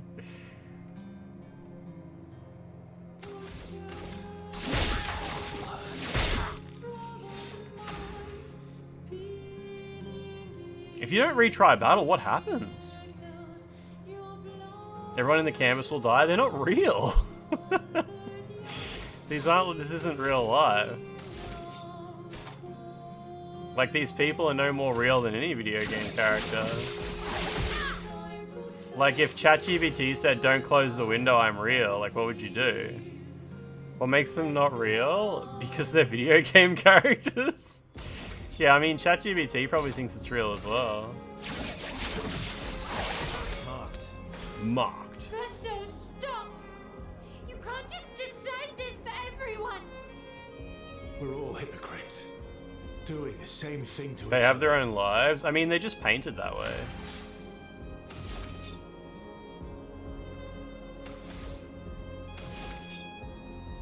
This is the one where you gotta use 2 hands.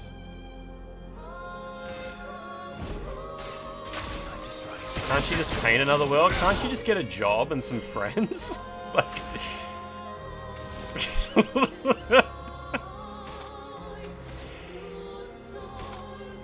Yeah, she's kind of brainwashed a bit, I guess, because she, like, did the whole growing up in the painting thing.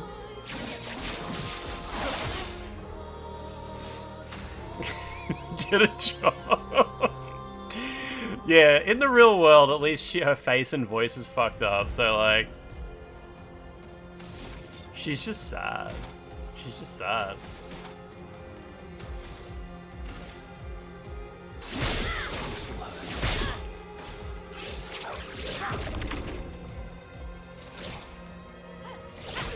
Oh.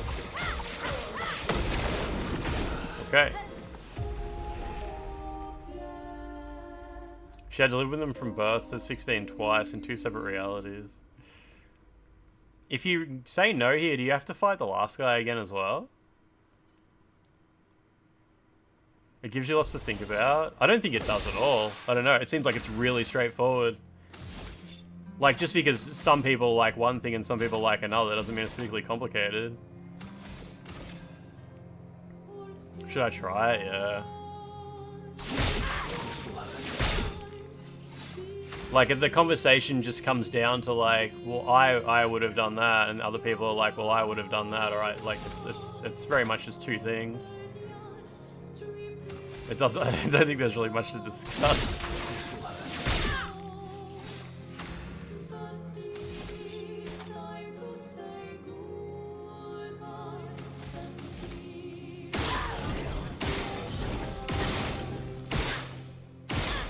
I'm actually doing okay damage.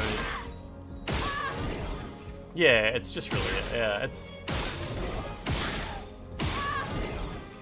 it's more like, oh, I could imagine myself in it, or like I can relate it to a situation that I can imagine myself being in. Verso, stop! You can't just decide this for everyone! We're all hypocrites, doing the same thing to each other.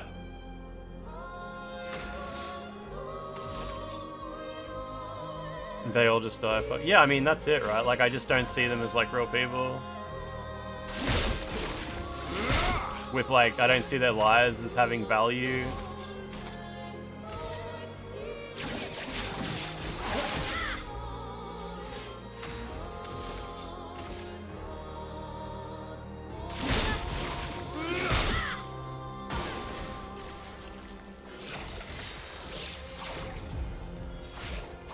I don't know what that is. Not like that. Not like that. Oh, damn it. Alright, that was close. Close. Game goes out of its way to convince you that they're real and does like a narrative rug pull. Oh, I didn't. That's not particularly how I felt about it. Like, it's just all characters, I guess. Oh, it puts you back here, but I'm guessing you can't change the challenge mode? Every time we uninstall a game, yeah, exactly, exactly. I don't think I can turn off the 10 times HP. Oh well, I'll just deal with it.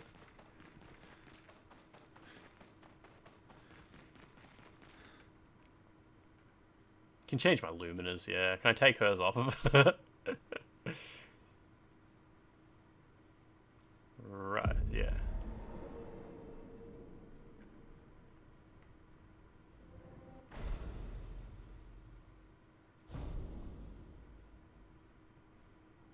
Yeah, exactly.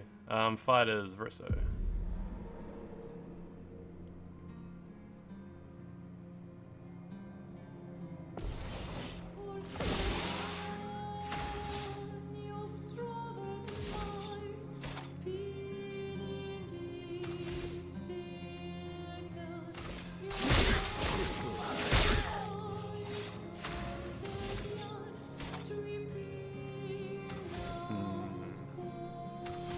What do you reckon the chances are this will give me 1 AP?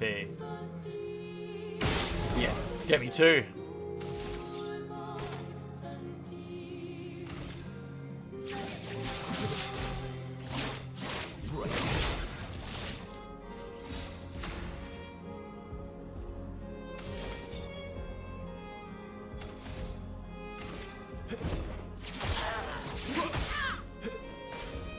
Verso, stop! You can't just decide this for everyone! We're all hypocrites, doing the same thing to each other. What does Verso mean by that? What are we doing to each other? Don't maybe use standoff. I think at this point he's just trying to say empty words to make it sound like he's got good ideas. I mean, he's not going to be able to endear to Mayel that life is worth living outside the canvas, that she's like totally beyond that, surely.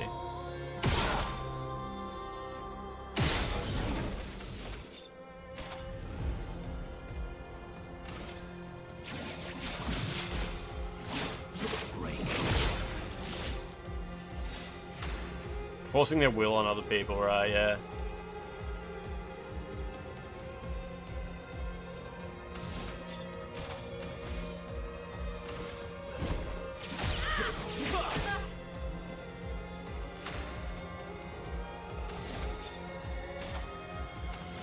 Can I have another AP? No.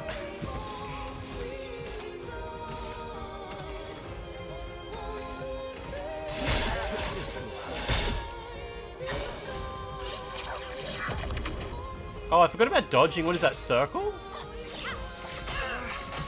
Oh my god. Oh, can I dodge?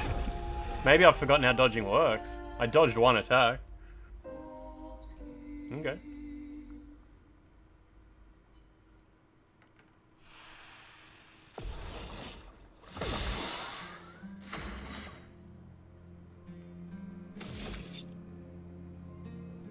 Yeah, I don't know, it looked like he wasn't even doing anything on the second ones.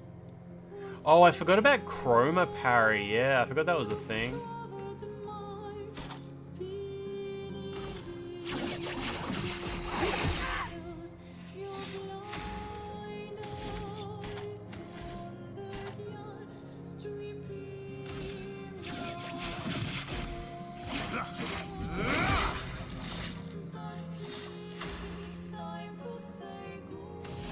There's a picto that helps you gain AP on dodges. I don't want to... I definitely, at this point, don't want to mess around in the menus at all. Verso, stop! You can't just decide this for everyone! We're all hypocrites, doing the same thing to each other. I wonder what, like, Verso's feelings are here, like... I guess he just wants Mayel to not die, not spend too much time in the painting. Like, what is are they kind of trying to make it clear that if she spends too much time in the painting, she just straight up dies? Is that it? He wants to be dead? Is that it? He doesn't have feelings, he's not but yeah, I mean, that's got nothing to do with the question I'm asking, though. Like, what does he want out of this? Does he want to be dead? Is he like, this sucks because I'm not real and I don't want, like, I can't...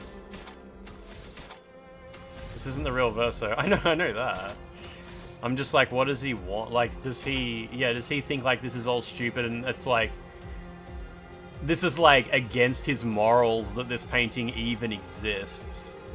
And he's like, this shouldn't be like this. This is all so stupid. You should go live your life and come to terms with the shitty hand you've been dealt. I think that's what it is. Yeah, okay, and it's also if you stay in too long, you die. If it's that simple, if it's just like, if you stay in here too long, you die, that really simplifies a lot of stuff. It's not like, oh, you can't keep living in a fantasy, you need to go live your life. It's, you're going to die. And I don't want you to die. He's sick of being someone he's not. Yeah, I like that. I like the thing about, like, he's sick of this fantasy where it's like, this isn't real, and, like, this is at odds with my, you know, my morals or whatever. But I think the fact that Mayel dies if she stays in here too long sort of, like, oversimplifies things a little bit.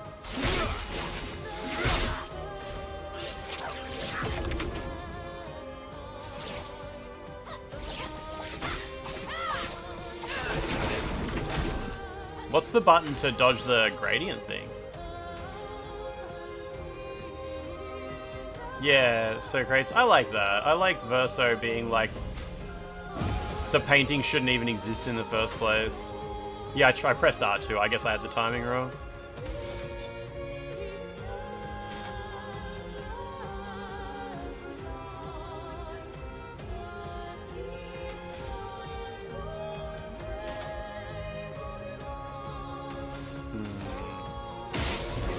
Good.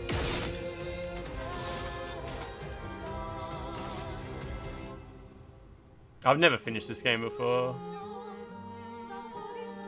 We can only speculate on their emotions and motivations. I just assumed he made it clear, but I wasn't paying attention. What about Lune and Ciela and Monoko? What about Eskie? Ciel was right. Grief blinds us. All you see are walls.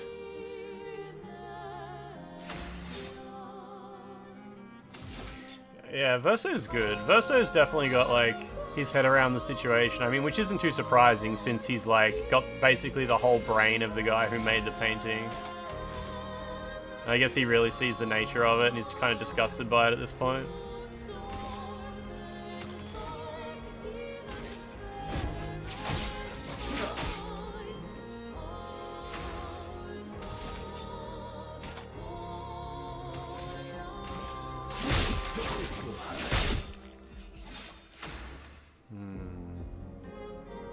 Yellow Dub, how you doing?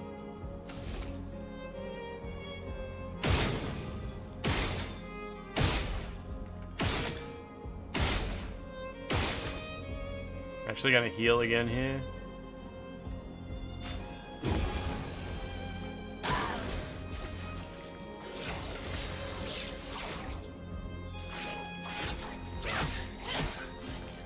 Jesus. Now I see what the enemy had to deal with when I was playing as her. Fucking hell. Seeing your corpse get puppeted as Verso, yeah.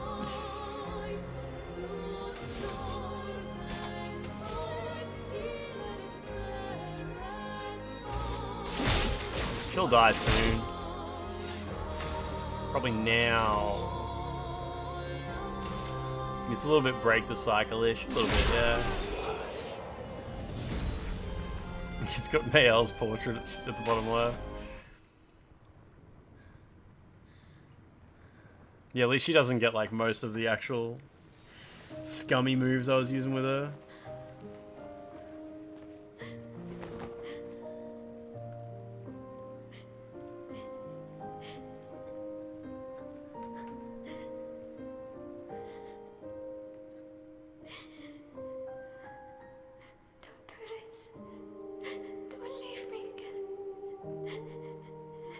It's gonna be okay. It's gonna be okay, huh? You've got this. Watch the Mayel ending on YouTube? No, no, that's not how you do it. You'll never have to suffer a life you don't want. You're okay. You're okay. You're okay. Buddy, she's not the one dying here. I like the framing of that, like she's dying. It's like, dude. You're the one who's leaving. That's what he said in the memory, yeah.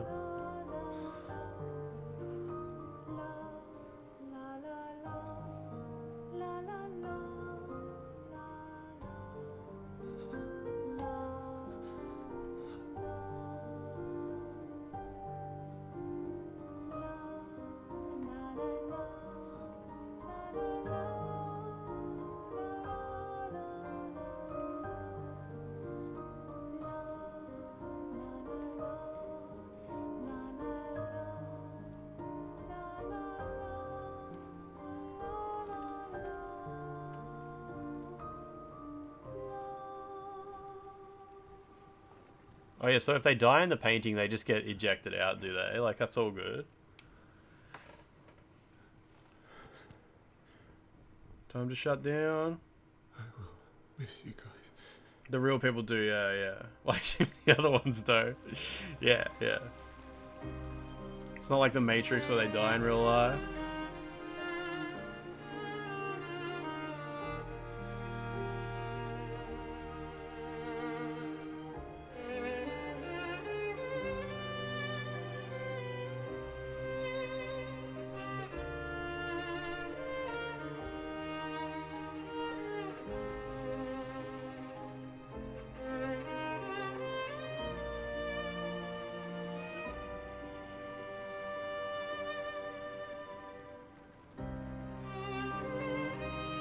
She's so mad, yeah.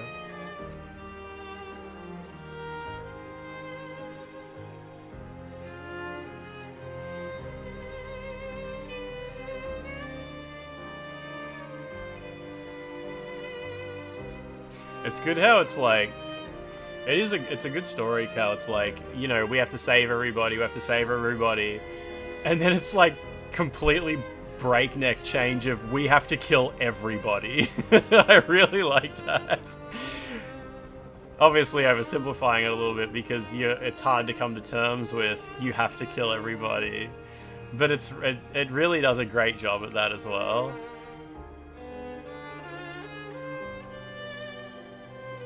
And it's like we have to stop the paintress. The paintress is killing everyone. And it's like, actually, the paintress is stopping everyone from dying, and we have to kill her because we want everyone to die. Really good. That's really good.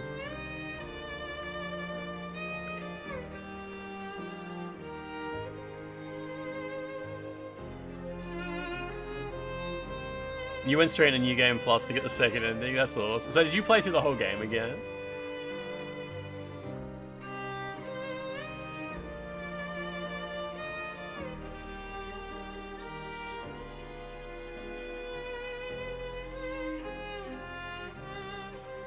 A total new playthrough. Did you did Final Fantasy VIII do something similar where it was like you think Edea or whatever her name is the bad guy, but then it's like, I guess it's a common thing in JRPGs where it's like, no, that's not the bad guy. That's actually someone who was holding the bad guy back.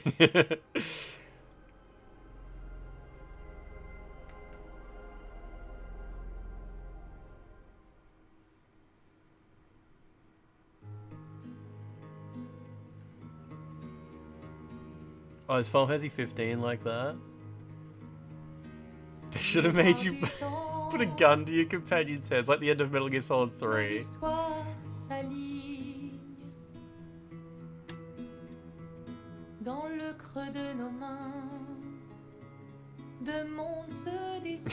You thought Arden was the bad guy, but it was God. I don't think I got that far in 15.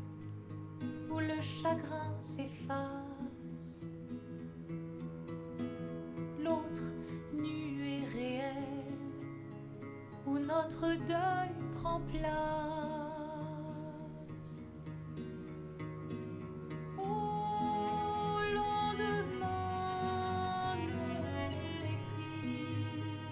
They should make a new painting that's still fun to play in, and she has a voice and stuff, but it's not so like problematic where like your dead brother is there and shit. It's like not so much a coping mechanism for a dead family member, more just fun to play in. Maybe it's okay to play a little bit in it. You should be able to play a little bit in the paintings. But it's about a healthy balance. A healthy balance. That was this painting until Aileen shop showed up and trauma dumped all over it. Yeah. Yeah, right.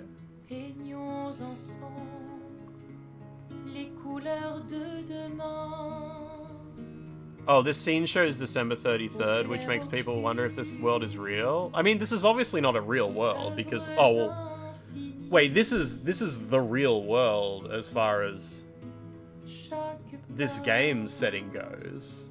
There's some people who think like this is another virtual situation. It's a magical fantasy world where people make paintings that come to life and shit. There's probably 33 days in December isn't such a stretch.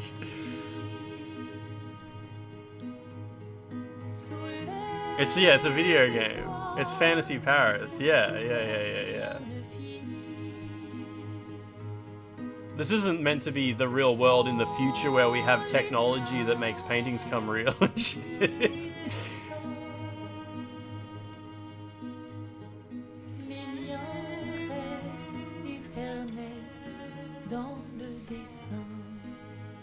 Yeah, it says it's Paris. Yeah, no, I get you. Yeah, I don't think it's meant to be like the real world. I think it's meant to be a funny Paris.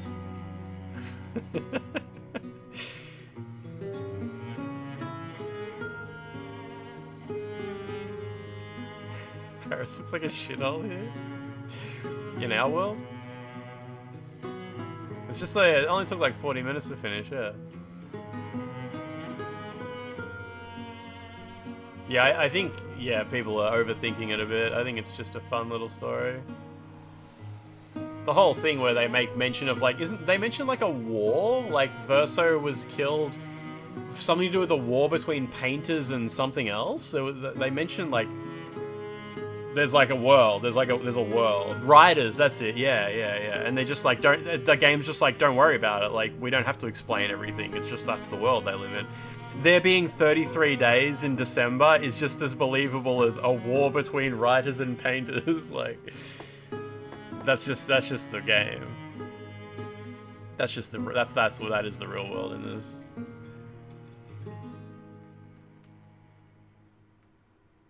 Yeah, I think it's best to not be explained.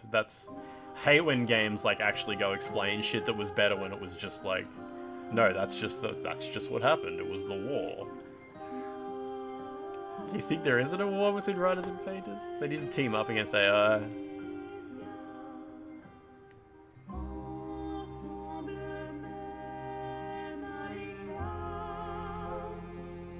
God, this AI generated art looks so good.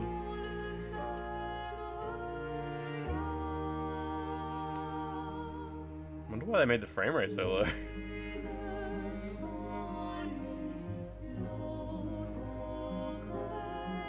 Does the game just put you back at the start of Lumiere or something now?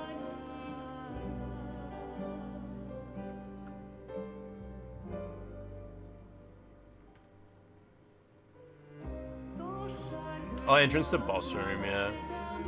And you can obviously use the flag to warp out.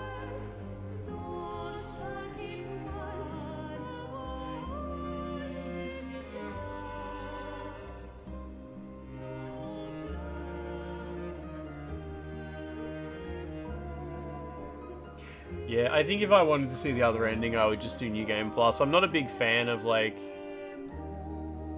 reload save, see other ending.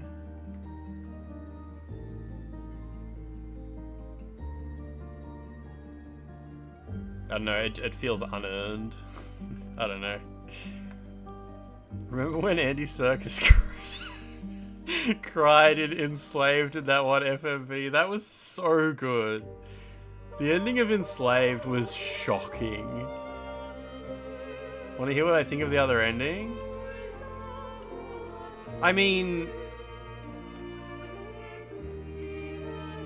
I feel like the ending, like what happened after the final fight was like,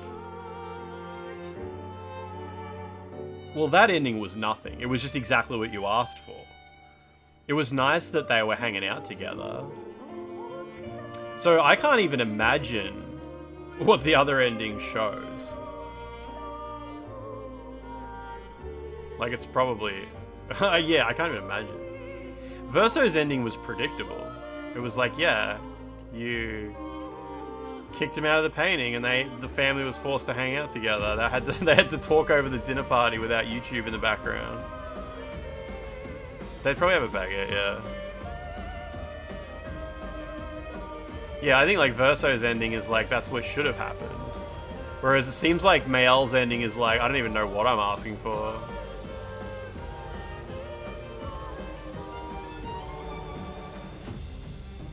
Corny Bird, that's an awesome name.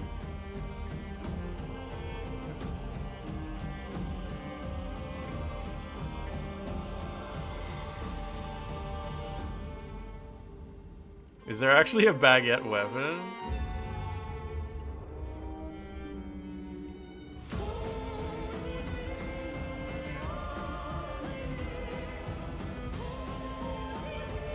Andy Serkis.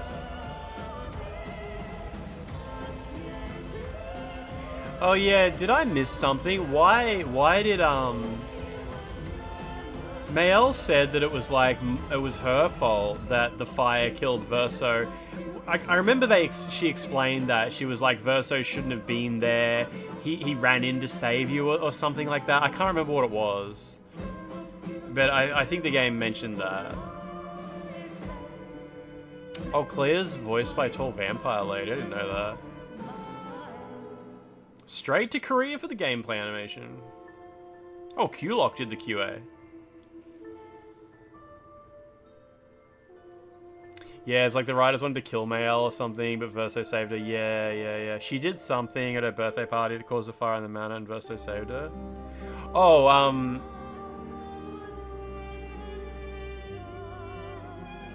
she was tricked by them and now painted Verso's once going to sacrifice them. Yeah, they specifically say that Verso was killed in a fire caused by the war between the writers and painters.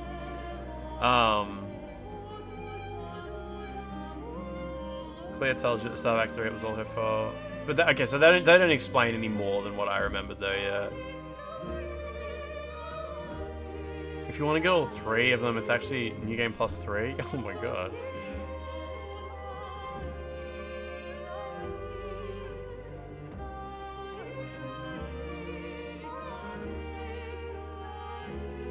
Verso ran in to get Mael, so it was basically how I remembered it, yeah. Or how I assumed, I guess. Can't remember if it was memory or guessing.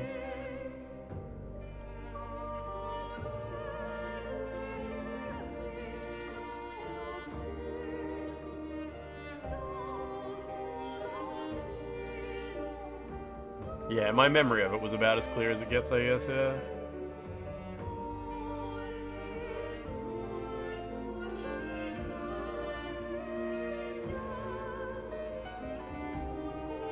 Oh, he's French.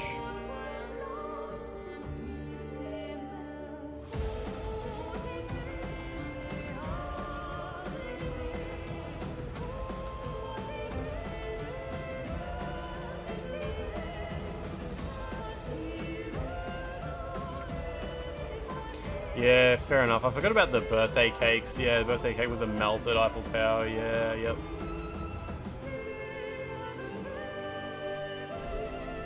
Alright.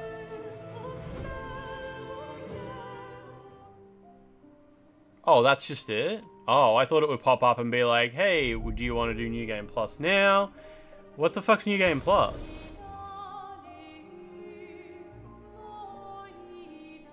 How do you do New Game Plus?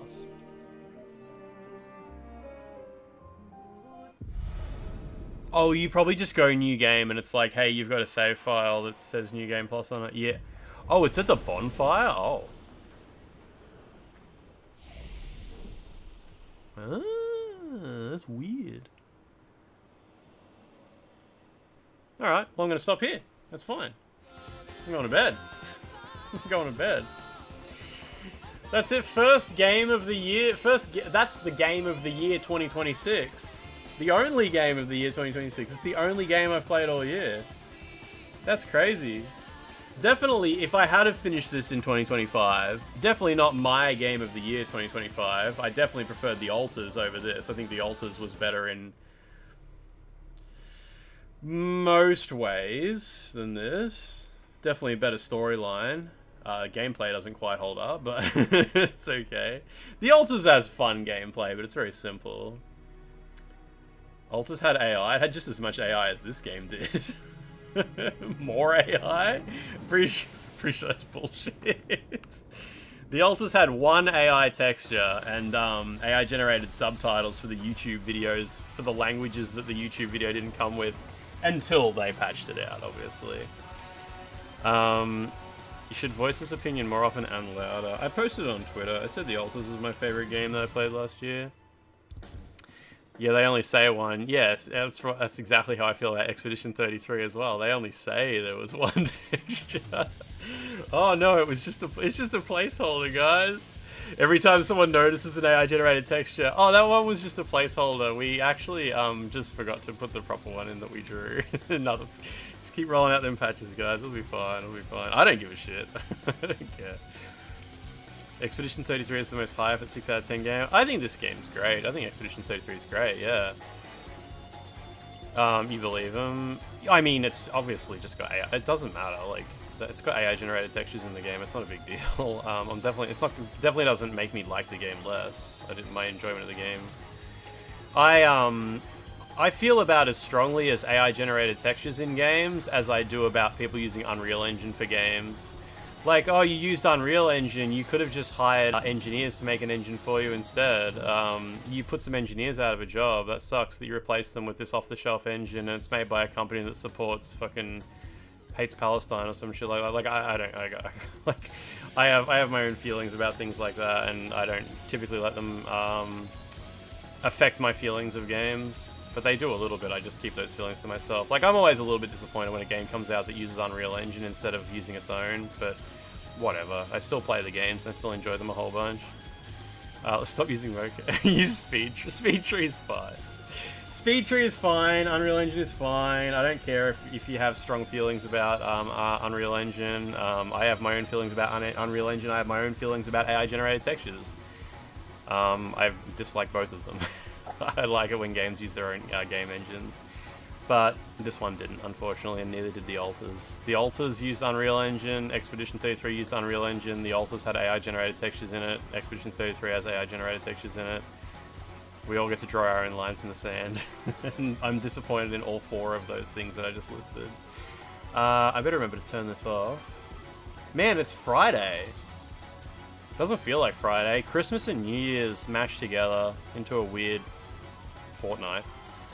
It's been a weird fortnight. Weird fortnight if it's been way too fucking hot. Let me reset my little thing here. Yeah, many of the best games I've ever played in my life run on Unreal Engine and have AI generated textures in them. And I wish they didn't. I wish that they didn't have those things in them. I wish they had found talented people and paid them to create by hand those aspects of the games instead. That would have been awesome if they did that instead. It would have been so much better. But they didn't. And that sucks. That's a real shame. That's a real shame. I'm gonna see if we can raid somebody. You like 11-bit studios? Have you played Frostpunk? I've never played Frostpunk before, but everyone says it's super addictive and really fun. Although that's just the first one. No one really says nice things about Frostpunk 2. I feel like no one talks about Frostpunk 2 at all, actually. There's a lot of people streaming. That's so weird. It's also not a 2025 game, yeah. Yeah, this War of Mine was made by 11-bit. That's right, this War of Mine and Frostpunk both run on like a proprietary engine as well. But then Frostpunk 2, I think, switched to Unreal Engine. Let's raid Liv. She's playing Fallout New Vegas. You guys love... Everybody loves Fallout New Vegas. Happy...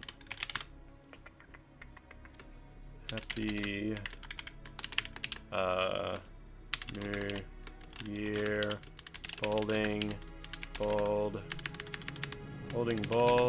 for you 2026. Finally a real video game, right?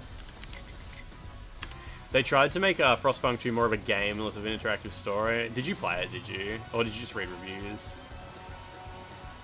There we go. There we go. We're all gonna be trans? Is this a Fallout New Vegas thing? Or a 2026 thing? Anyway, I'm gonna go to bed. We finished Expedition 33, that's fine. That's done. That's one video game finished in 2026 now. So I can add that to my list. Or I can start a new list. He's going to bed. New Vegas makes you trans. Oh, I didn't know that. That's cool. Alright, all good. Anyway, I will talk to you over the weekend. Goodbye.